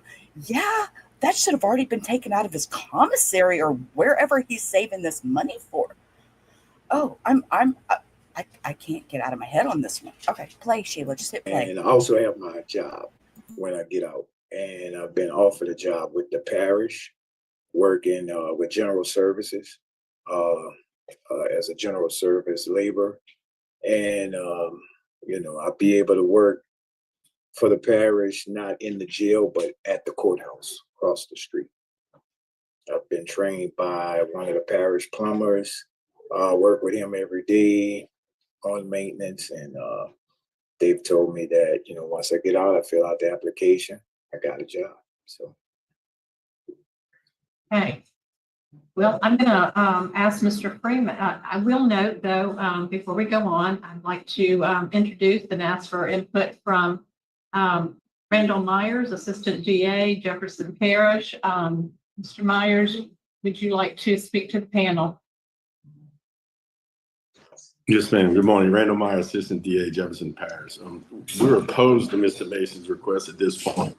First, I want to note in 2020 at a prior parole hearing, at that time, his mother had stated that he needs additional programming before he was released. And since then, I think his programming has been, pretty limited. His supervision record is poor. He was released in August of 2017 and then returned to jail in September of 18 because of another conviction. And then April of 22, he's released on good time. After his release on good time, he's arrested numerous times and had 18 theft cases in 22 and 23. And that's why he's back in jail. Since he's been back, he's taken victim accountability letter training, and he's taken FDIC smart money for young adults. I don't see anything else in the record as far as rehabilitative programs that he's taken. I think it's good with some of the work he's been doing and attempting to get, as he said, I believe it was plumbing work, and potentially has a job going forward. But I think it's pretty clear based on his rap sheet, his continued offenses, that he needs additional programming before he's released. Thank you. Thank you, Mr. Myers. Mr. Freeman? Okay, Mr. Mason, why have you not taken more classes? Here at Jefferson Parish Correctional Center, they don't offer any classes pertaining to like the classes that you guys are suggesting that be taken. All they have is AA and NA. That's the only thing that they do have. And I don't even think that they actually use that record to show for anything, but we do have a guy that comes for NA and AA. Other than that, they don't have like money management, parenting, any other classes. Yeah. Okay, and let me ask you this, do you go to the AA and NA meeting? Yes, sir, I have been. Okay. What's gonna be your sobriety plan if you ever get out? I know you had a little problem with drugs. Yeah, even though, I mean, I really haven't had a recent problem with the drugs, I still want to just for myself, take it upon myself to continue going with the NA program when I do get out. And there's a transitional program that I was in at a point in time. I'm going to go and get back with that program. It's Bethel Colony out in Gentilly, New Orleans, and I'm gonna participate in that program just to, to help myself. Okay, and how long have you served on this charge? How long have you been in jail? I've been incarcerated since 2023, 2 years and 3 months. Okay, and All right, I paused it. There's your answer. He's been there for 2 years and 3 months, and he has earned $20,000. Hello. Do I see a problem here? Yes, I see a problem here. I don't know. I need to calculate that. I need 2 years and 3 months. That is really, Barco. Are you serious? I mean, okay, 2 years and 3 months. I mean, there's no and paid for his commissary and all his. No, something's not right. I find a problem with this. There's something not right, and I find a problem with it. Look, I see the little wrinkles in my forehead when I'm talking. That's how aggravated this is. Okay. as Mr. Myers stated, you do have a terrible criminal history. I counted over 35 arrests. And supervision was not real well at all. I have no other questions. I'd like to ask Mr. Mason, so have you had this epiphany or something? All of a sudden you're doing really well. What's the change? It had been drugs at the point in times, kind of dealing with addiction, binge addiction, where I just would put myself in bad positions and make poor decisions. But like I said, I realized that, I need some continual supervision in a sense once I'm released. So that's why I think it would be in my best interest to take it upon myself to get involved in some type of programs upon release that can also help me while I'm out there. The staff there, the officer, could you tell me if you've had any problems with Mr. Mason during his incarceration there? No, ma'am. They haven't had any problems with it. Okay. Follows orders. Okay. Mr. Barra. No question. So the panel is prepared to vote. Mr. Freeman. Okay, Mr. Mason, first off, you're very intelligent, man. I can tell that by talking to you. Thank you. And I think you're on the right track, but we need to get you some programming before you get out, especially substance abuse, which substance abuse and pre-release are now mandated by law that you take before you get out. So my vote today is going to be to deny, but that I'm going to recommend that you get moved so that you can take those classes and reapply when you complete them. Okay. Mr. Barra. I'm going to concur with Mr. Freeman for the same reason.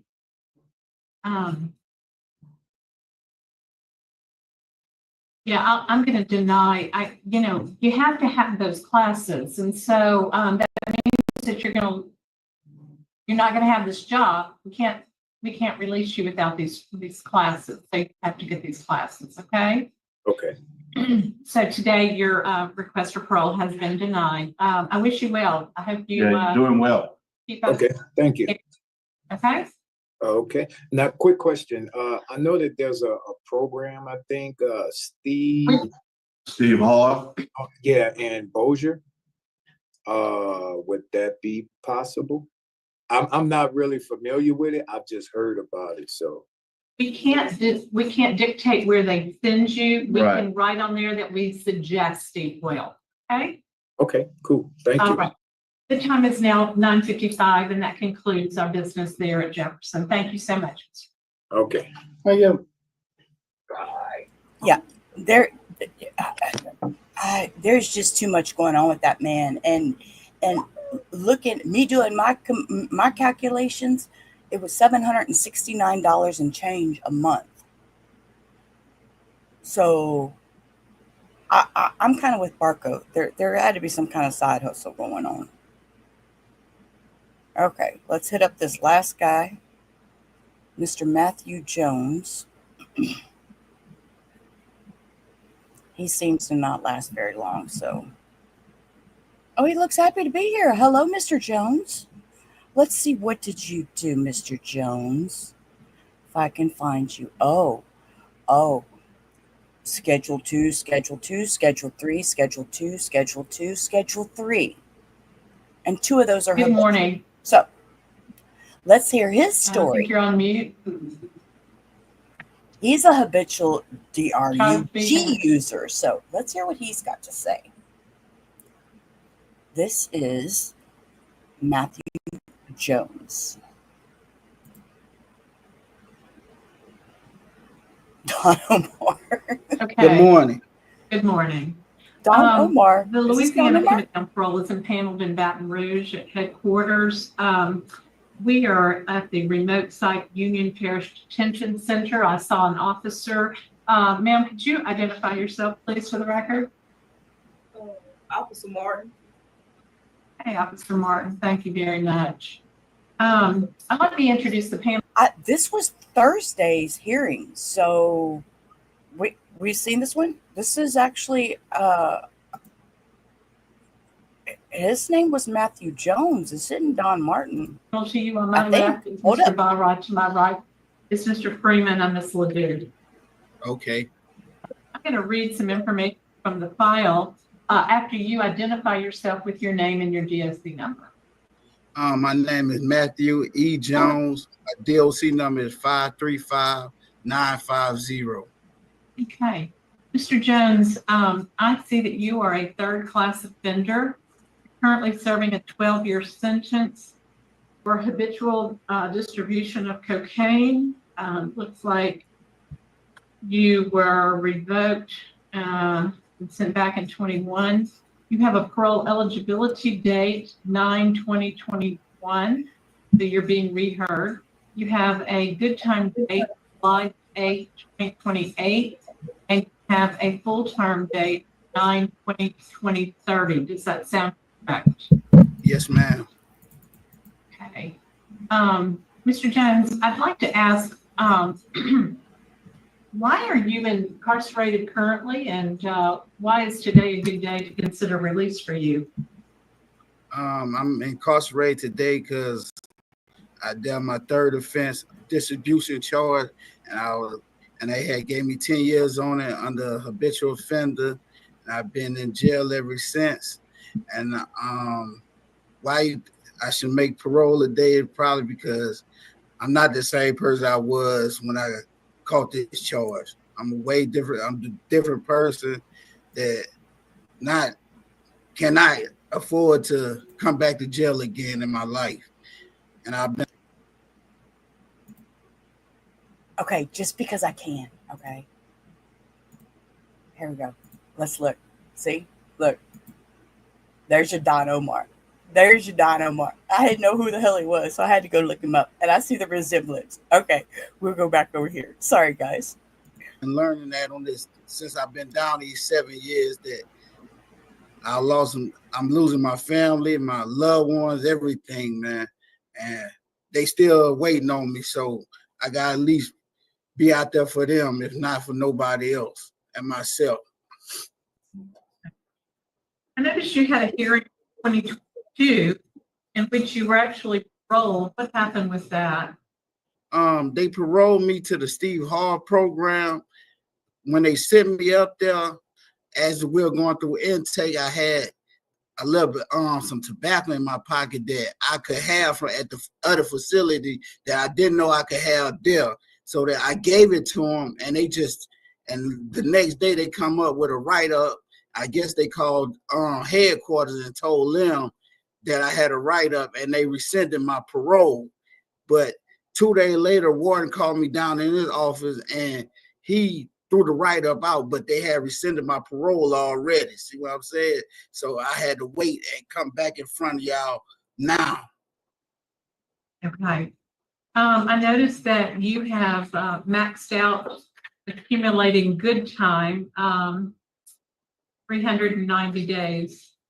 You're Yes, taking ma'am. quite a few programs. Yes, ma'am. I got my high set. I got all my drug abuse classes. I got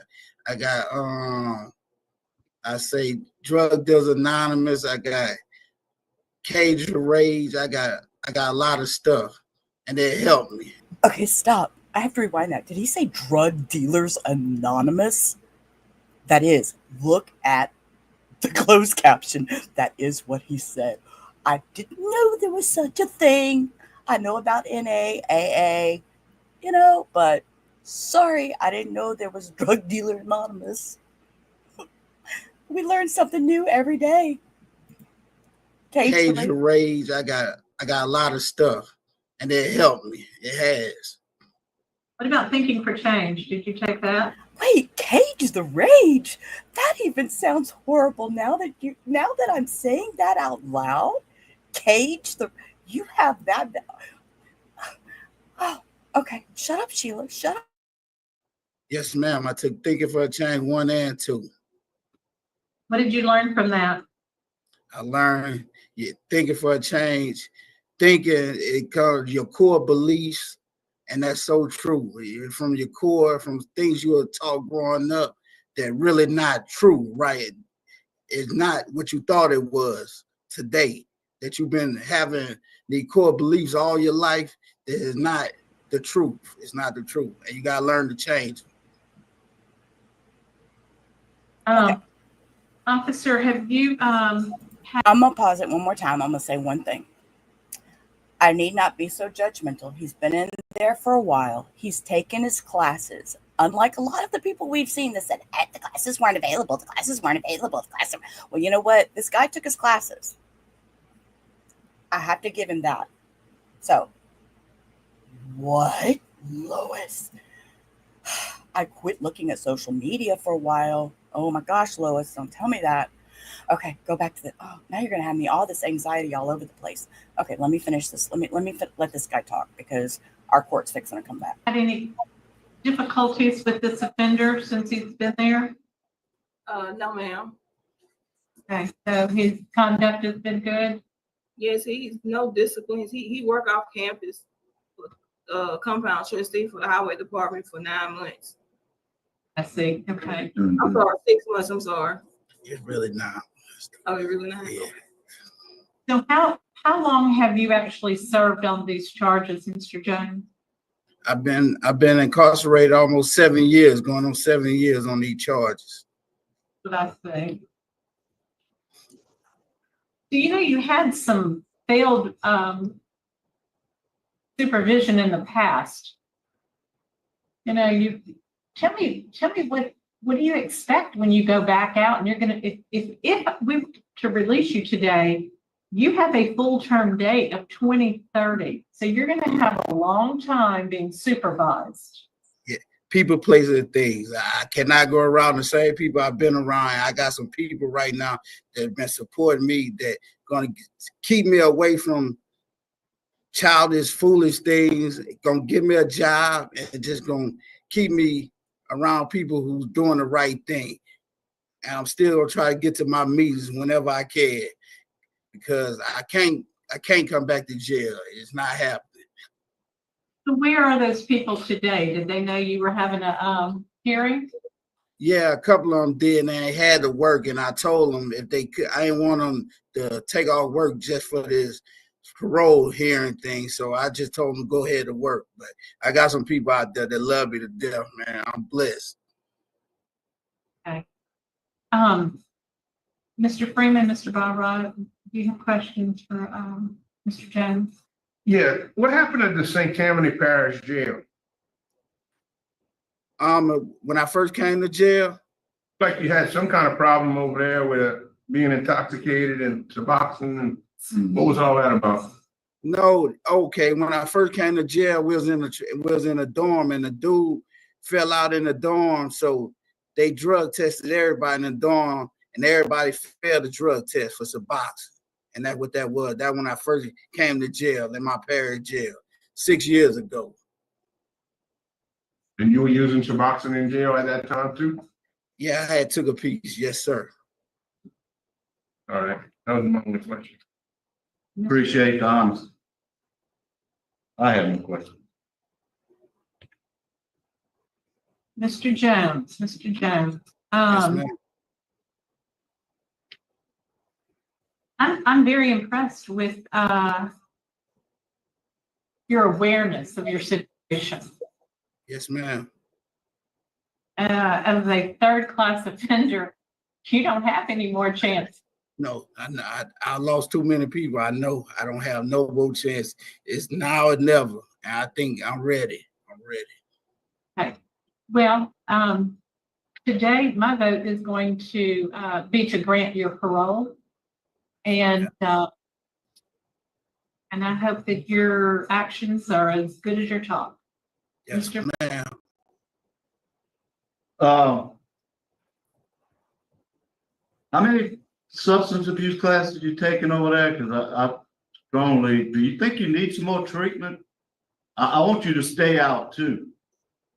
Yeah, I wouldn't mind taking outpatients. Whatever y'all need me to do, this state, keep me.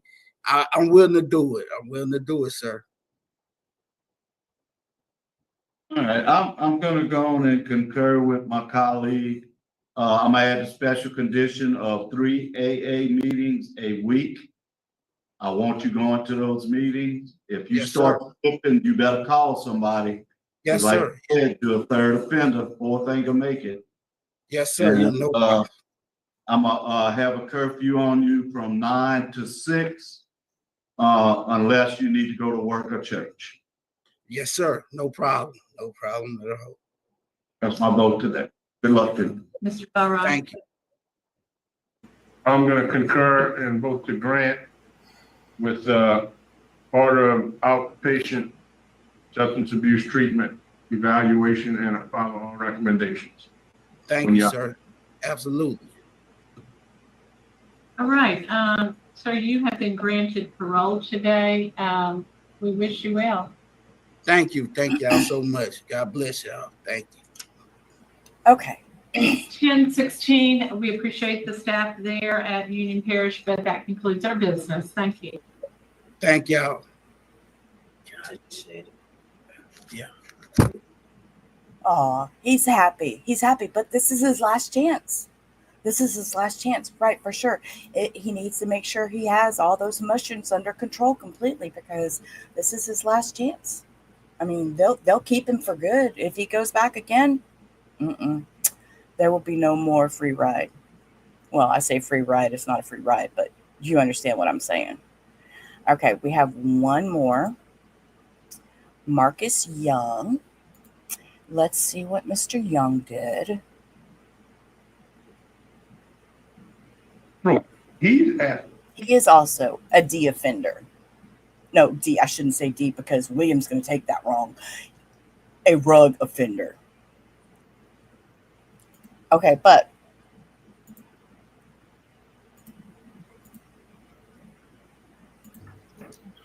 trial's back. We'll watch that one during our next break. Trial's back. On to trial. Okay. I want to remind you, you do remain under the obligations of condition. Yes. You bring him in door.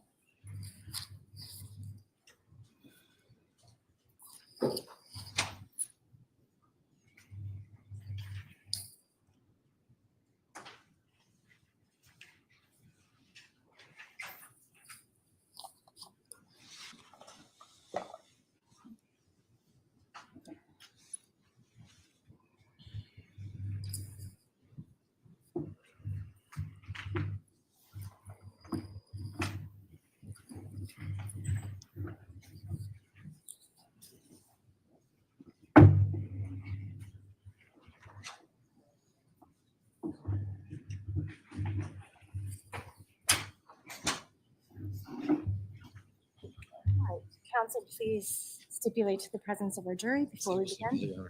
Defense stipulates, Your Honor. Thank you. All right, Mr. Smith, Attorney Smith, if you'd like to come up.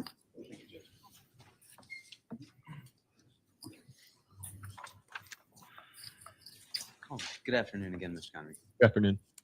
You and I were talking about the car having stopped at the intersection of Laurel Glen Drive and Farmhouse Lane when we left. Do you remember that? Yes, I do. So I want to take us back there, okay? You told us that you observed 2 individuals get out of the car, correct? Yes. Only 2 individuals get out of the car? I'm mistaken. 3 got out of the car. Oh, I'm sorry. 3 got out of the car? Yes, Mackenzie Traffic County also got out of the car. And you said that you and a few of your friends walked down the street to talk to them, correct? Yes. And that was Ty Wood, correct? Yes. Matthew Lakovich? Yes. My fault there. Tyler Rich? Yes. Ricky Fiola? Yes. Ryan Hines? No. Faison Teal? No.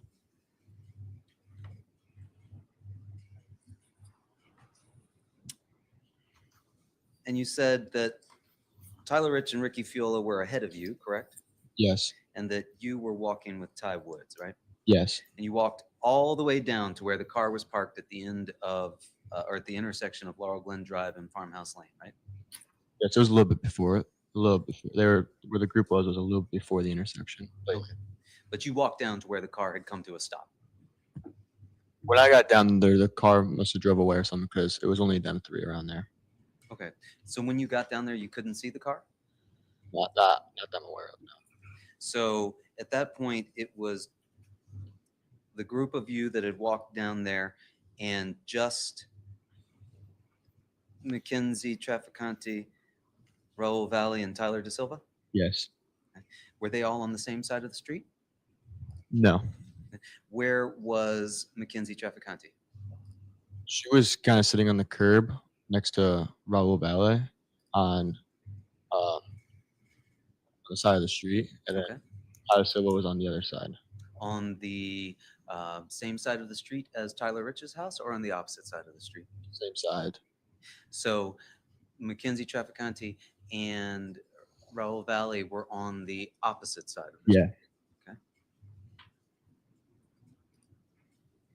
How far away were you from Mr. Da Silva?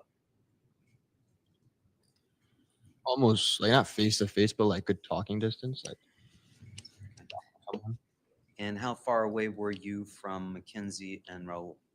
almost the whole street across. Like, not like about 8 feet, 10 feet.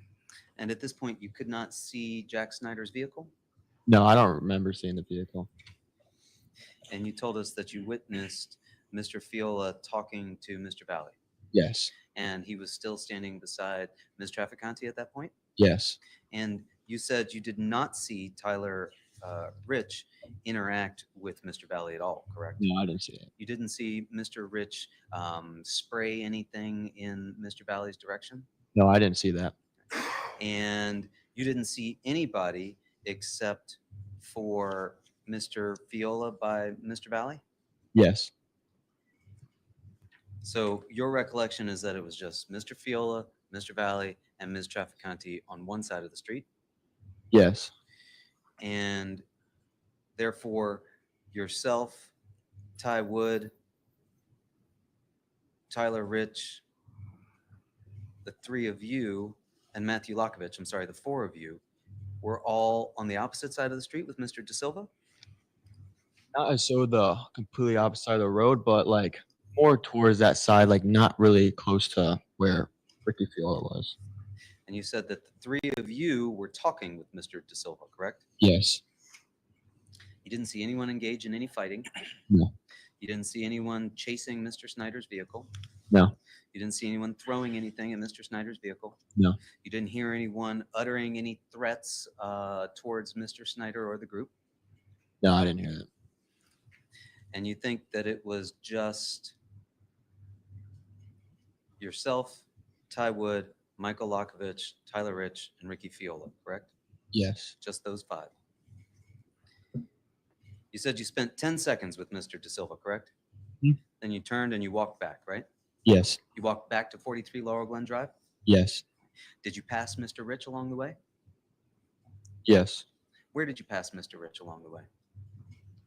Somewhere walking back with him, farther down the road. Who else was walking back with him? Ty Wood, Ricky Fiola, Matt Lakovich.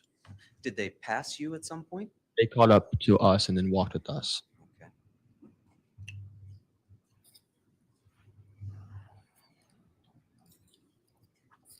You initially were walking back with Ty Wood and Mr. Lakovich, correct?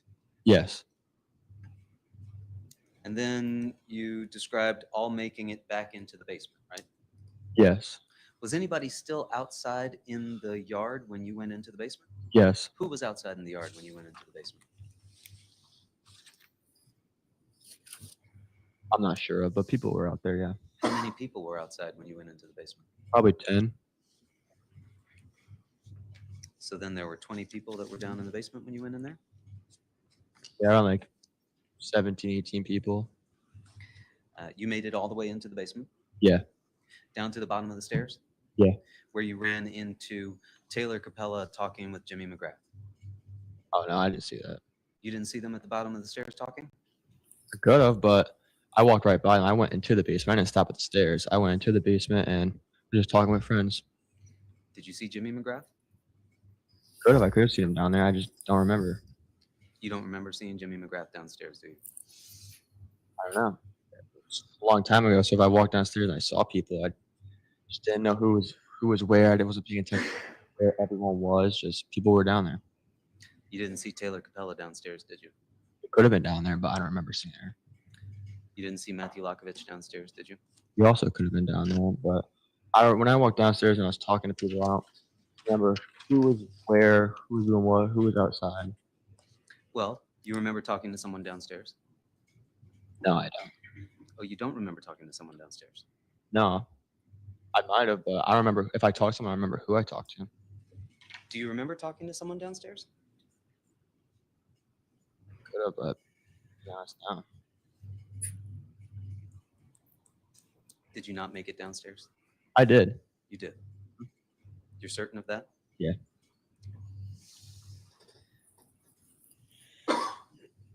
And then you told us that you heard they were back. Yes.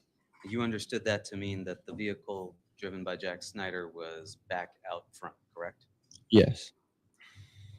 And at this point, you told us that you were by the basement doors slowly creeping up? Yeah. What do you mean by slowly creeping up? Like walking, like I wasn't running out to like where everyone was. I was taking my time there because I didn't think anything was going to happen. You didn't think anything was going to happen? No, 'cause we told them to leave multiple times. I thought there was another time we were trying to tell them to leave and they would leave. And as you were slowly creeping up the stairs, how many people went past you? Creeping up the stairs? Yes. I was already out. I got out of the stairs pretty quick, but when I got outside and I saw people face to face, then I started slowly. I see. So you went quickly up the stairs. Mhm. How many people passed you on the stairs? No one really passed me. We were all going the same way. How many people were with you going the same way on the stairs? Probably about 5 or 6 people. Just 5 or 6 people? Yeah. The others remained in the basement? Yeah, but eventually they probably followed me. Well, sir, I don't want you to tell us what probably happened. I want you to tell us what you observed. Well, I couldn't see behind me, but everyone came outside eventually, so they must have came from behind me. So eventually everyone was outside. Yeah. So there were 30 of you at that point outside. Yeah, but scattered out, not all together. And you described to us that you were slowly creeping up and that there were people lined up talking by the bush and the truck, correct? You remember describing that for us? Yes. And how many people were there by the bush and the truck? Around 6 people. Just 6 people? Yeah, I remember seeing 4 people that I was friends with, and then Tyler Silva and Raul Valle.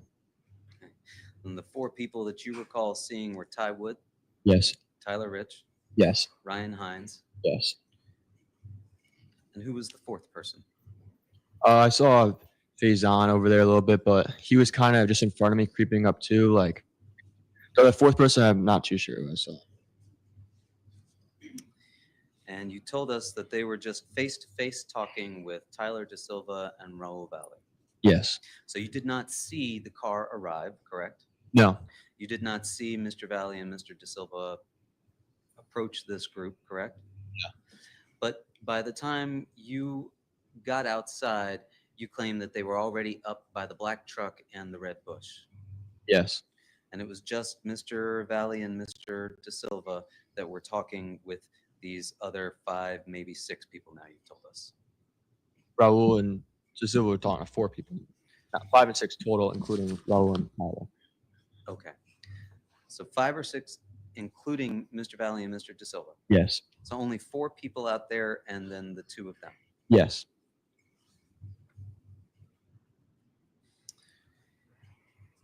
And you said that Mr. Valle was to your right? To my left. Before you described it as being Mr. Valle was on the right. Was that as we were looking at the exhibit? Yes. From my point of view, because it's flipped, it was Mr. Valle on the left and Mr. Silva on the right. Okay. And they were side by side. Yes. And you didn't see anything in their hands, correct? No. But you could see their hands. No, I couldn't. People were blocking me. There's 4 of them. There's 2. So them 4 are blocking my point of view of them. The 4 of the Where their people hands talking were blocking your view. From where their hands are. I can see their faces. I can't see what their bodies do. You could see over top of the heads of the people that were in front of you to see Mr. Valle and Mr. De Silva's head. Objection, mischaracterizes the response room. When I saw them 2, I was able to see who it was, their faces, but I couldn't see where their hands were. If their hands were down there, people's bodies, I couldn't see their hands. That's what I'm saying. Sir, were these 4 people that were talking to them in front of you? Yeah. And yet you could see Mr. Valle and Mr. De Silva, but not their hands. Yeah.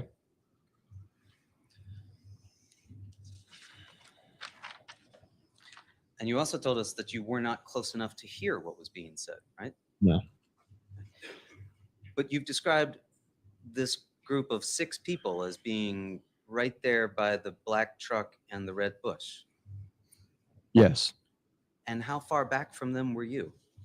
First 20 feet, but then slowly creeping up.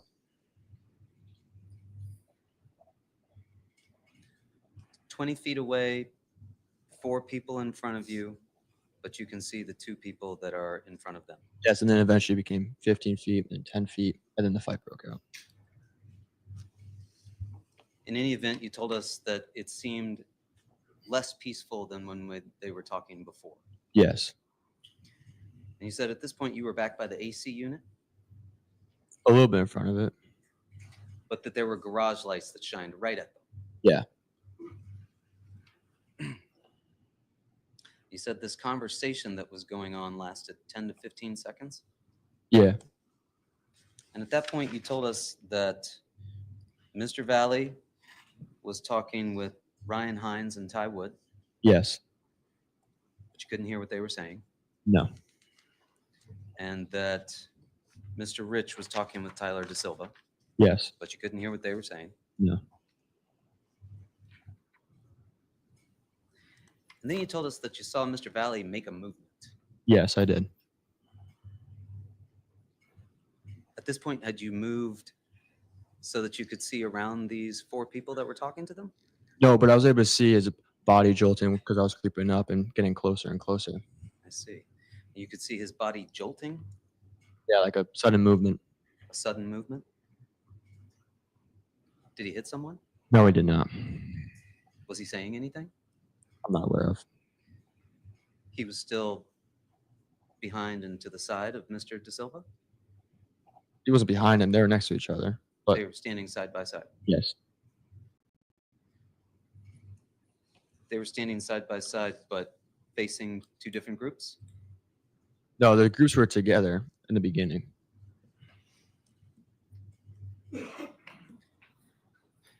And then you did see Mr. Rich punch Mr. Valle, correct? Yes, sir. But when you first talked with officers on the 15th, that's not what you told them, right? Yeah, I didn't tell him that. No. You told them on the 15th that same day that either Mr. De Silva or Mr. Valle pushed the Shelton High kids and the fight started, right?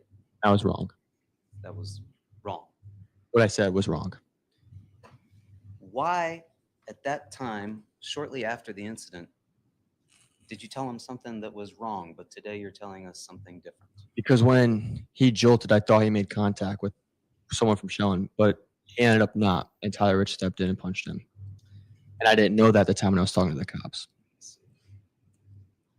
And do you remember telling officers that same evening that Mr. Valle was getting beat up Yeah, I said that. and that everyone was on top of each other? Yeah.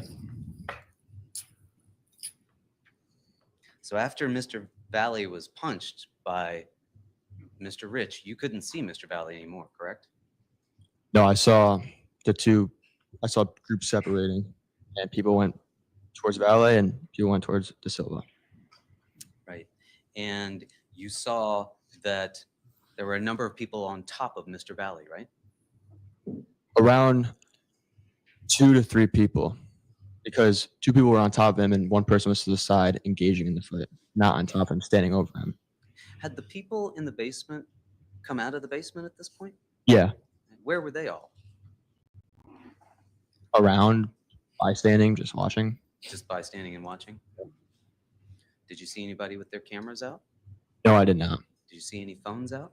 No, I did not. Did you see anybody with lights in their hands? No, I did not.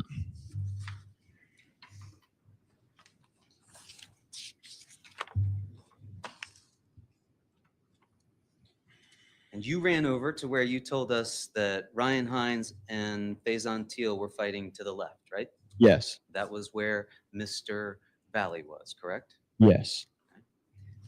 So that was one of the fights that was going on. Is that fair to say? Yes. The second or other fight that was going on to your right at that time. Yes. And that involved Mr. De Silva. Yes. How many people were fighting with Mr. De Silva? From my point of view, I ran over to the fight where Raul Valle was because my brother went over there, so I wasn't paying attention towards the Silva fight, but I saw people on the side view kind of running over there and then assuming that people did. Did you see Mr. McGrath at this point? No, I did not. Did you see Mr. Lokovich at this point? No, I did not. And you say you ran over there, you got there, and you just stood and watched, correct? Yes. At that point, your brother Tommy, Ryan Hines, and Faison Teal were on top of or next to Mr. Valle, right? Yes. Then you told us everyone got off and Mr. Valle walked away, right? Yes. But you watched the video with us and you would agree that he didn't just get up and walk away, that people were over there involved in some sort of altercation and pushing or shoving him, as you described when watching it, right? Yes, at first he was able to get up on his own and people weren't approaching him, but when he kept walking towards, more people came in and just pushed him out of the way to just get him away and get him into the road and get him off the property. Were you one of those people? No, I wasn't. Was Jimmy McGrath one of those people? No, he wasn't. You said Mr. McGrath was not involved in the fight at all. He wasn't involved at all. Okay. Because where was he? One of the people bystanding. Just by standing over, can you point to us where he was? Well, at that point, I'm just saying he could have been bystanding. At that point, I didn't know where he was. You didn't know where he was? Yeah, I didn't see him over there where people were pushing Raul out. Okay. Did you see where Matthew Lokovich was? No, I didn't. Did you see where Tyler Rich was? No, I did not. Did you see where Ryan Hines and Faison Teal went? No, I did not. Did you see where your brother Tommy went? No, I did not. What were you watching? Raul Valle. That's it? Yeah, that was it. And he was by himself? People went after they pushed him. He was by himself and he walked towards the car, and I was keeping my distance from him, watching him. And where did the people that had just pushed him into the road go? Back around to past to where Tyler De Silva was. Just they went back. Just let him be. You saw that while you were watching Mr. Valle go to the car? No, but that's what I found out later. At that time, I didn't know where they went. I just watched Mr. Valle and just kept watching him. So is it fair to say, sir, that you don't know where those people who had just shoved him out into the road went? Yeah. And you don't know who those people were? No.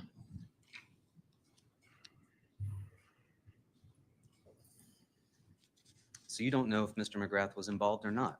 I didn't see him over there. You just told us you weren't looking at what happened with that group. But when they were pushing him out, I was looking over there and I didn't see who was pushing who. Like I just saw a group of people push him out of the way. I don't know who was who. Who was in that group of people that was pushing him out?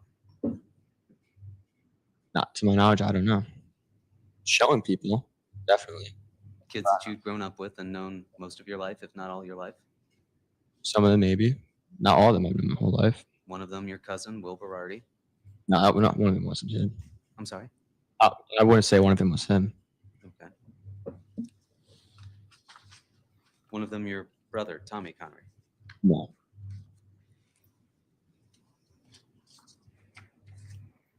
But you are certain, and you're testifying here today, that Mr. McGrath was not involved in any way. I didn't see him over there.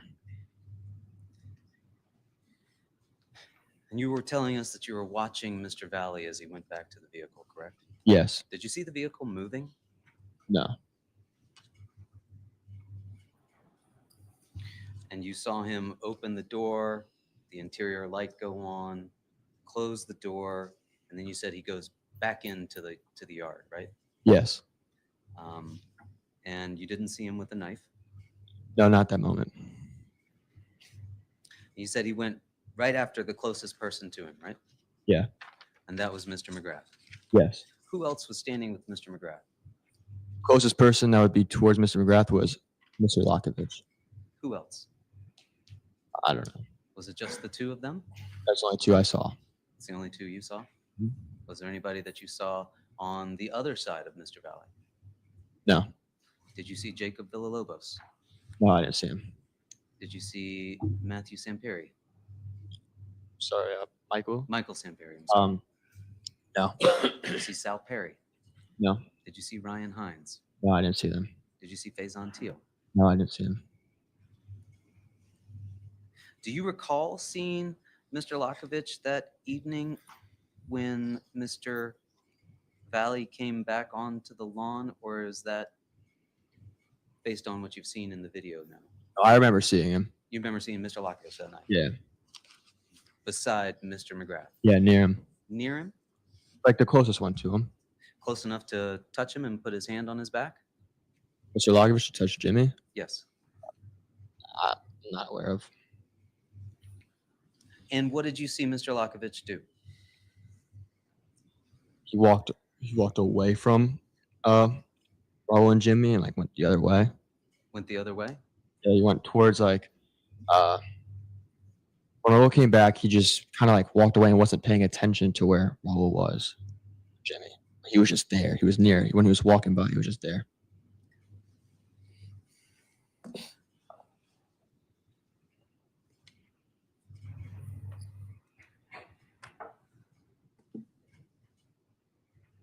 Did you ever see your brother Tommy Connery fighting with Mr. Valle? Yes.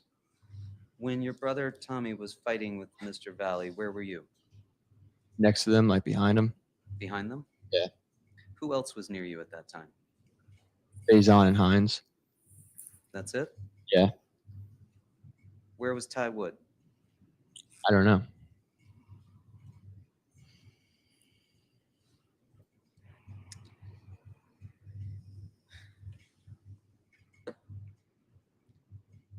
Mr. Connery, isn't it true that you were with a group of people that had shoved Mr. Valle into the street and that were then walking back and forth between a vehicle that we saw in front of the vehicle that he went to?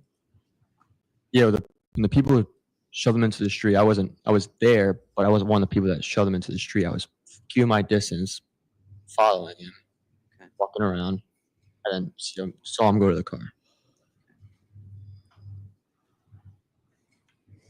Can we see exhibit number 60? Do we still have that over there?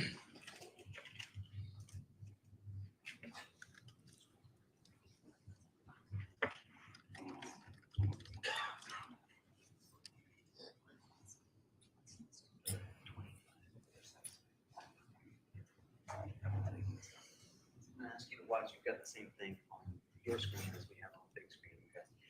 And I'm going to ask the state to pause it at certain points.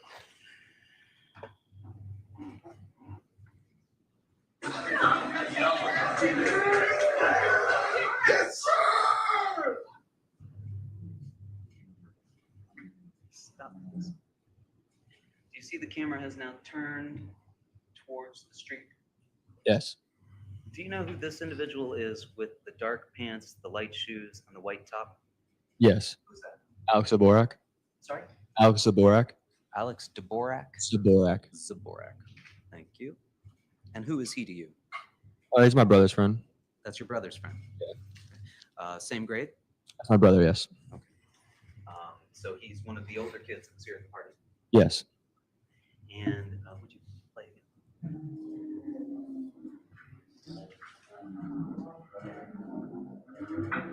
Okay, pause, please.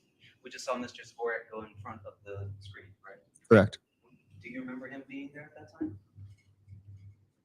No. And so you don't know what he was doing at that point? No, I didn't know where he was. Could you play again, please?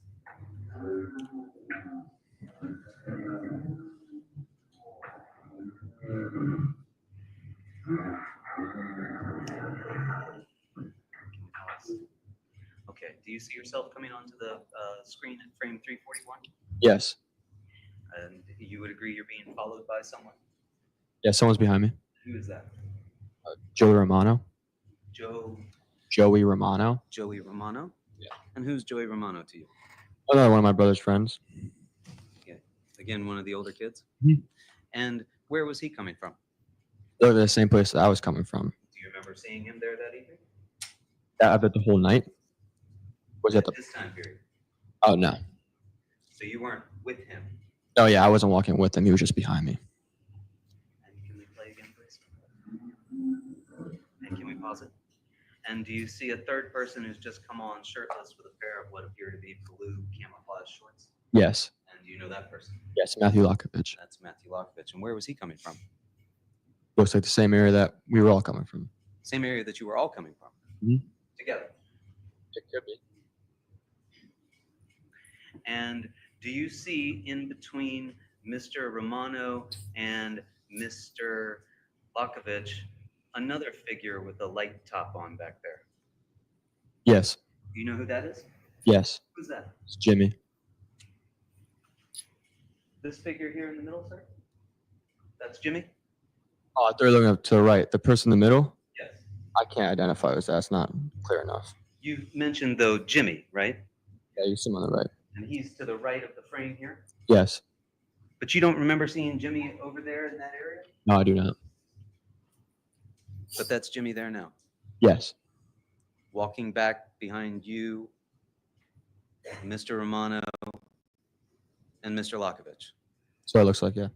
And you're all coming, you would agree, from that area where we just saw Mr. Valle get shoved out into the street? It could be all come from there, but I don't remember seeing Jimmy with any engagement over there. Can we play?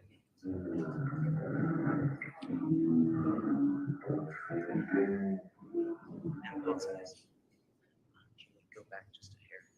Sorry, maybe like 2 seconds or so. There we go. Okay. And do you see in front of Mr. Lockovich another individual with a pair of lighter shorts with maybe some dark black biker shorts popping out and a white shirt? Yes. Do you know who that is? Jacob Villalobos. That's Jacob Villalobos. And he's shoving Mr. De Silva into the street? Yes. And he's now over in that same area where all of you have just come from? Yeah. And you still see a couple of other figures behind him, but you can't identify them. Is that fair to say? Yeah, I can't identify them. And can we play again, please? Oh, sorry, can you stop? And can we go back 2 seconds? I apologize. A little bit more, and right there. Do you see, sir, a figure just in front of what you've identified as Jimmy McGrath? Yes. With like light shorts, light shoes, and a shirt with some sort of graphic on the front? Yes. You know who that is? No, I do not. That's not your brother, Tommy. No. You just have no idea who that person is. Yeah, no.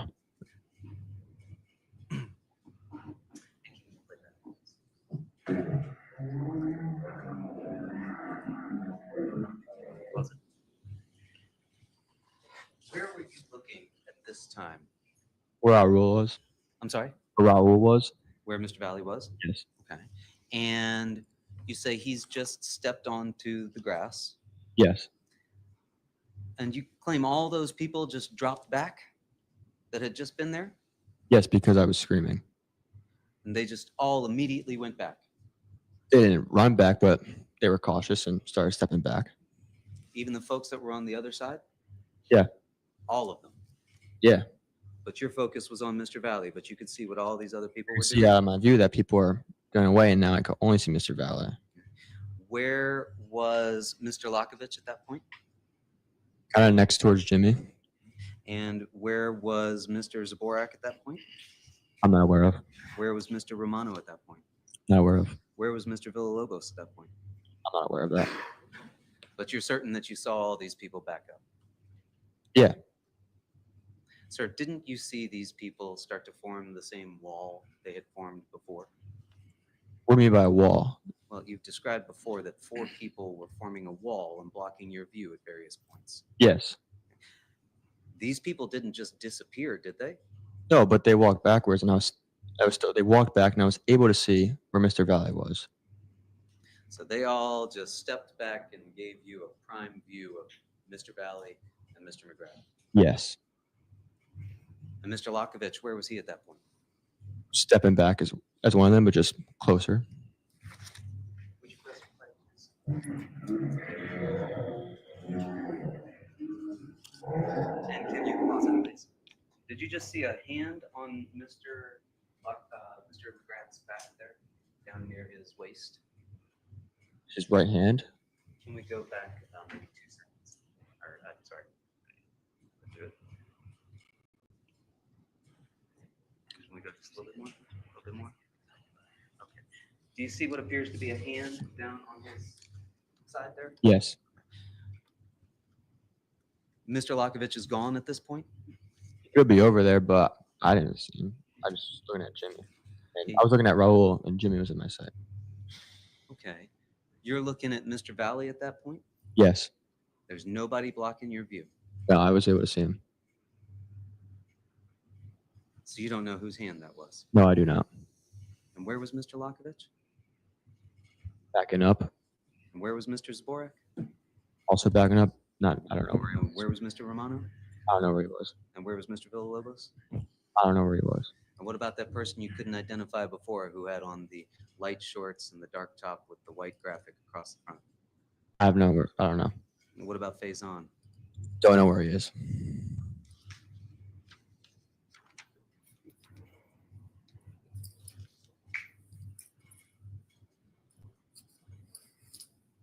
Did you see Mr. Valley slip at all as he came onto the grass? No, I did not. You saw him just go straight at Mr. McGrath. Yes. Do you remember it being misty or rainy that evening? No, I do not.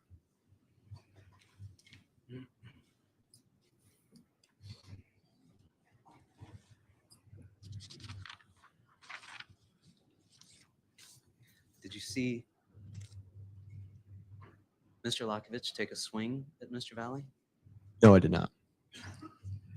But you don't know where Mr. Lakovich was or what he was doing at that point? Yeah, so if I was looking at Mr. Valle, I didn't see anyone go after him. At that point, no one was going after him.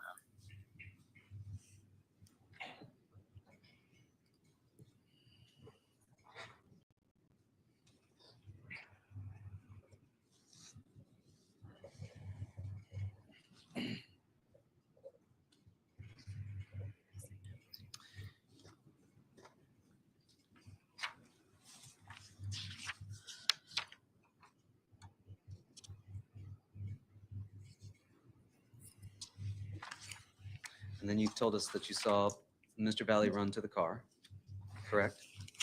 Yeah. And nobody followed him. No one. Did you see Mr. De Silva at that point? No, I did not. You see him here in the road, Yes. and you say you could see Mr. McGrath, Yes. but you don't recall seeing Mr. De Silva there in the road, No, I wasn't looking there. and you don't recall seeing Mr. De Silva at any point thereafter. No, wasn't looking over there.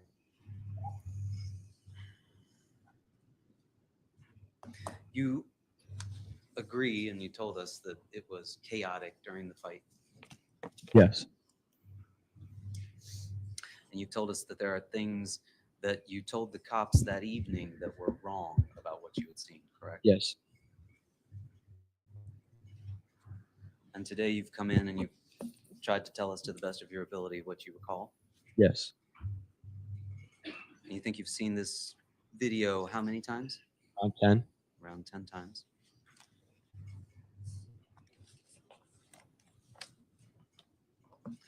And your testimony is that Mr. McGrath was just a bystander watching this go on. Yes.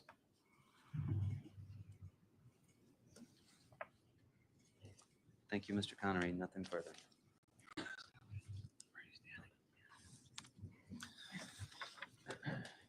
Charlie, counsel asked you a little bit about where you were standing when you first came out of the house.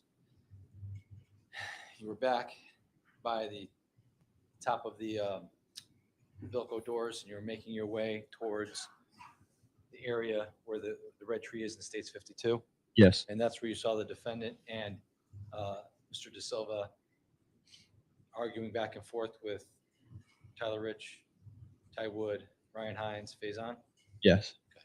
And did you just stand there the whole time, or were you actually like kind of walking up like this? I was walking up slowly. And when you were walking up, were you able to see their faces? Because when people stand side by side, you can see in between people's heads. Yes. And is that how you in fact saw the defendant and De Silva talking to Tyler Rich and the rest of your friends? Yes. And you testified on cross that you couldn't see their hands because were their hands above their head? No, they weren't. Were they by their side? No. So if somebody had a weapon or something at that point, you wouldn't be able to see it, right? No. But in fact, you didn't see the defendant with a weapon at that point, right? No, I did not. And at some point, did you get closer to where they were talking? Not that close, but I was getting closer. Now, how close would you say you got before you saw the punch and the fight started? A little far from me to you. Around. Like here? So about, say, 10 feet? Yeah. Fight happened, the punch happens, and then what do? Do you get a little closer to see what's going on? I saw my brother go over there, and then I followed him. Okay. And I just watched. You just watched. And then at some point, the interaction between Hines, your brother, Faison stops, Yes. and he gets up. The defendant gets up. Yes. And what does he do?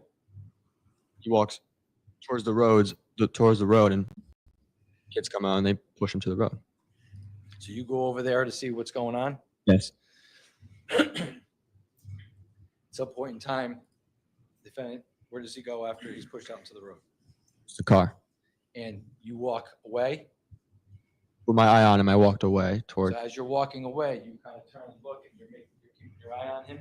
Yes. Over your left shoulder. Yes. And at some point in time, what do you see? Go back. And when he's coming back, you yell. He has a knife. He has a knife. And at that point, where is Jimmy in relation to where you are? And like in front of me. So he's like, I'm standing over here. The lectern's there. Is Jimmy like from me to the lectern? Yeah. Okay. And counsel asked if you saw Matt Lockovich in the area. Do you remember seeing him in the area, or? I remember seeing him near there, but as I started screaming that, he starts backing up. But he was the closest person I saw that I could identify to Jimmy. And he indicates that there's this wall of people. Are people starting to surround the defendant when he comes back in? No. What are people doing when the defendant comes back in with the knife? Taking a step back. So they're backing up. Mhm. And at some point when they're backing up, what does the defendant do when they're backing up? Goes after the closest person to him, which is Jimmy.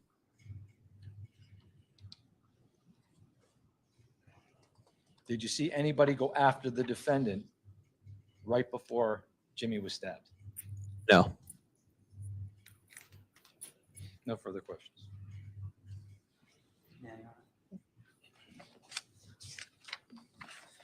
You told us that after the initial fight between Mr. Hines, your brother, Mr. Teal, Mr. Valle, those are the only three that you can remember being there with Mr. Valle, that at some point he goes to escape. Yes. He got people let him go. People let him go. Let him go. He gets up and he walks away. And then a couple people came over and they didn't try to shove him getting back down on the ground. They went over and just pushed him out away into the road to get him off the property and out of here. Well, you just told us he was already heading out to the road. Yes, he was. And so people just came over to gently take him by the elbow and walk him out to the street? No, they pushed him, but when they pushed him, they weren't pushing him for him to fall on the ground. They pushed him to get him out of there, like for him to leave. Fair to say, sir, you don't know what was in those people's minds when they were pushing him? Yeah, no, I don't. But you're describing it as being something less than aggressive? Yes. Guiding him out to the street? Yes, to get him out of the fight, to get him out. And you've been asked a number of questions about your perception of what was going on in that video, correct? Yes. Do you remember seeing Tanner Chernowski film that video? No, I did not. You didn't see Tanner Chernowski at all? No. Objection. This is outside the scope. I'll sustain that. As you saw yourself walking back there on that video, you don't recall anybody being right in front of you with that camera? No, because I wasn't looking over there. I don't remember Tanner taking a video. Nothing further. Nothing further, Your Honor.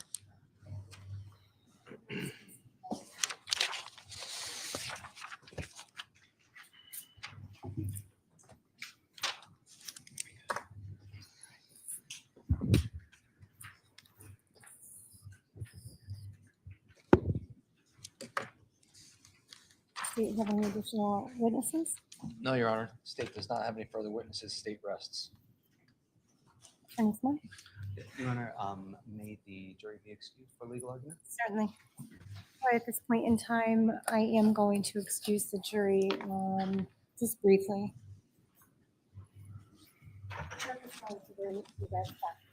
Jury deliberations room.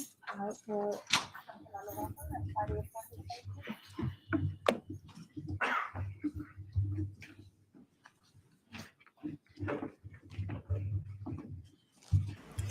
What could it be? What could it be? What does he want to argue outside the jury presence? What could it be?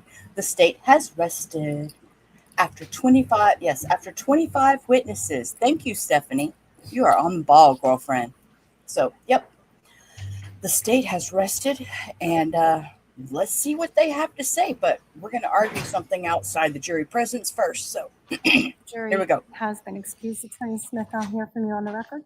Yes, Your Honor. At this point, the defense would make a motion for judgment of acquittal under Practice Book 42-40 and 42-41. It is the state's burden to prove its case beyond a reasonable doubt as to every element of the crimes charged. I'll focus my arguments on the crime of murder that has been charged against my client, but I would direct it to all of the charges generally. These are all specific intent crimes that have been charged by the state, meaning that the state has to prove beyond a reasonable doubt that my client had the specific intent to kill James McGrath. And I would argue that the evidence that's been put forward so far is insufficient to show that specific intent on the part of Mr. Valle.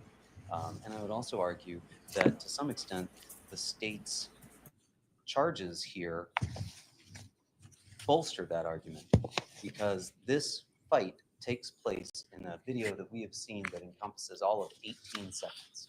And during that time period, my client had the same intent with regard to all of these people that were attacking him. And if it's only assault as to some of those, as far as the intent that was used, then I would argue that, number one, that's the same intent that he had as regards all of these people that were injured that evening. The evidence as far as the specific intent is muddled at best, but certainly does not rise to the level of proof beyond a reasonable doubt.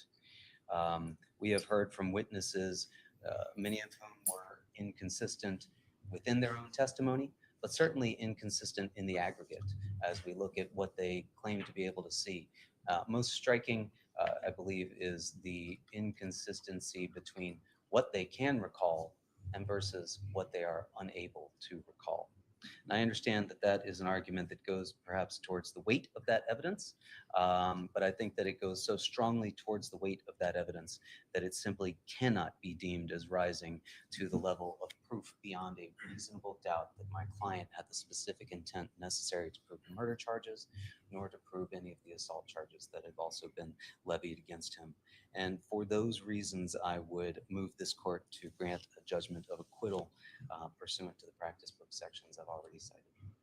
Thank you, Attorney Smith. Does the state wish to be heard? Yes, Your Honor. The state would oppose the motion for judgment of acquittal at this time. We believe that the jury and the evidence could allow a reasonable jury to find that the defendant brought a knife to a home that he had no right to be at, that he started a fight, and during that fight, he had the specific intent to injure the first three individuals that he stabbed, stabbing Ryan Hines 3 times in the chest, side, and lower area, stabbing Faison Teal once in his upper elbow, and stabbing Tommy Connery 4 times in his legs by going after him with the intent to injure him.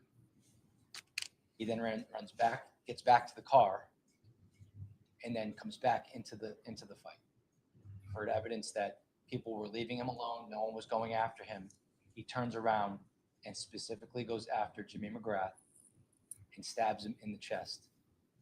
I think that a reasonable jury can infer what his intent was based on the manner in which these wounds are inflicted.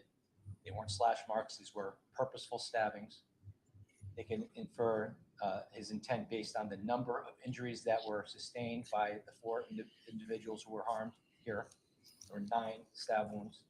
They can infer from his conduct by returning to the area with a knife that his intent was to not only, 1, cause serious physical injury to those individuals, but by coming back and stabbing Mr. McGrath where he stabbed Mr. McGrath in the chest, that his intent was to kill Mr. McGrath. So I would oppose the defense's motion at this time. We believe that viewing the evidence in the light most favorable to the state at this point, that we've sustained the right for the evidence to go to the jury and for the jury to decide this case. At this point in time, the court is going to take the motion and the opposition to the motion under consideration. I think it's a good time to go into our 15-minute recess, and I'll come back on the record with a decision after we finish up the recess. So court is going to stand in recess. We'll be back on the record at 3:15. Thank you. Okay, 20 minutes. We have to wait, see what she's going to say. If she's going to say, carry on, yeah, she's going to deny this motion. And I don't know what she thinks she's going to consider, but she said it's time for an afternoon break anyways, I guess, is what she's thinking, because, yeah. So she's going to take her 15 minutes plus 5 to take her consideration. So, all right, you do you, boo. We're going to go back over here and we're going to watch this last hearing while we wait for her to reconsider. I don't know what the hell she's going to consider, but right, there you go, Forrest. Forrest has the answer. She's going to pretend to think about it.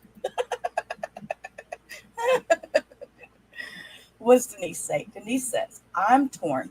He could have just bought the fight, but he asked for the knife and then used it. He may not have intended to unalive anyone, but he did intend to harm people more than just a fist fight. I agree with you, Denise. I do. Had he not brought the weapon, asked for the weapon, and brought it onto the scene and just had a knockdown, drag out fist fight, like I would say normal men. I don't know. I've never seen men just fist fight over nothing, but just have a knockdown, drag out fist fight, then it would have been different. But he brought the weapon. That's my problem. So Anyways, over to this guy. Let's go see what this guy has to do. I gotta go back and check his name because I don't remember his name. Let's see. Hold up. Hold up, sir. We gotta see what your name. Marcus Young. We gotta see what he did.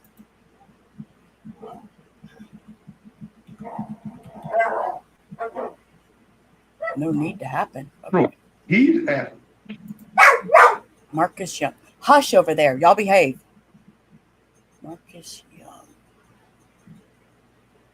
Oh, he's also substance abuse problems.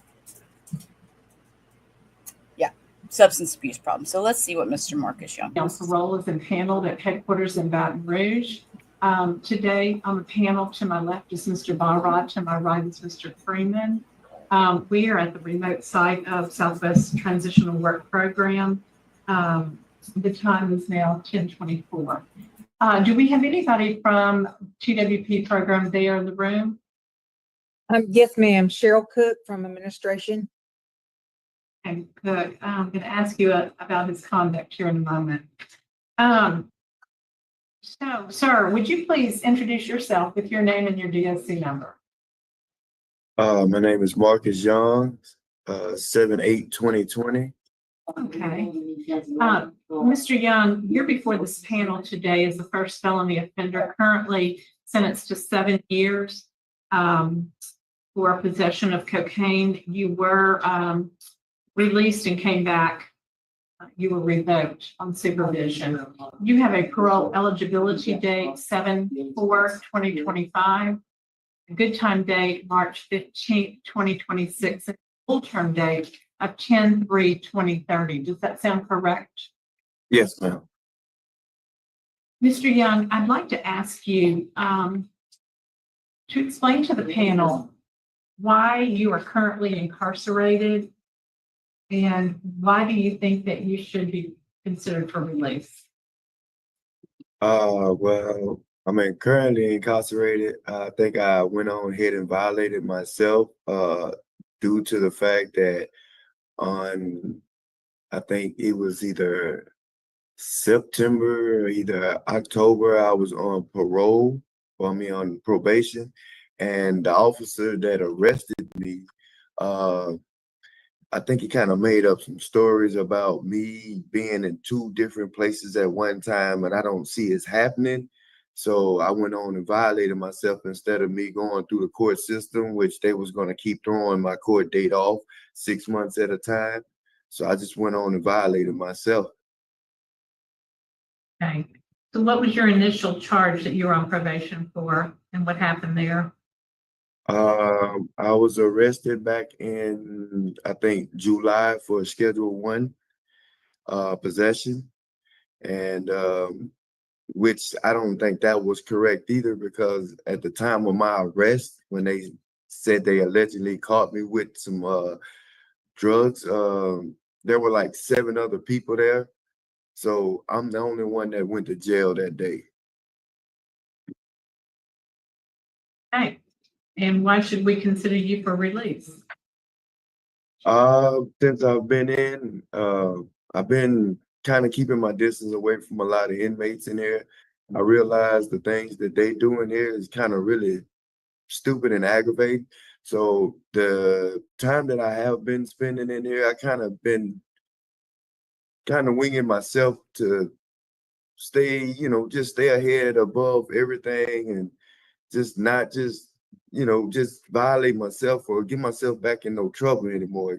I've been trying to, I guess, I don't know, work on myself as far as me being straight and going back out there to the world, which I've actually had 3 jobs before I come in. Ms. Cook, do you have any statement to make about his conduct? I've been through the files and everything, checked everything, talked to the officers, everybody here, but nobody has no problem with him. He's been a good inmate, I have to say. He creates no problems or anything like that. So, okay. Ms. Cook, do y'all have substance abuse in the pre-release program? yes, sir, we do. Any particular reason he hasn't completed it yet? And that's Sir, I'm not sure why they haven't gotten him in the classes yet. We was just talking, me and him was just talking about that a while ago. He definitely, should have took one of them classes, but by now, but since he's been here, I don't know why they haven't. I know he was working there for a little while, Okay, but I don't know actually why they haven't put him in one of them classes. yes, ma'am. Thank you. Uh-huh. And Mr. Barra is going to ask you some questions. All right.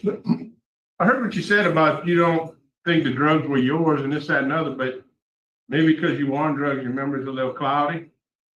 I'm reading from the police report and it says that there was a bunch of y'all around the steps, sitting on the steps.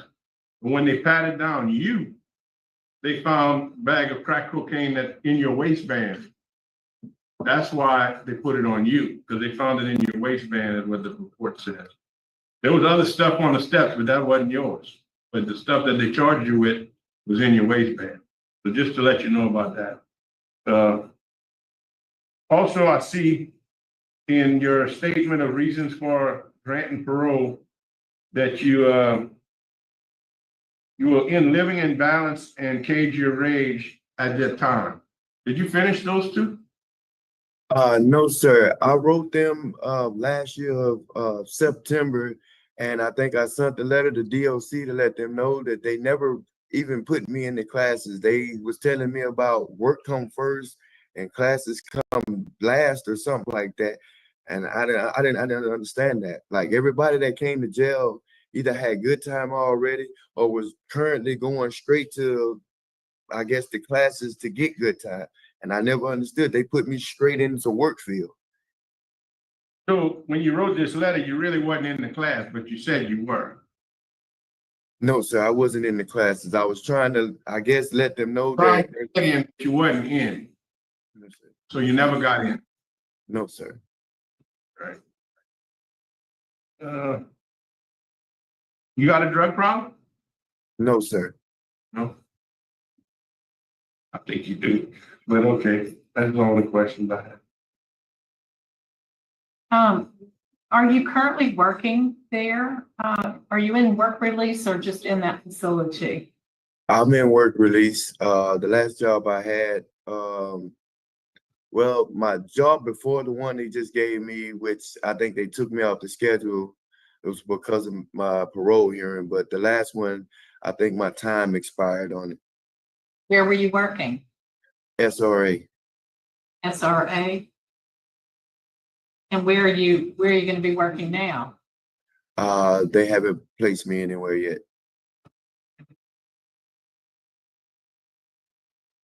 How much money have you saved? I have no idea. I was wondering about that myself. I have no idea. Okay, just curious. All right, thank you. So how long have you actually been incarcerated at the time? I think since 23. Okay. All righty. Panel's prepared to vote. Mr. Barra. All right, I'm gonna go ahead and vote today to grant you parole conditional upon completion of a DOC substance abuse program and the 100 hours pre-release, and that ought to speed up your entry into those. Once you complete those classes, you can be released. Yeah, appreciate it, sir. My vote is the same. Complete those classes, and as soon as you do, you can be released. Appreciate it, sir. Release your condition. Okay. And I also concur. So you have been granted unanimously after completion of your required programming. You're only a first felony offender. You know that now's the time to straighten up and fly right. Okay? Yeah, I have. I've like I say, I've been keeping my distance away from a lot of guys in here because I know sometimes that their attitudes or whatever their persona is, it'll rub off on people in a bad way. So I try to stay away from those guys. Like a good idea. All right. Good luck. Thank you. We're going to sign off now at 10:32. Okay. So, yeah, that was interesting. I surprised they granted it. Okay. Let's see. I have another one that I will start. I don't know a lot about. I don't know a lot about this channel because I don't watch it a lot.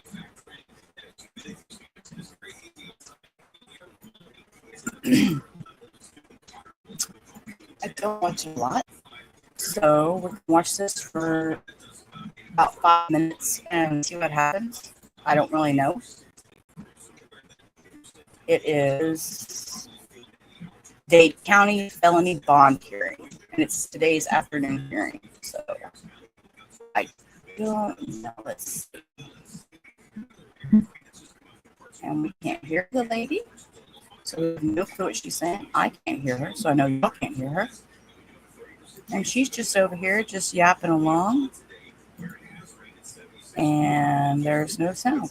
And they're talking Spanish, so I can't do this one. Contact in person and write by phone or through social media. 1 count of false imprisonment and 1 count of resisting an officer without violence to a person. I have appointed the public defender's office to represent you, and I will be looking at the arrest affidavits to determine probable cause. En la 88 y la calle 7 del suroeste. Their attendance to drop off a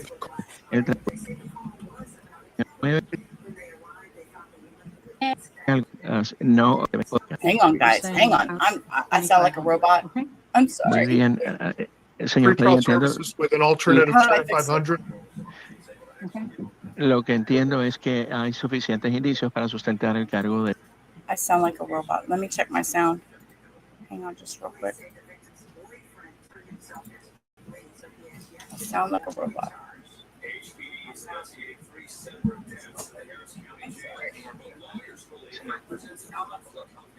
Okay, I think I fixed it. I don't know what I did. Oh, you know what?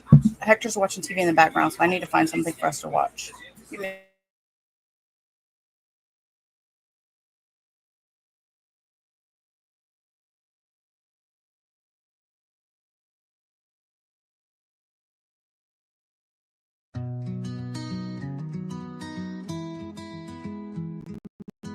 You're always online, chasing the thrill. In the dark corners where nightmares are real. Whispers and shadows, stories unfold. Innocence lost and the secrets they hold. Reach out and touch cracks. Leave the screen, step outside. Reach out and touch grass. Feel the earth, feel alive.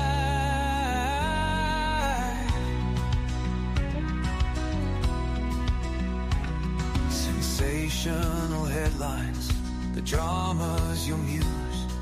Capturing moments, the heartbreak you choose.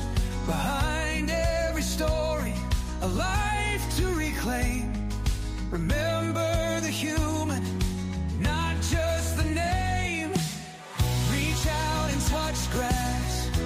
Leave the screen, step outside. Reach out and touch grass. Feel the earth, feel alive.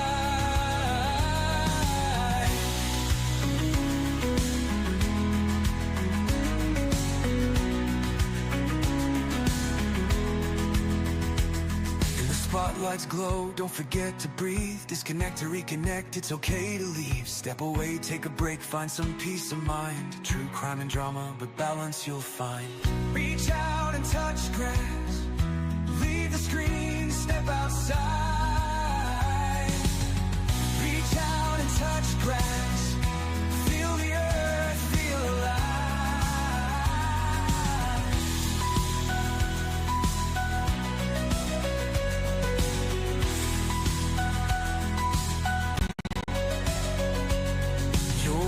More than stories that keep you up at night.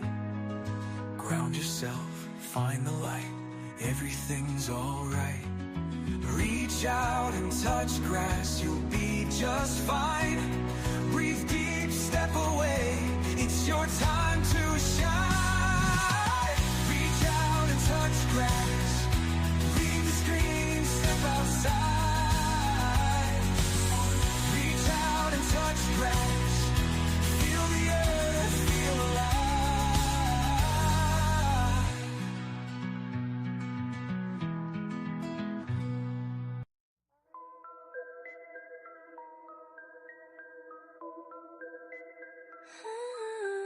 She's a Portugal soul in the UK, rolling dough at the bakery day by day.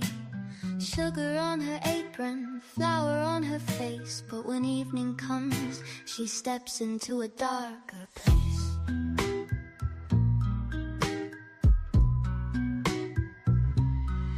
Grab the keys to the car for that Costco run, loading up on snacks before the work's all done.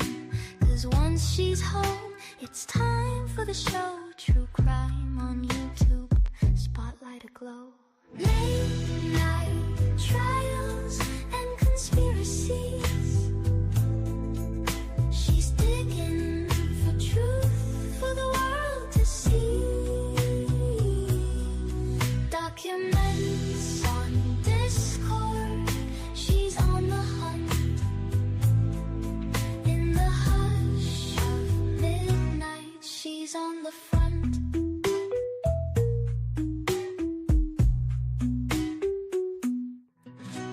She's got her boyfriend by her side. Together they host this chilling ride. Nightbots watching, chats alive. Everyone's hooked, ready to die. Her days are sweet and filled with bread. Her nights are dark, deep in her head. From morning dew to midnight files, she dances between the day and trials. Late night trials and conspiracies. She's digging for truth for the world to see. Documents on Discord, she's on the hunt. In the hush of midnight, she's on the front.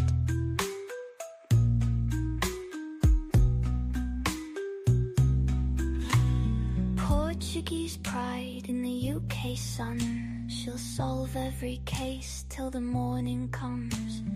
Daytime bakery, nighttime sleuth. Our true crime addict revealing in the truth.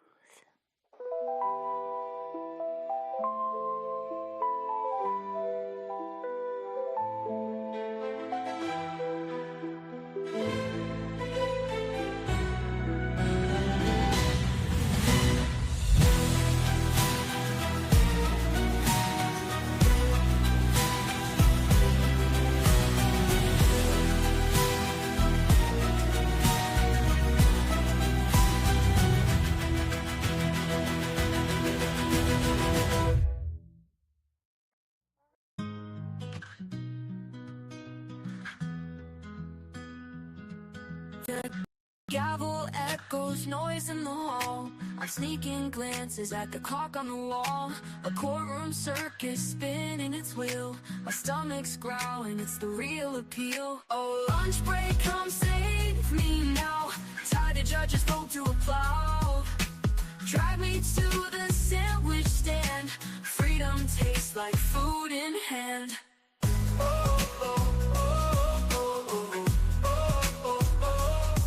The stenographer's fingers tap a beat. My thoughts are swaying to something sweet. A jury stares with unshaken plight, but I'm focused on my appetite. Oh, lunch break, come save me now. Tie the judge's vote to a plow. Drive me to the sandwich stand. Freedom tastes like food in hand.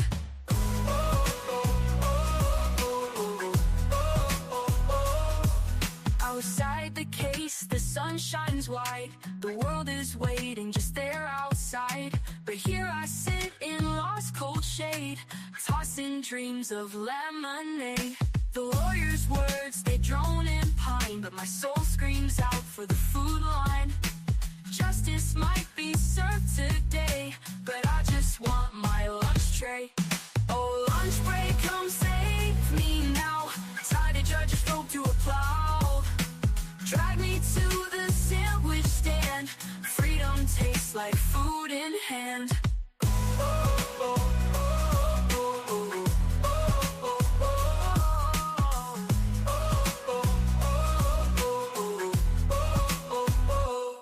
The stenographer's fingers tap a beat. My thoughts are swaying into something sweet. Good afternoon, Judge. Good afternoon. You may be seated. Judge is back. Here we go. I was getting impatient. I was afraid Alright, she so the was. court's prepared to render a decision on the record on the motion for judgment and acquittal in this case. The motion was sought as to all four counts with emphasis on murder. So I'm going to start by saying that in ruling on a motion for judgment and acquittal, the trial judge must determine whether a reasonable, rational trial of fact could find the crime proven beyond a reasonable doubt. A determination of whether the evidence could reasonably support finding of guilty beyond a reasonable doubt does not require a court to ask itself whether it believes that the evidence at trial established guilt beyond a reasonable doubt. Instead, the relevant question is whether, after viewing the evidence in a light most favorable to the prosecution, any rational trier of fact could find the essential elements of a crime beyond a reasonable doubt. I anticipated the defendant's motion, as it is commonly made at the close of the prosecution's case in chief, wherefore I did review and had the opportunity to look at the following: pattern jury instructions, the notes that I've taken. I've reviewed the statutes that apply in this case, and after careful consideration of the evidence presented at trial and the logical and reasonable inferences drawn from the facts presented and that evidence, I find that the jury reasonably could conclude that all elements of the crimes charged in the information, which include murder at count 1, assault in the first degree at count 2, assault in the first degree at count 3, and assault in the second degree at count 4, have been proved. Therefore, that's moving us now to the defendant's presentation of the evidence. So at this time, Attorney Smith, before bringing the jury back in, I'd like to inquire what is Mr. Valle's decision with regards to testifying in this matter. Yes, thank you, Your Honor. I've spoken with Mr. Valle, and it is his intention to testify here, Your Honor, and I would ask that he be canvassed as that decision. All right, so in accordance with current case law, the Morel Vargas matter set forth in the Supreme Court, I am going to go ahead and canvass Mr. Valle regarding his decision, as it is a constitutional decision. Constitutional rights apply here. So at this point in time, I'm going to actually start with counsel. Attorney Smith, have you informed the defendant that he has the right to testify as well as the right not to testify? And should he not testify, the fact finder may not draw any adverse inferences from his choice to not testify. I have, Your Honor.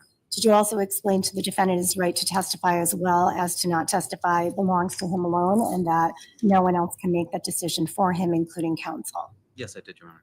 Did you also discuss the advantages and disadvantages of testifying in this particular trial? Yes, I did, Your Honor. Mr. Valle, I would ask you to please stand. I am going to ask you some questions. Thank you. So, Mr. Valle, the court's going to make an inquiry regarding your decision to testify in this case. The inquiry is not meant to have any effect on your decision, but rather to document your decision on the record. Do you understand that? So after consulting with Attorney Smith, is it your decision to testify on your own behalf? Yes, Your Honor. Do you understand that you have a constitutional right to either testify on your own behalf or to not testify on your own behalf? Do you also understand that you're not obligated to testify? Yes. Do you further understand that if you were to choose not to testify, the fact finder would be instructed not to draw any adverse inferences from your choice to not testify? Do you also understand that your right to testify or to not testify belongs to you alone and no one, including your counsel, can prevent you from testifying or force you to testify? Yes, Your Honor. Do you feel that you've had enough time and opportunity to discuss your decision with counsel, including strategy concerning the right to testify or to not testify in your case? Yes.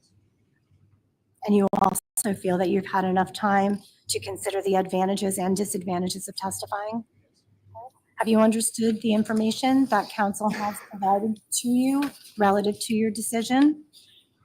Is it your personal decision to testify in this case, thereby waiving your right to not testify? You're making this decision voluntarily, Mr. Valle. No one's forcing you or threatening you concerning the decision that you've made here today. Okay. Have you understood all of my questions? Do you need any more time with counsel before moving forward? Okay. The court's going to find that the defendant has chosen to testify and has effectively waived his right to not testify knowingly, intelligently, and voluntarily. So, Mr. Valle, you may be seated. Attorney Smith, are you in a position at this time to go ahead and present the defense of this matter? Yes, Your Honor. So at this time, then, I would ask the clerk to please bring our jury in. Yes, Your Honor.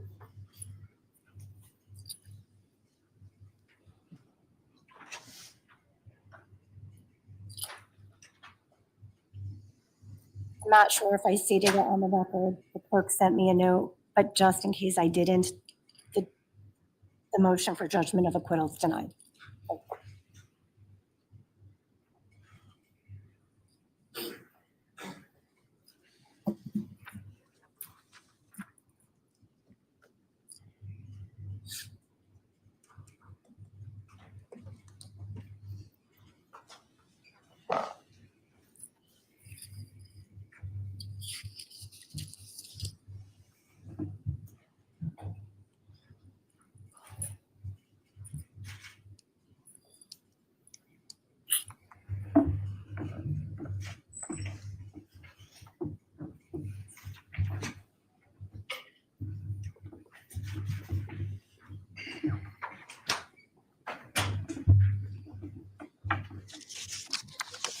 Ladies and gentlemen, the jury. Counsel, please stipulate to the return of all of our jurors. State will stipulate, Your Honor.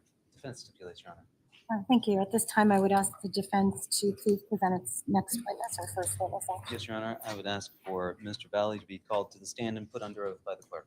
Mr. Valle, please come on up. Step into the witness box. Once you are in the witness box, please remain standing, and the clerk is going to put you under oath. Thank you, Your Honor. Please raise your hand, sir. Do you solemnly swear or solemnly and sincerely affirm, as the case may be, that the evidence you shall give concerning this case shall be the truth, the whole truth, and nothing but the truth? So help you God, or upon penalty of perjury? If so, please say I do. Thank you. Please state your full name, spelling your last name, and address for the record.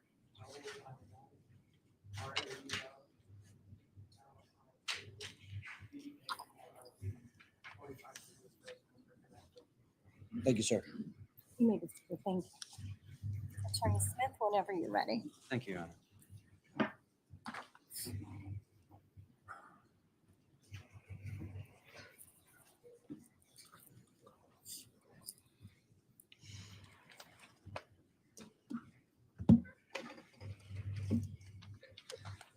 Good afternoon, Mr. Valle. You're going to need to keep your voice up. Okay? We are competing with the fan in the back, and I see the court reporter nodding. She's not able to hear you, so you need to stay close to the microphone, speak loud enough to be heard over the fan, and you've got to give a verbal response of some form, yes, no, or whatever the answer may be, but it has to be loud enough to be heard, okay? Yes. There we go. You and I have met before? And can you tell us how old you are now? I'm sorry, I'm going to have to ask you one more time. You got to keep your voice up. I'm having trouble hearing you. I'm sure the jurors are having trouble hearing you. I'm 20 years old. You're 20 years old now? Okay, did you recently turn 20 years old? And are you in school now? I'm not. Are you working now? I'm not. Did you complete high school? Where did you complete high school? I finished online at Foreign High School. And when did you finish online? 2023. Where did you go to school for high school before that? St. Joseph High School in Trumbull. And were you at St. Joseph's High School from the time you were a freshman? Where were you before that? It's at East Shore Middle School in Milford. Is that a public school that you've just described? And the school that you went to for high school, St. Joseph's High School, is that a private school?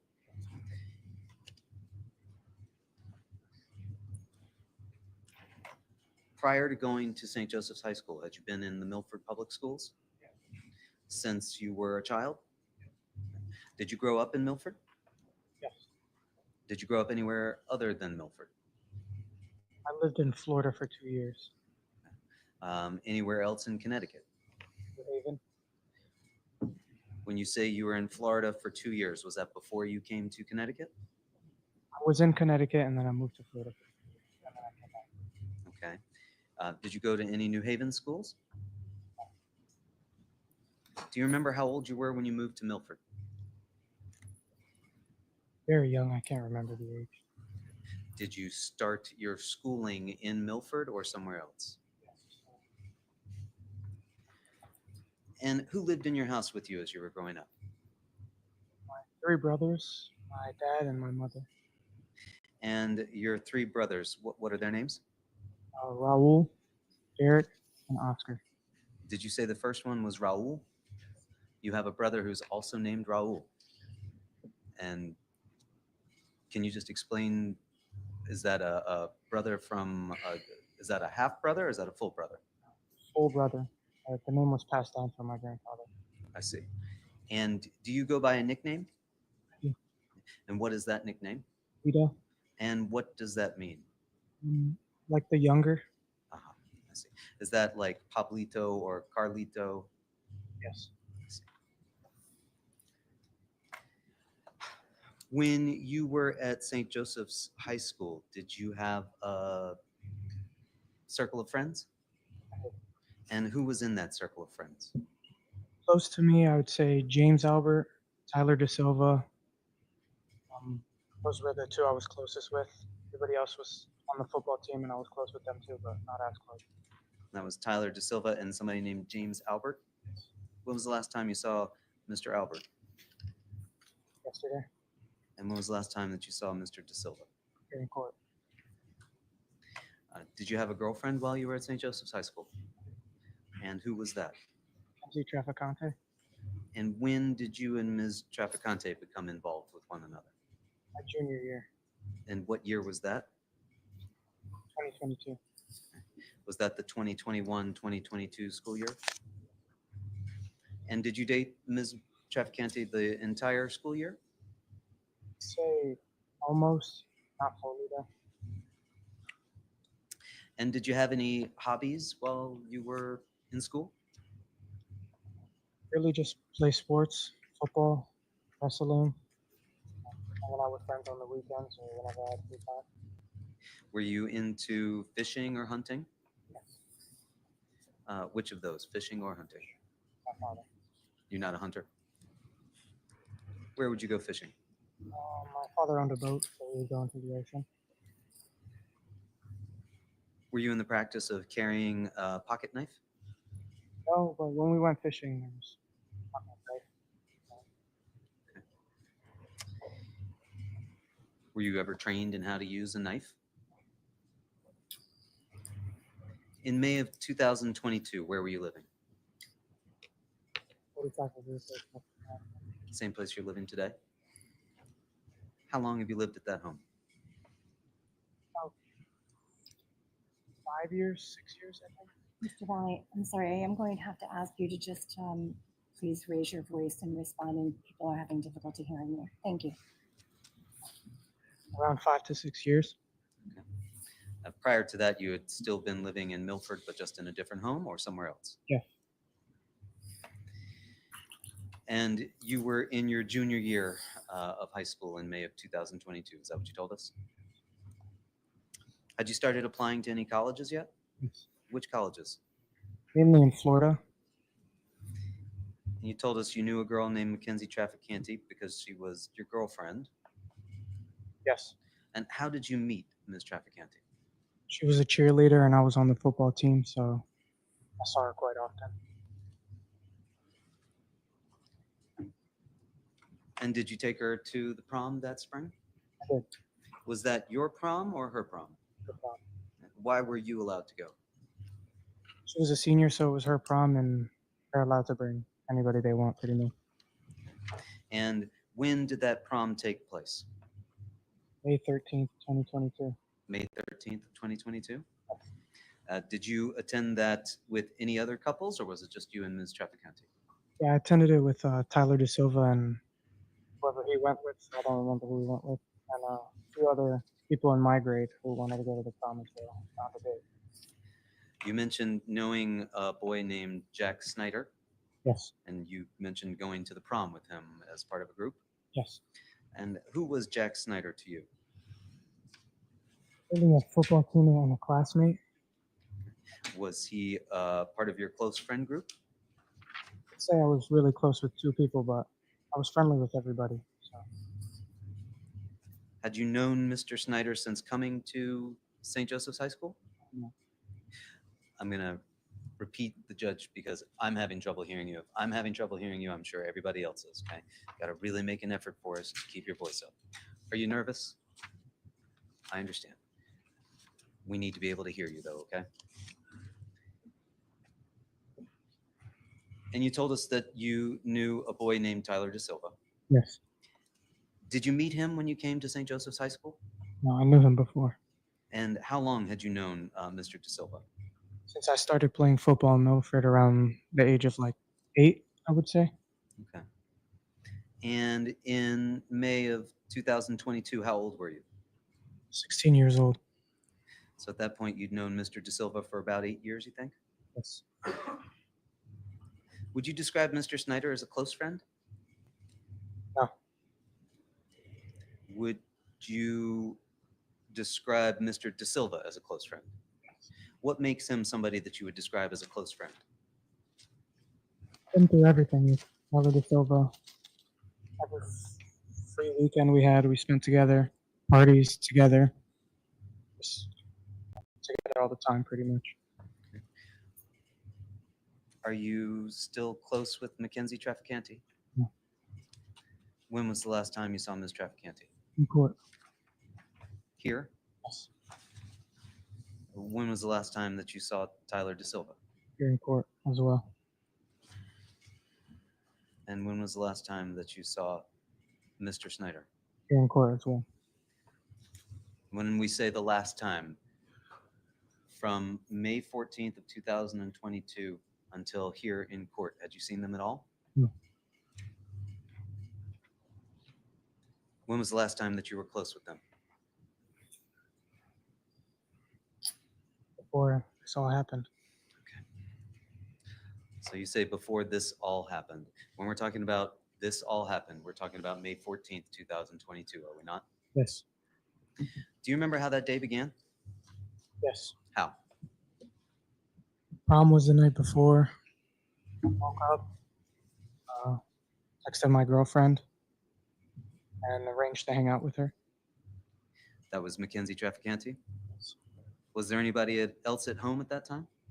My mother and my younger brother. And did you have any plans with them for that day?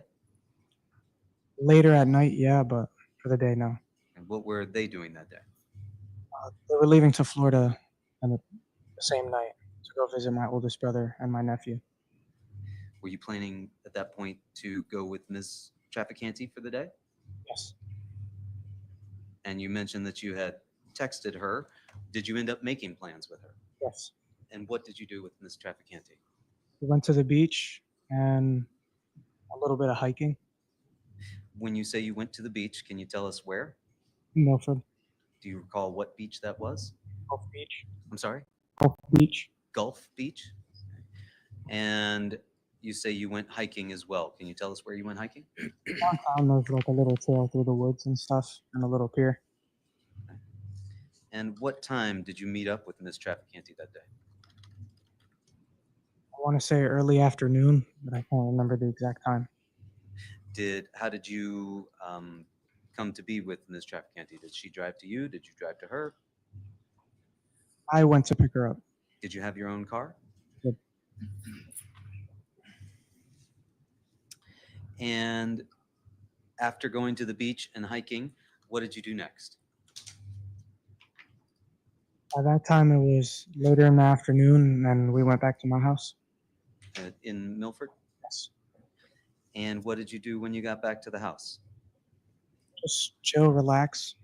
Nothing special. Was there anybody else home when you got home? My mother and my younger brother. And what were they doing, if anything? I can't recall. Did you have any plans for that evening?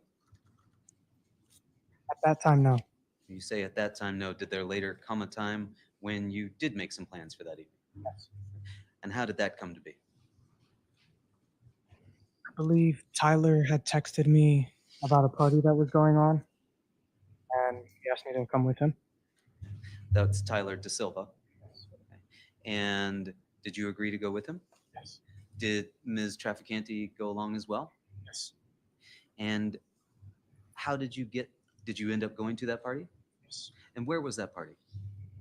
Shelton, 5 Lazy Brook Road. And did you know the people that lived at 5 Lazy Brook Road? At the time, no. And how did you get to that party? Jack came and picked me and my girlfriend at the time up. And when you say Jack, that's Jack Snyder? But you owned your own car? Yes. Why was Jack driving this group to this party? We all like drinking, and he was mainly the one who would drive us around and stuff. Okay. So it was understood that there would be some underage drinking going on at this party? Did you bring your own alcohol? I did not.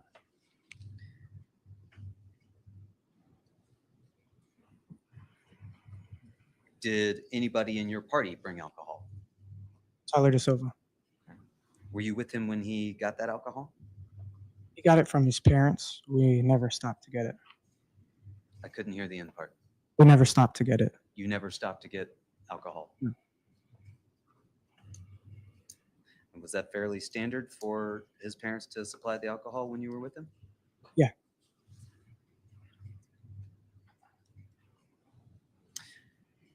Did Mr. Snyder come to pick you up at your home? Yes. Was Mr. De Silva already with him? Yes. Was there anybody else in the car? My girlfriend at the time, Mackenzie Trafficante. Okay. Anybody else other than the four of you? No. And did the four of you leave in Jack Snyder's car and go to 5 Lazy Brook? Yes. How long did it take to get there? Anywhere from 15 to 20 minutes. And what was it like in the car on the way there? Chill, drinking, listening to music. Loudly? Yes. Was that fairly standard as well? Yeah, always. Did you bring any alcohol in the car? No. Did you drink alcohol in the car? Yes. Did Tyler De Silva drink alcohol in the car? Yes. Did Jack Snyder drink alcohol in the car? Yes. While driving? Yes. Did you bring any weapons in the car? No. Did you see any weapons in the car? No. Did you know if anybody else brought weapons in the car? No. You told us it took about 15 to 20 minutes to get to 5 Lazy Brook. What time did you arrive at 5 Lazy Brook? Around 8 or 9 p.m. Was it dark already? Yeah. Was it dark when you left the house to get there? About to be. And what was going on at 5 Lazy Brook when you got there? Upon getting there, we texted somebody who was already there to come show us the way in. And we walked up and went inside. When you say we texted somebody, did you text somebody? No, Tyler De Silva. So Tyler De Silva texted somebody, and did someone come to allow you into the party? Yeah. Where did they meet you? In the driveway. Do you remember who it was? I believe Will Singewold. Will Singewold came to let you into the party? Yes. And who's Will Singewold? He was in my grade. We played football together. Okay. Did you see anyone else that you knew at the party? Yeah, there was a ton of people from my grade, and I pretty much know everybody there. Was this a party that consisted of St. Joseph's High School students? Yeah. Did you see any folks there that were not St. Joseph's High School students? No. And what did you do once you were into the party? Greeted everybody. Started talking, conversating. Do you remember what you were wearing that evening? Was wearing Old Miss blue T-shirt, black jeans, and slides. Slides. What do you mean by slides? Not flip-flops, but they were a form of sandals, pretty much. All right. Let's see if I understand what a slide is. Is this a sandal that has a strap that goes across the top? Yes. Just a single strap? And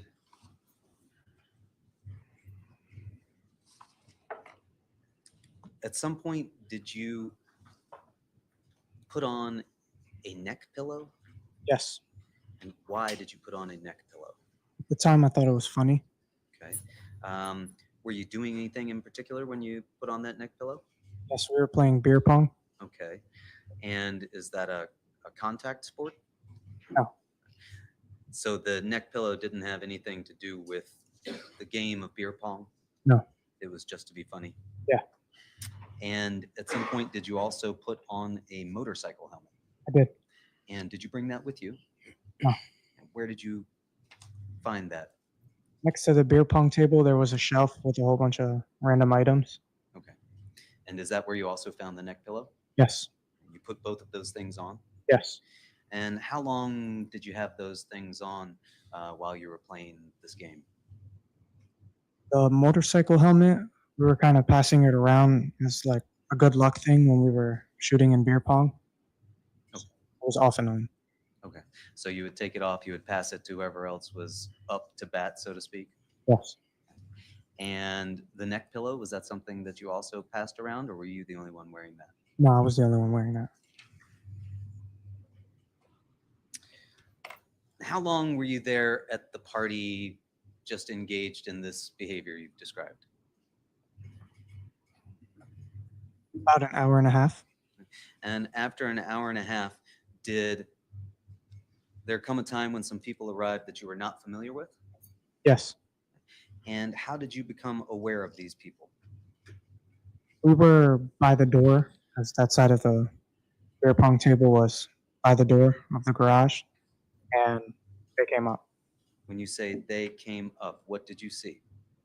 Two kids arrived and came up to the door. And what did those two kids do?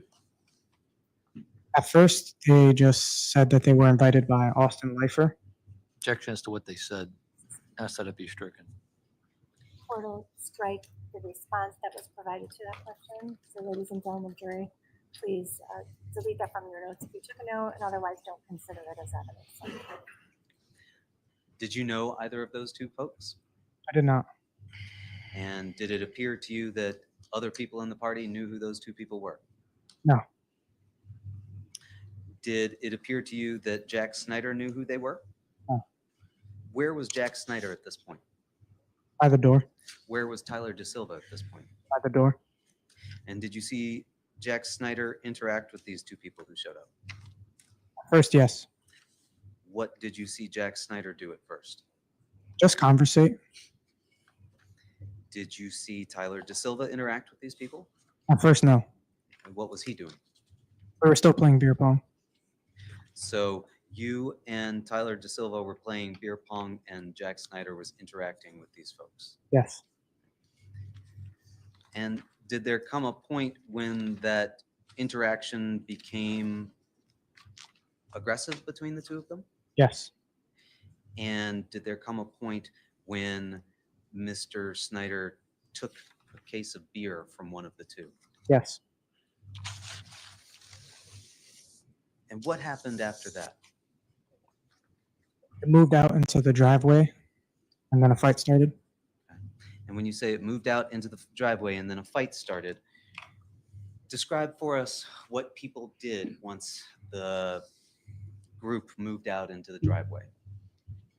I can't really remember who all was around, but I remember Jack and the other kid were close to each other. And did they square off with one another? Yes. Where were you when they squared off with one another? Off to the side.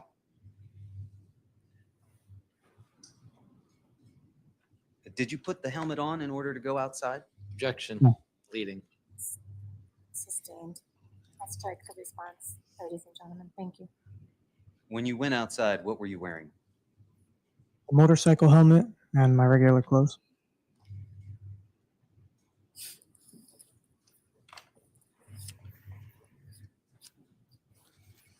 And when you got out to the driveway, were you engaged at all with Mr. Hines at that point? No. Was Mr. Snyder engaged with Mr. Hines at that point? No. But at some point, you've described they started to square off. Yes. And what positions did the other people that were there take at that point? They just started circling, like trying to get a better position on each other. I wasn't really paying attention to anybody else. Okay. And did there come a time when you came into contact with one of them? Yes. Who was that? Ryan Hines. And how did you come in contact with Mr. Hines? As he was circling, since I didn't have shoes on, he stepped on my foot and I pushed him. You pushed him? Yes. Did you punch him? No. After you pushed him, did you continue to attack him? No. What did you do? He tackled Jack and was beating on him while he was on the floor. I'm sorry? He was beating on him while he was on the floor. Who was beating on him while he was on the floor? Ryan was getting the better of Jack. Ryan was getting the better of Jack? What happened next? We went over to break it up. He wasn't getting off at first, so we started pulling him off. You started pulling him off? Yes. Did you take off your helmet? No. Did you swing your helmet? No. Were you intending to fight Mr. Hines? No. Did you use your helmet in any way to attack Mr. Hines? No. As you were pulling, or as you were getting involved with this fight that's going on between Mr. Hines and Mr. Snyder, what were the other people doing? There was a couple people watching. Tyler DeSilva was helping me break it up. And what did you do? Still was trying to pull him off. By doing what? What were you doing with your hands? Describe for us what occurred. I was grabbing him by his waist, trying to pull him off of Jack. You were grabbing Mr. Hines by the waist? Yes. Were you punching him? No. Were you kicking him? No. Did anybody else come over to join you? Other than Tyler DeSilva, no.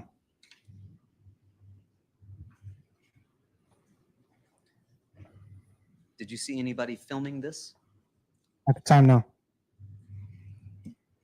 Have you since, as we sat in the courtroom, seen a video of what appears to be the fight at 5 Lazy Brook? Yes. And did you see other people come over to join this breaking up of the fight? Yes. Did you know any of those other people? Yes. Who did you know? Emily Robinson. How did you know Emily Robinson? Just seen her in school a few times. I really didn't know her. And after the fight was broken up, what happened next? Miss Leifer came outside. Who's Miss Leifer? The mom of Maddie Leifer. Was she the homeowner? Yes. Had you met Miss Leifer before? No. And what did Miss Leifer do at that point? She came up, snatched the beer from Jack that he was holding, and gave it back to the kid and said, "Get out of here." And what else did she do, if anything? At that time, she walked over to the garage and was able to see like how many people were actually at her house. Did you go back to the party? I did. I'm sorry? I did. And how long did you remain at the party? 15 to 20 minutes. And did you come to leave the party at some point? I did. And why did you leave the party? Miss Leifer had shut it down How did you leave the party? with Jack Snyder, Anybody else? Tyler DeSilva, my girlfriend at the time. Will Singewald needed a ride, so he came. Same with Keenan and Dimitri. So there were at that point 7 of you in Mr. Snyder's car? Yes. Where were you seated in Mr. Snyder's car? Behind the driver. And Mr. Snyder was driving? Yes. And who was in the passenger seat? Tyler DeSilva. You were seated behind Mr. Snyder. Yes. And where was Ms. Traficante seated? Sit on my lap. Who was beside you and Ms. Traficante? To my right, it was Will Singewald, and then to his right, it was Keenan. To his right was Keenan Prasic. Yes. He was against the passenger side rear door. Yes. And where was Mr. Arfanis? In the trunk. Was there a plan at that point for what to do? We're still kind of early in the night, so we were looking for another place to go if there was another party and where we were going to go next. At that point, did you have any weapons on you? No. Were you planning to go fight anyone? No. Did you see anybody else in your group with weapons? No. What was Jack Snyder doing at this point? Just driving? Did you know where he was driving you to? No. What was Tyler De Silva doing at this point? In the front talking to Jack? Could you hear what they were saying? No. And what was the music like if it was on? Loud. And what were you doing at this point? Just talking to my girlfriend and Will. Conversating. And were you doing any texting at this point on your phone? No. Did you have your phone with you? Yes. Did other people have their cell phones with them? Yes. Could you see anybody on their cell phone at that point? I saw Jack Snyder on and off his phone while driving. And where did the car go? We ended up at Trumbull High School. You say you ended up at Trumbull High School. Is that someplace that you'd been before? Only for football games. As the car was driving, did you know that you were heading towards Trumbull High School? No. And what was going on when you arrived at Trumbull High School? There was a couple cars from the party before that were also trying to figure out what to do. And did Jack Snyder stop the car there? Yes. Did you see anyone there that you knew? Yes. Who? The car closest to us was a car full of girls, and there was 3 of them that were in my grade. Do you remember who they were? I only remember the driver. And who was that? Maya Fagan. I'm sorry?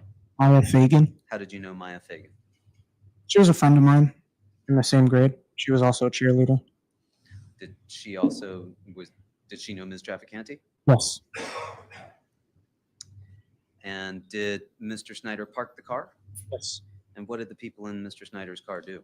A few people got out.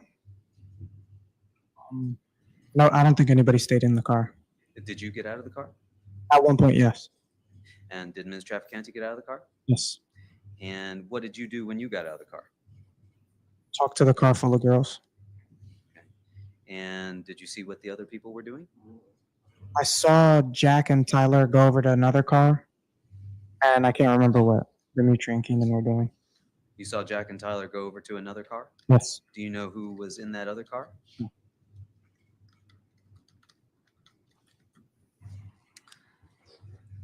Did there come a time when folks got back into Mr. Snyder's car? Yes. What led to people getting back into Mr. Snyder's car? Everybody was getting back in their cars, and I was assuming we had someplace to go now. You say you were assuming that you had someplace to go. Was there a plan at that point of where to go?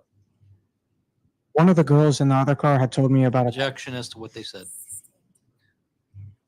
Without telling us what anybody said, and as you understood it, was there a plan to go somewhere else at that point when you got back into Jack Snyder's car? another party in Trumbull. Another party in Trumbull. Yes.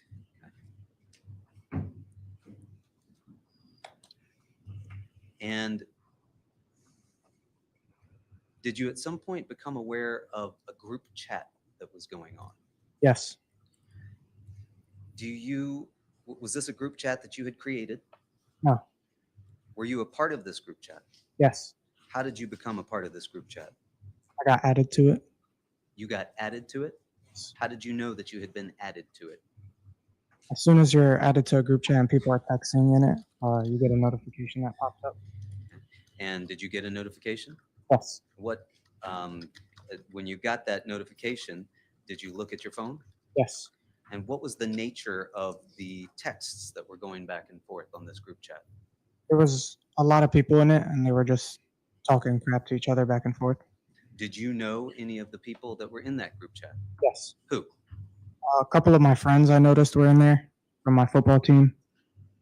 Some kids that weren't even around, they were at farmhouses in different states or stuff like that. Did you ask Jack Snyder or Tyler De Silva to add you to the group chat? No. Did you ask anyone to add you to the group chat? No. And what was the tone of the group chat? Not positive. It was just people talking shit to each other pretty much.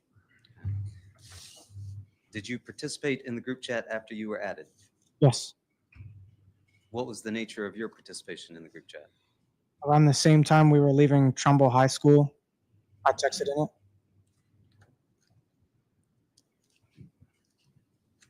Do you recall how many texts you sent? No. Do you recall how many texts you received? No.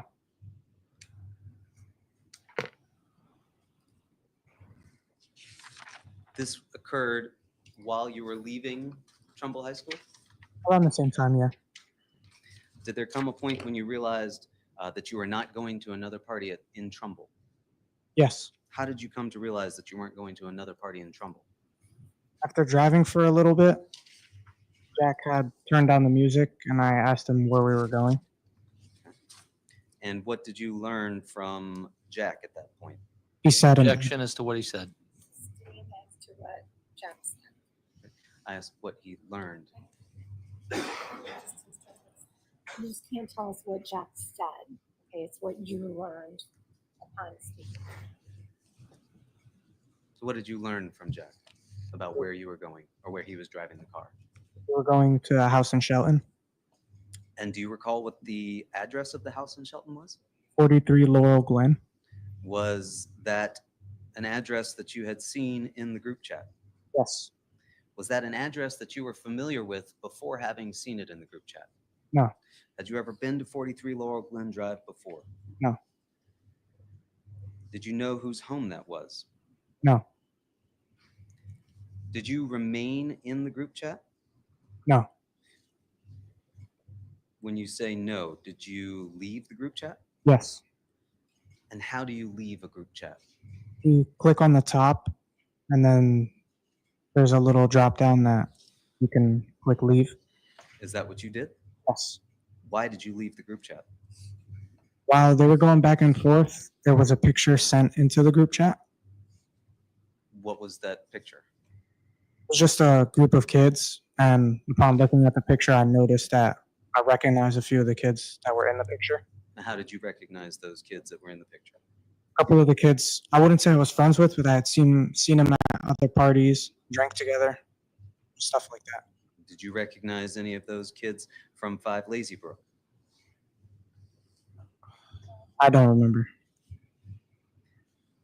Did you understand that those were the same kids that were texting the address of 43 Laurel Glen Drive? Yes. Were those kids that you saw in that selfie kids from St. Joe's? No. Why did seeing that picture cause you to leave the group chat? I don't want problems with people I'm like cool with. Did Mr. Snyder continue to participate in the group chat? Objection, he says he left, so how would he know? If you There's know, no foundation. we could know, I just don't know. So I'll overrule it if you know. At the time, I did not know. Did you know if Mr. De Silva continued to participate in the group chat? At the time, I did not know. What were you doing at this point in the car? Talking to Will, I think we were drinking. I can't really remember. Where was Miss Traficante at this point? Still on my lap. And did anyone in the car indicate that they knew where Mr. Snyder was driving? No. Did Mr. Snyder appear upset to you? A little bit. When you say a little bit, what about his appearance indicated to you that he was upset? At Trumbull High School, there was a few people like teasing him for basically losing. Did Mr. De Silva appear upset to you in the car? No. Did Ms. Traficante appear upset to you in the car? No.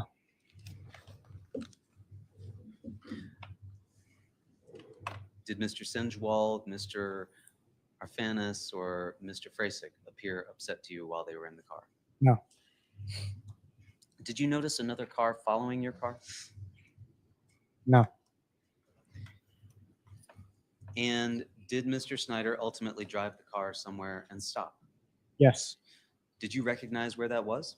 No. What did you see when the car stopped? I saw a yard and then kids started coming up to the car.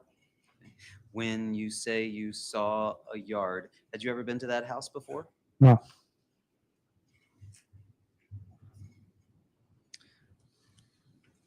Did Mr. Snyder indicate to you that he knew the people that were at this house where you'd stopped? No. Did Mr. De Silva indicate to you that he knew the people at this house where you'd stopped? I'm gonna object at this point. It's leading and it calls for almost like a hearsay response as to what they indicated to him. I will fulfill it based on the form of the question. Can you repeat the question? Sure. Did you have any indication that Mr. Snyder or Mr. De Silva knew any of the folks that were at this house? Definitely not Jack. I think maybe Tyler said something. Do you see behind you an exhibit that's up there on the easel? Yes. Can I approach you on just need a refresher first?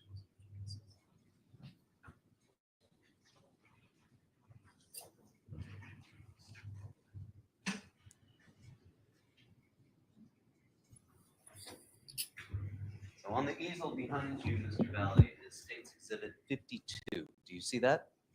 Yes. And do you recognize that as the address which Mr. Snyder parked his car at? At the time, you couldn't really see much, so now I'm.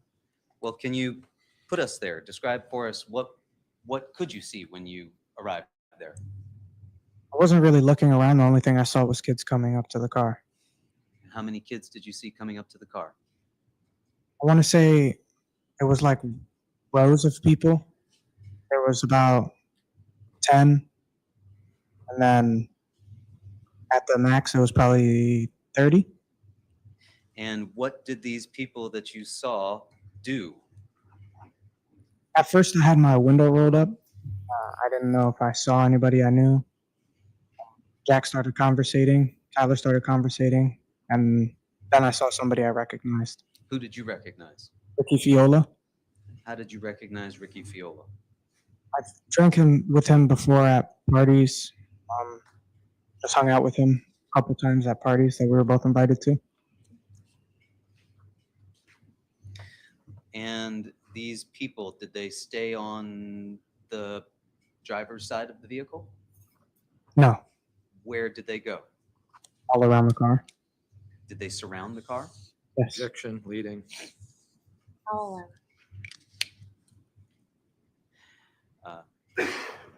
Did these people go in the front of the car?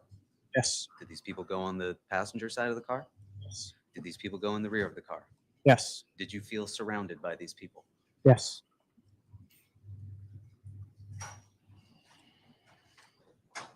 Once these people were on all sides of the car, what did Jack Snyder do, if anything?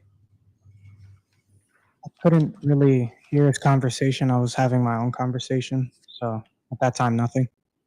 Where was Ms. Traficante at that point? Still on my lap. Did there come a time when she was no longer on your lap? Only when we got out of the car. Do you recall her climbing into the trunk area of the vehicle? No. Where was Mr. Sinjwald? Still to my right. Where was Mr. Arfanis? Still in the trunk. And where was Mr. Frasick? Still in the rear passenger. And the conversation that you've described Mr. Snyder as having, without telling us what he was saying, how would you describe the tone of that conversation he was having? At first, it was fine. And then it got really aggressive. What about it was really aggressive? There was a few kids shouting at him. A few kids? Yes. And what was, you've described Mr. De Silva as having a conversation. What was the nature of that conversation like? His was also peaceful. And did it remain peaceful? Yes. And you said you were having a conversation. Yes. Was that a peaceful conversation? Yes. Did that remain peaceful? Yes. Did you throw anything outside the window of your car? No. Did you see Mr. Snyder throw anything outside the car? No. Did you see Mr. De Silva throw anything outside the car? No. Did you see anyone inside your vehicle throw anything outside the car? No. Are you certain that people were on all sides of the vehicle?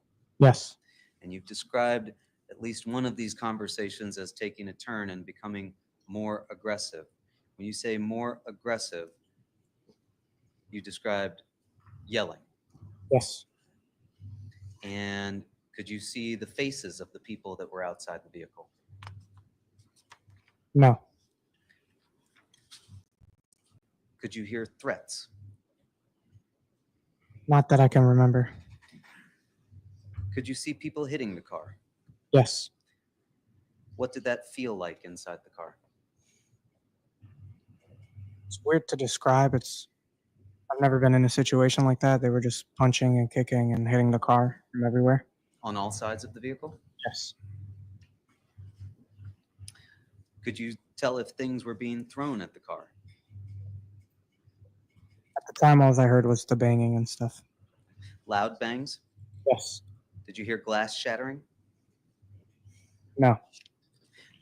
When you got in the vehicle that evening with Mr. Snyder, did you see a shatter in the windshield? No. Did you see Mr. Snyder with any weapons at that point? No. Could you see what was in Mr. Snyder's lap? No. Did you have a weapon? No. Did you have anything in your hands? No.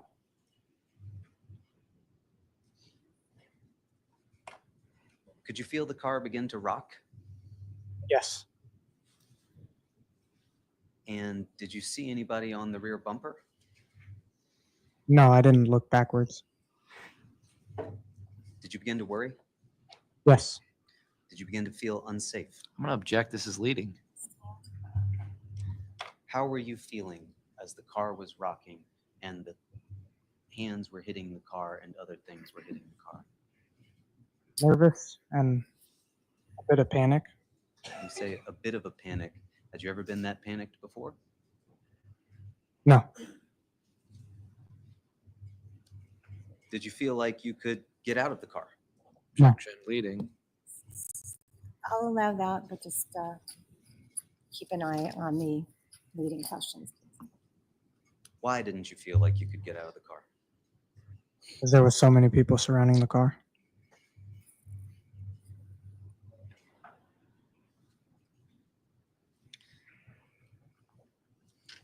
Could you see the faces of the other people in your car? The only face I remember looking at was Tyler. What did Tyler's face look like? Pretty scared. Do you remember what Ms. Trafficante was doing at that point? No, I don't remember. Did it seem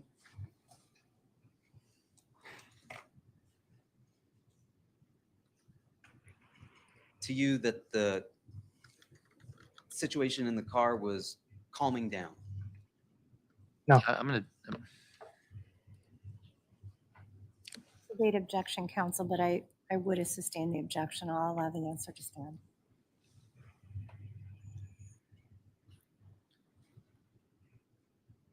Had you ever been in a car before while it was being attacked? No.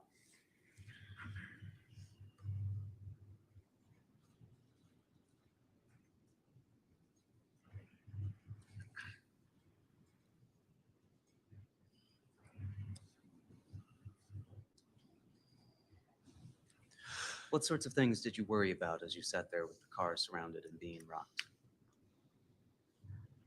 Mainly that they were going to break the windows Why did you worry that they were going to break the windows? because they were punching them. Did you worry that anything else might happen if they broke the windows? At the time, I was just wondering why Jack wasn't driving.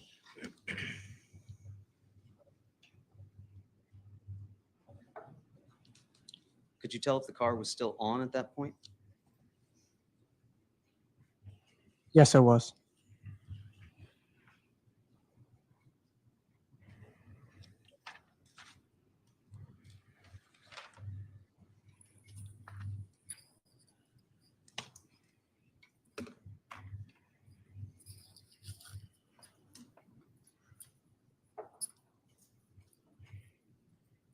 How did you think it was going to end at that point? Objection, that calls for speculation.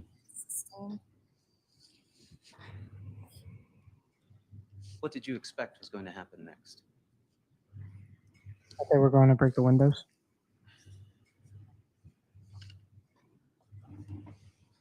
Did you have a plan if they did that? No.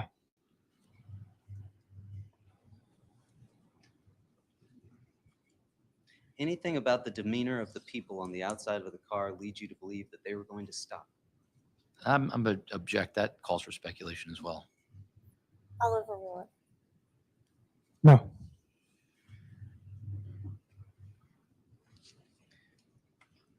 And did you see anyone in your car with a weapon at that time? Objection asked and answered. Stand. At some point, did Jack finally move the car? Yes. And where did it go? Straight. Did you know where you were? No. Had you ever been in that neighborhood before? No. And did Jack ever stop the car? Yes. Could you see anyone outside the car when Jack stopped the vehicle? No. Going to, may I approach again, Your Honor? Take this one down from behind you.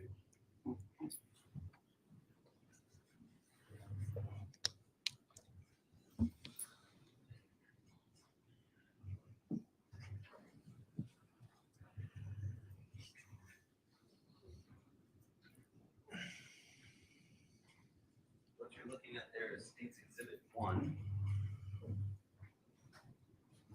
When Jack stopped the vehicle, do you have the pointer there with you? Yes. Can you use that pointer to show us on State's Exhibit 1 where you remember him stopping the vehicle?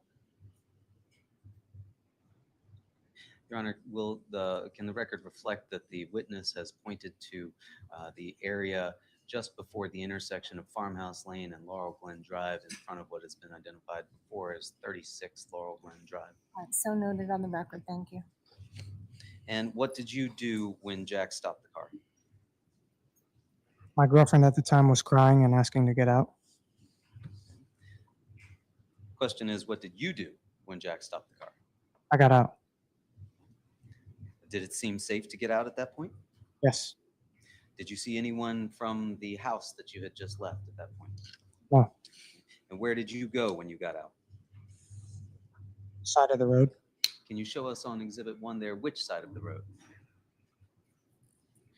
May the record reflect, Your Honor, that the witness is pointing to the side of the road opposite from what has previously been identified as 36 Laurel Glen Drive.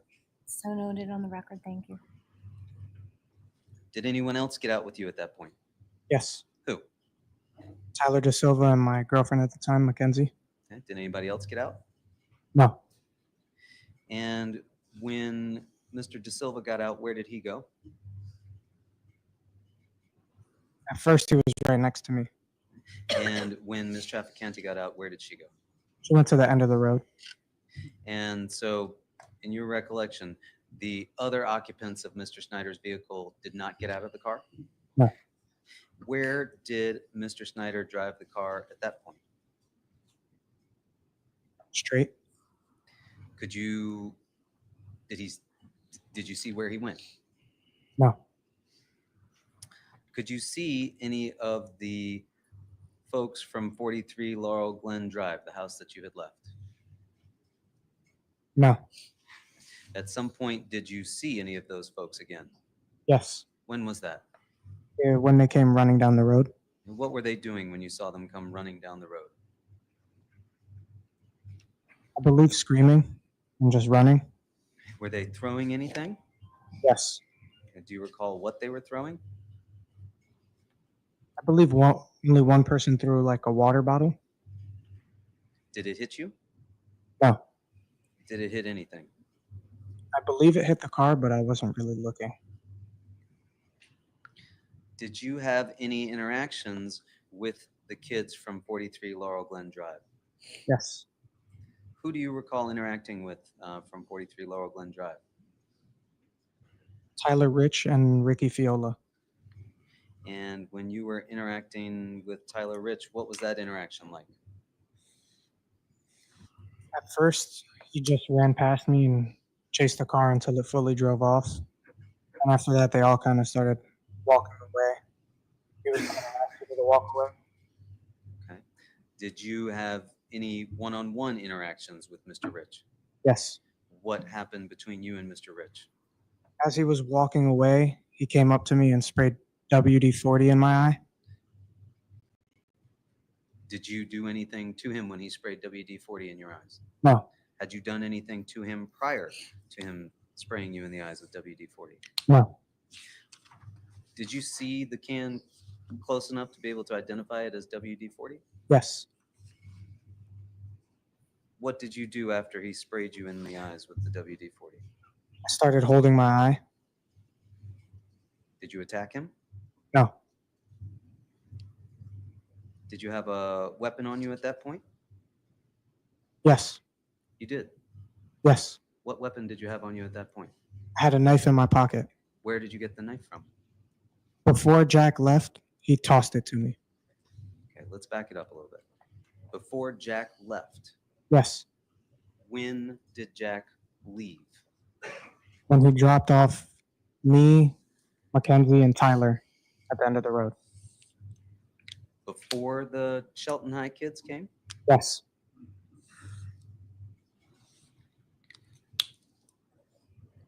Put us there. Tell me how Mr. Snyder gives you this knife.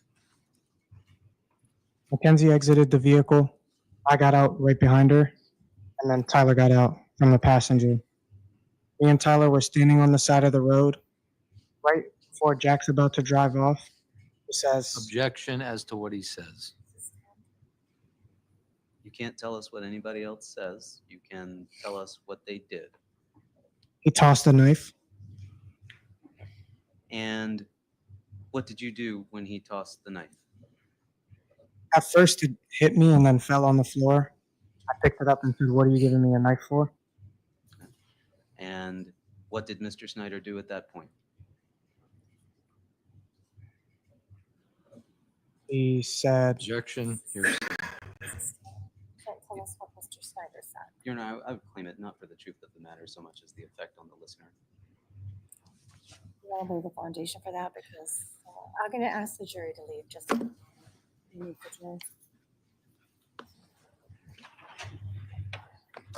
Uh-oh. She's asking the jury to leave.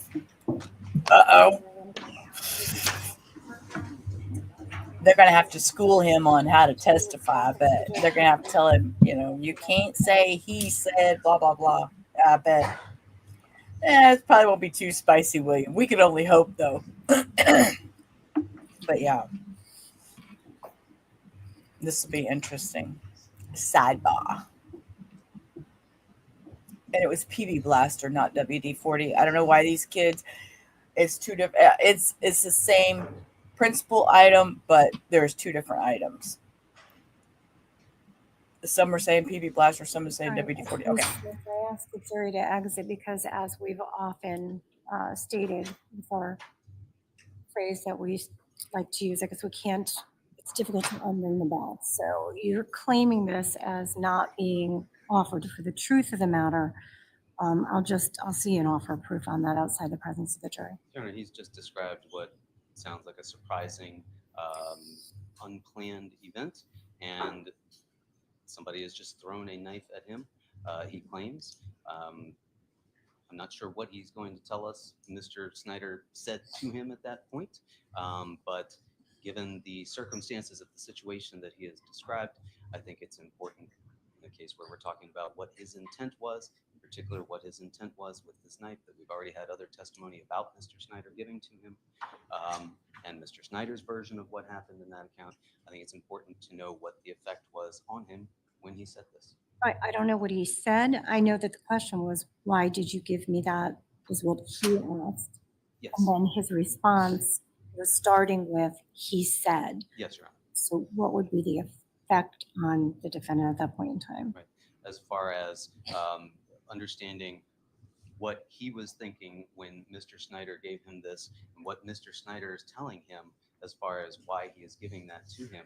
I think in this situation and under these circumstances, again, whether or not it's true, whatever Mr. Snyder said to him, what the effect on him was. Why don't you establish outside the presence of the jury right now what the effect was on the listener, the defendant, from hearing whatever the statement is before I make a decision, and then I'll be heard by the state. What you've told us that Mr. Snyder gave you. Excuse me. Make sure your cell phones are on silent, please. You've been asked repeatedly. Thank you. Thank you. You told us that you had just been thrown the knife by Mr. Snyder, and you asked him, what did you give me this for? Right? Yes. And you were about to tell us what Mr. Snyder's response was, correct? Yes. What was his response? He said something along the lines of just in case, and then it sped off. All right. And what effect did that have on you when he said, just in case? Confused. And did that increase your sense of danger with the situation? I'm going to object to that. He just said he was confused. I'll sustain it. So the response was confused. I mean, if that's the effect on the listener that you're looking for, I'll hear from the state on that. I don't think that it's even relevant at this point. If he's confused, he should just say, he could testify to whatever he's testifying to. And at that point, I felt confused. I don't think the statement of what Mr. Snyder says comes in for effect on listener at this point. And to me, I'm concerned with it. We're really bootstrapping here because we want to hear what he says Jack said for its truth. And that's the concern, right? So, Snyder testified. Defense counsel could have asked him what was said, and I believe he may have asked him what was said, and Mr. Snyder actually said, no, the defendant asked him for the knife. So now we're getting into this bootstrapping of hearsay statements and trying to guise it under, effect on listener. The response is what the response is. Now, if he felt confused, so to me, it doesn't come in for the effect on listener. That can be elicited without the hearsay response. I have to agree. You can ask him how he was feeling at that point in time to extract from the witness that he felt confused. So the court is having a difficult time understanding the relevance of that particular hearsay statement. Court's going to sustain the objection to the hearsay statement. Understood. Thanks. Bring the jury back in.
You can leave the door open, please.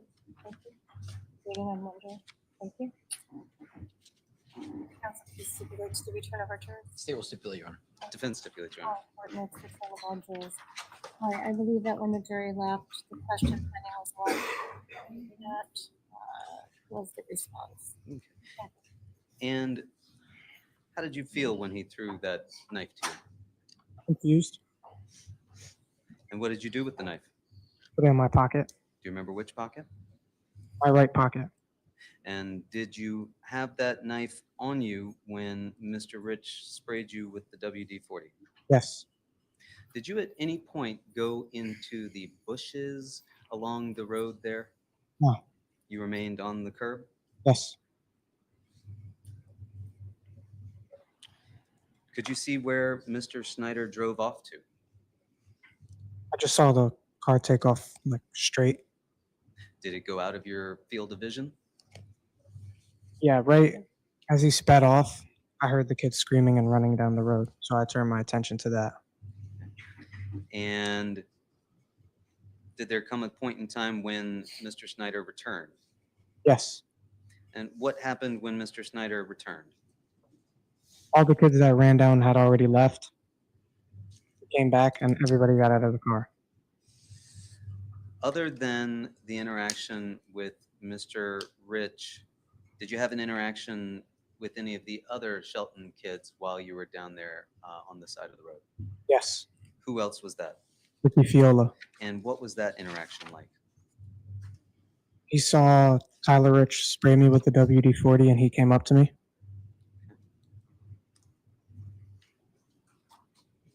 Did he do anything to you? Just talk to me and like, I guess make me feel better about the situation.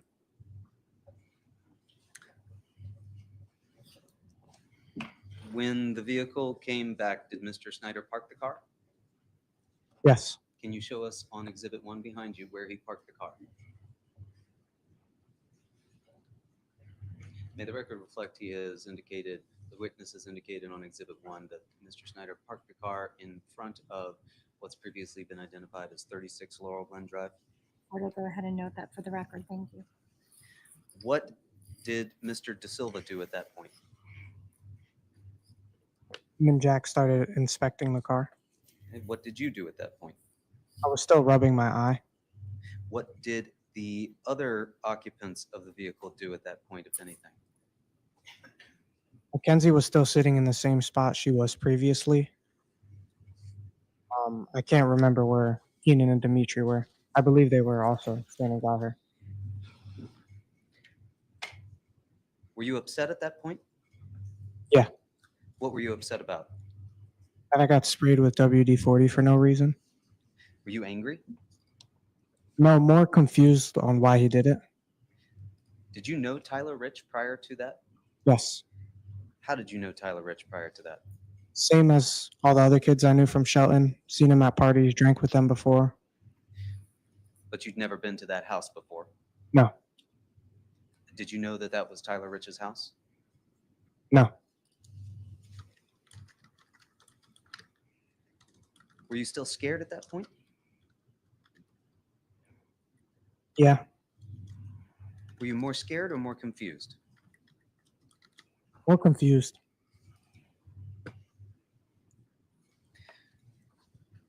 What did you do next? I walked over to where my girlfriend was sitting. Where was she sitting? The same spot at the end of the road on the curb. And what was her demeanor like? She was really upset. Did you, at some point, go over to inspect the car? No. What did you do next? I asked Mackenzie for a ride home from her sister. And was her sister present? No.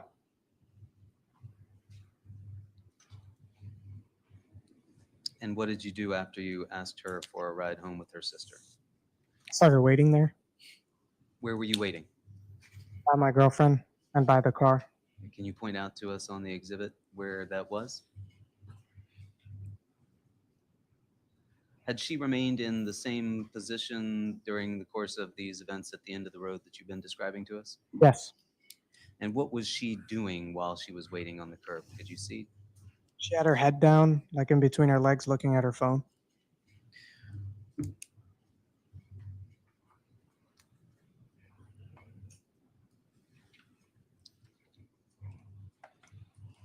And what happened next?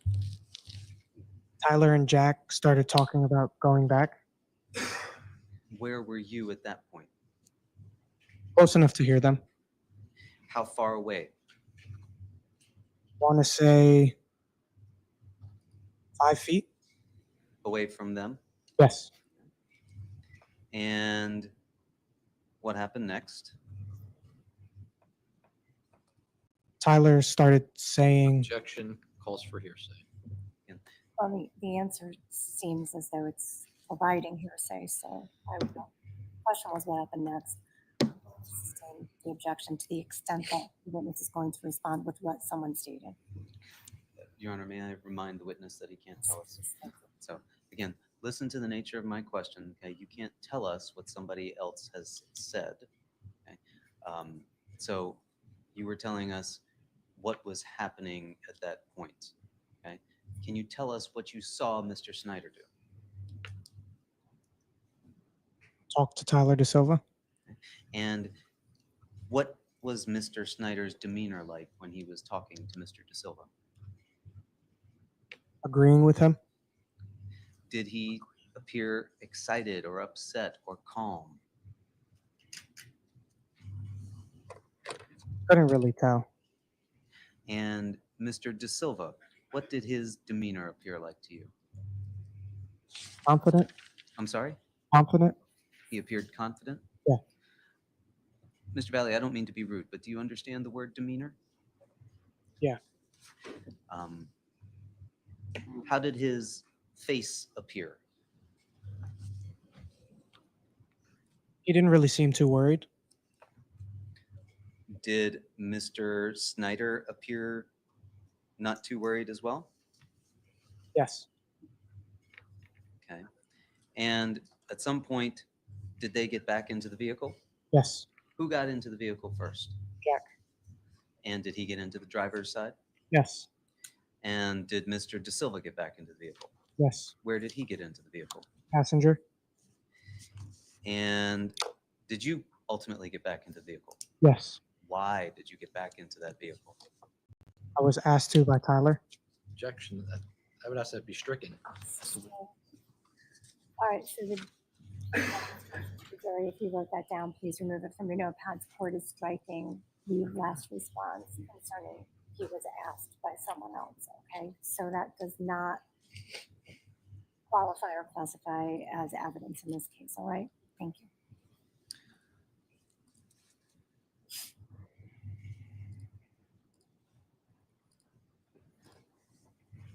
When you got back into that vehicle, what were you thinking? I trusted my best friend that everything was going to be okay and we were just going to go and make peace.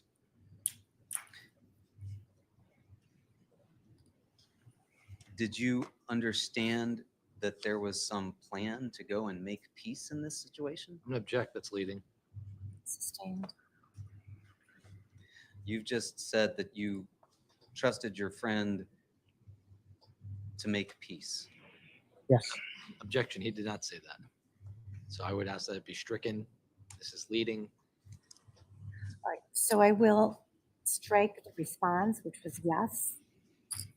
Sustaining the objection.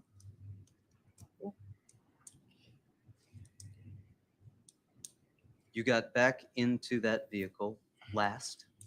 Yes. Where did you get back into that vehicle? Behind the driver. Behind the driver? Yes.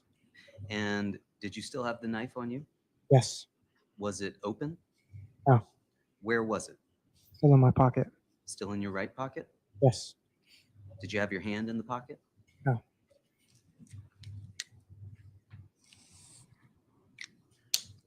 Were you scared to get back in that car? A little bit. Where did you think the car was going to go? Back down to the house. Did you think that was a good idea?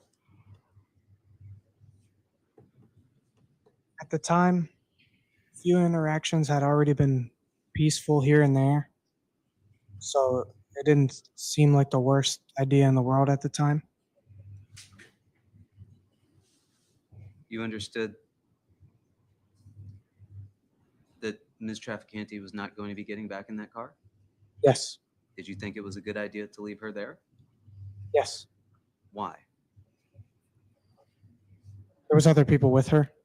and her sister was on the way.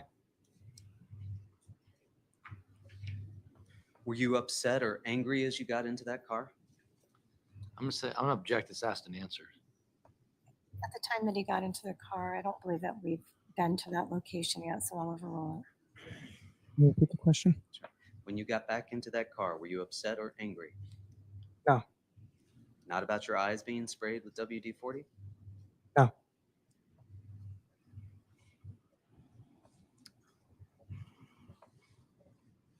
And did Jack Snyder drive the car back to 43 Laurel Glen Drive? He did. What was that drive there like? Nobody said anything. Was the music on? No. Was it a fast drive?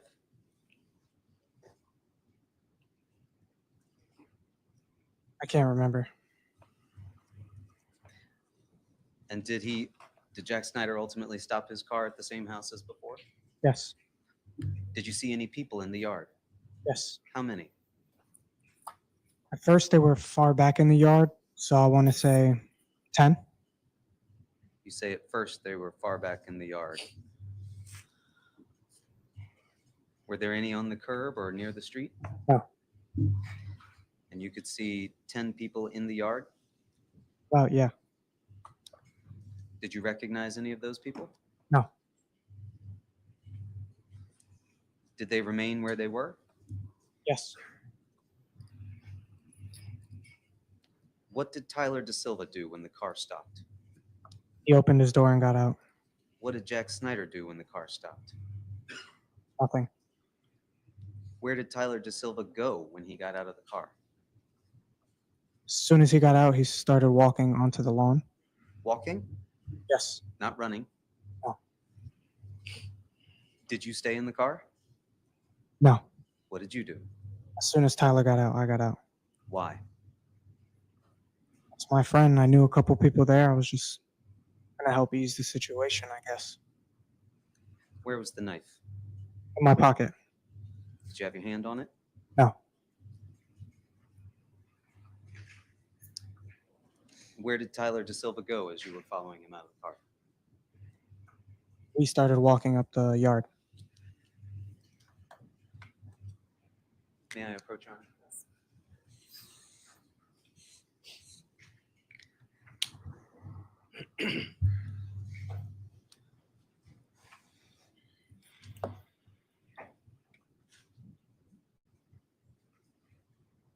On the easel is States Exhibit 52. I'd ask you to use that pointer that you have and show us where you saw the initial 10 kids in the yard. It's kind of out of the frame. Out of the frame? Yeah. But you could see them from where the car parked? Yeah. Where did Jack Snyder park the car?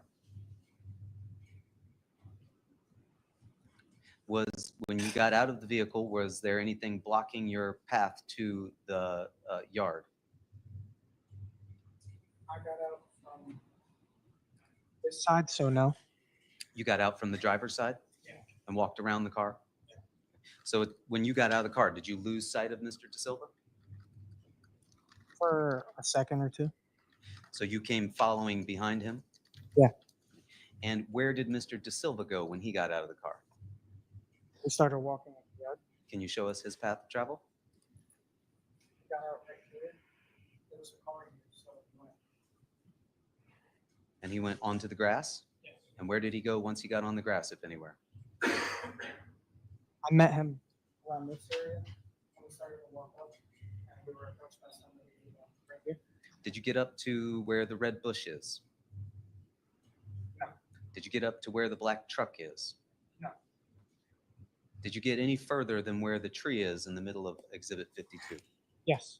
Where did you get up to? Probably around right here. And so you got just past where the tree is? Yeah. And then what happened? After we were approached by the first person, which was a girl, she moved out of the way, and then we were approached by Tyler Rich and a whole bunch of other people. And how many people were you approached by that included Tyler Rich? At first, they were all in front of us. I'd say it was about 30 people spread out in a line almost. Okay. And When you met Mr. De Silva on the grass as you came around the car, did he indicate to you in any way that he was surprised that you had followed him? No. Did he indicate in any way to you that he did not want you to follow him? No.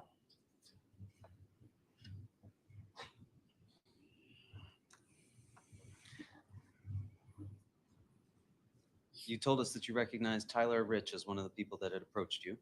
Yes. Did you recognize anyone else?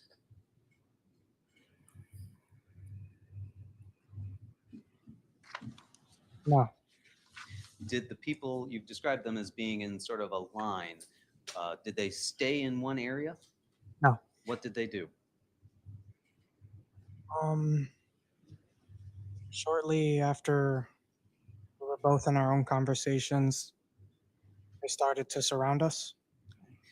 And you say you were both in your own conversations. Do you mean Mr. De Silva and yourself? How close were you standing to Mr. De Silva when you were confronted by these other folks? At first, we were right next to each other. You say at first. Did there come a time when you got separated? Yeah. And so who or how many people was Mr. De Silva engaged with? At first, we were all talking to the same amount of people. And then after a little while, when I looked to my left, there was a wall of people blocking me from Tyler.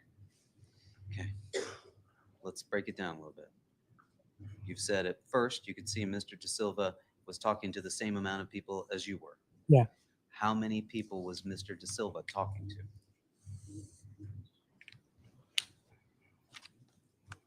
Directly 10. There was a lot of kids around though. And was he talking to any one person in particular? Yes. Who was that, if you know? Okay.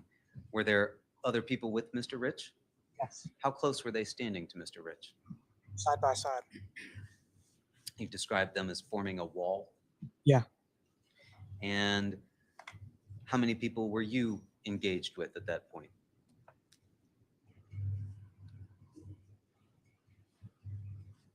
Before or after they surrounded me? Let's take it frame by frame. You've described Mr. De Silva talking with a group of people, and you said you were talking with a number of people as well. At that point, how many people were you engaged with? I was directly talking to about 4 to 5 people. And how many people, were there people behind them? Right next to them. Were they shoulder to shoulder? Yeah. And where were these people positioned, if you can show us on the exhibit there?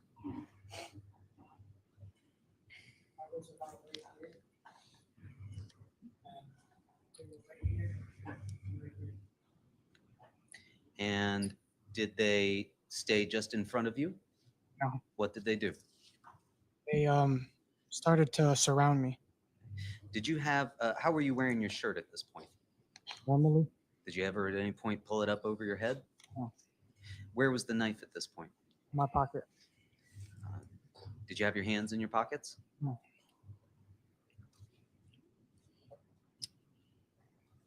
How were you feeling at this point? Nervous. Why were you feeling nervous? Because there was a lot of people just surrounding me.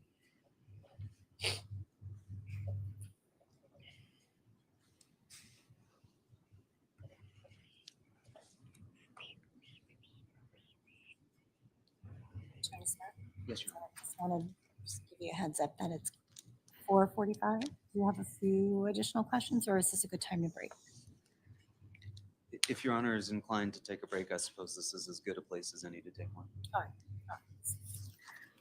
Court's going to go ahead and move towards adjourning for the day, so I'm going to interrupt the testimony.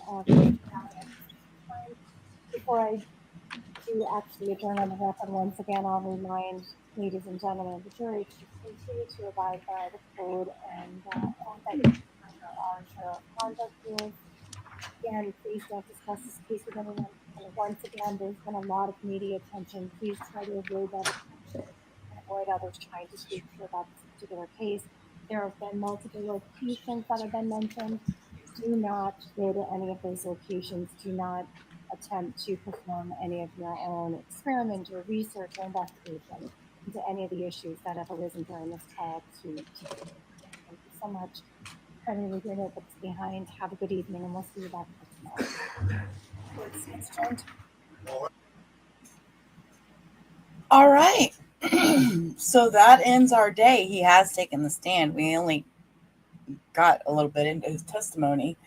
He seems very, very scared, which I guess he should be, and he's going to have a bad night because now he's got to go home and sit on what he's told and have to be able to return tomorrow and keep telling that same story without changing anything. And remember everything he said. And then when he's crossed tomorrow, oh my Lord. Yep. It's going to be fun. So y'all all be here. I know Katia will have the stream up and running for y'all. I'm going to be in bed as usual, texting from my bed saying, good morning. I'm going to sleep now that I have somebody to talk to me in my ear. So everyone, y'all have a great rest of your day. Hope y'all have better weather than I've got here. All the mods, y'all been great. I appreciate y'all. And until tomorrow, peace. Rubber out. Y'all have a great night. And I'm a real-time crime professional.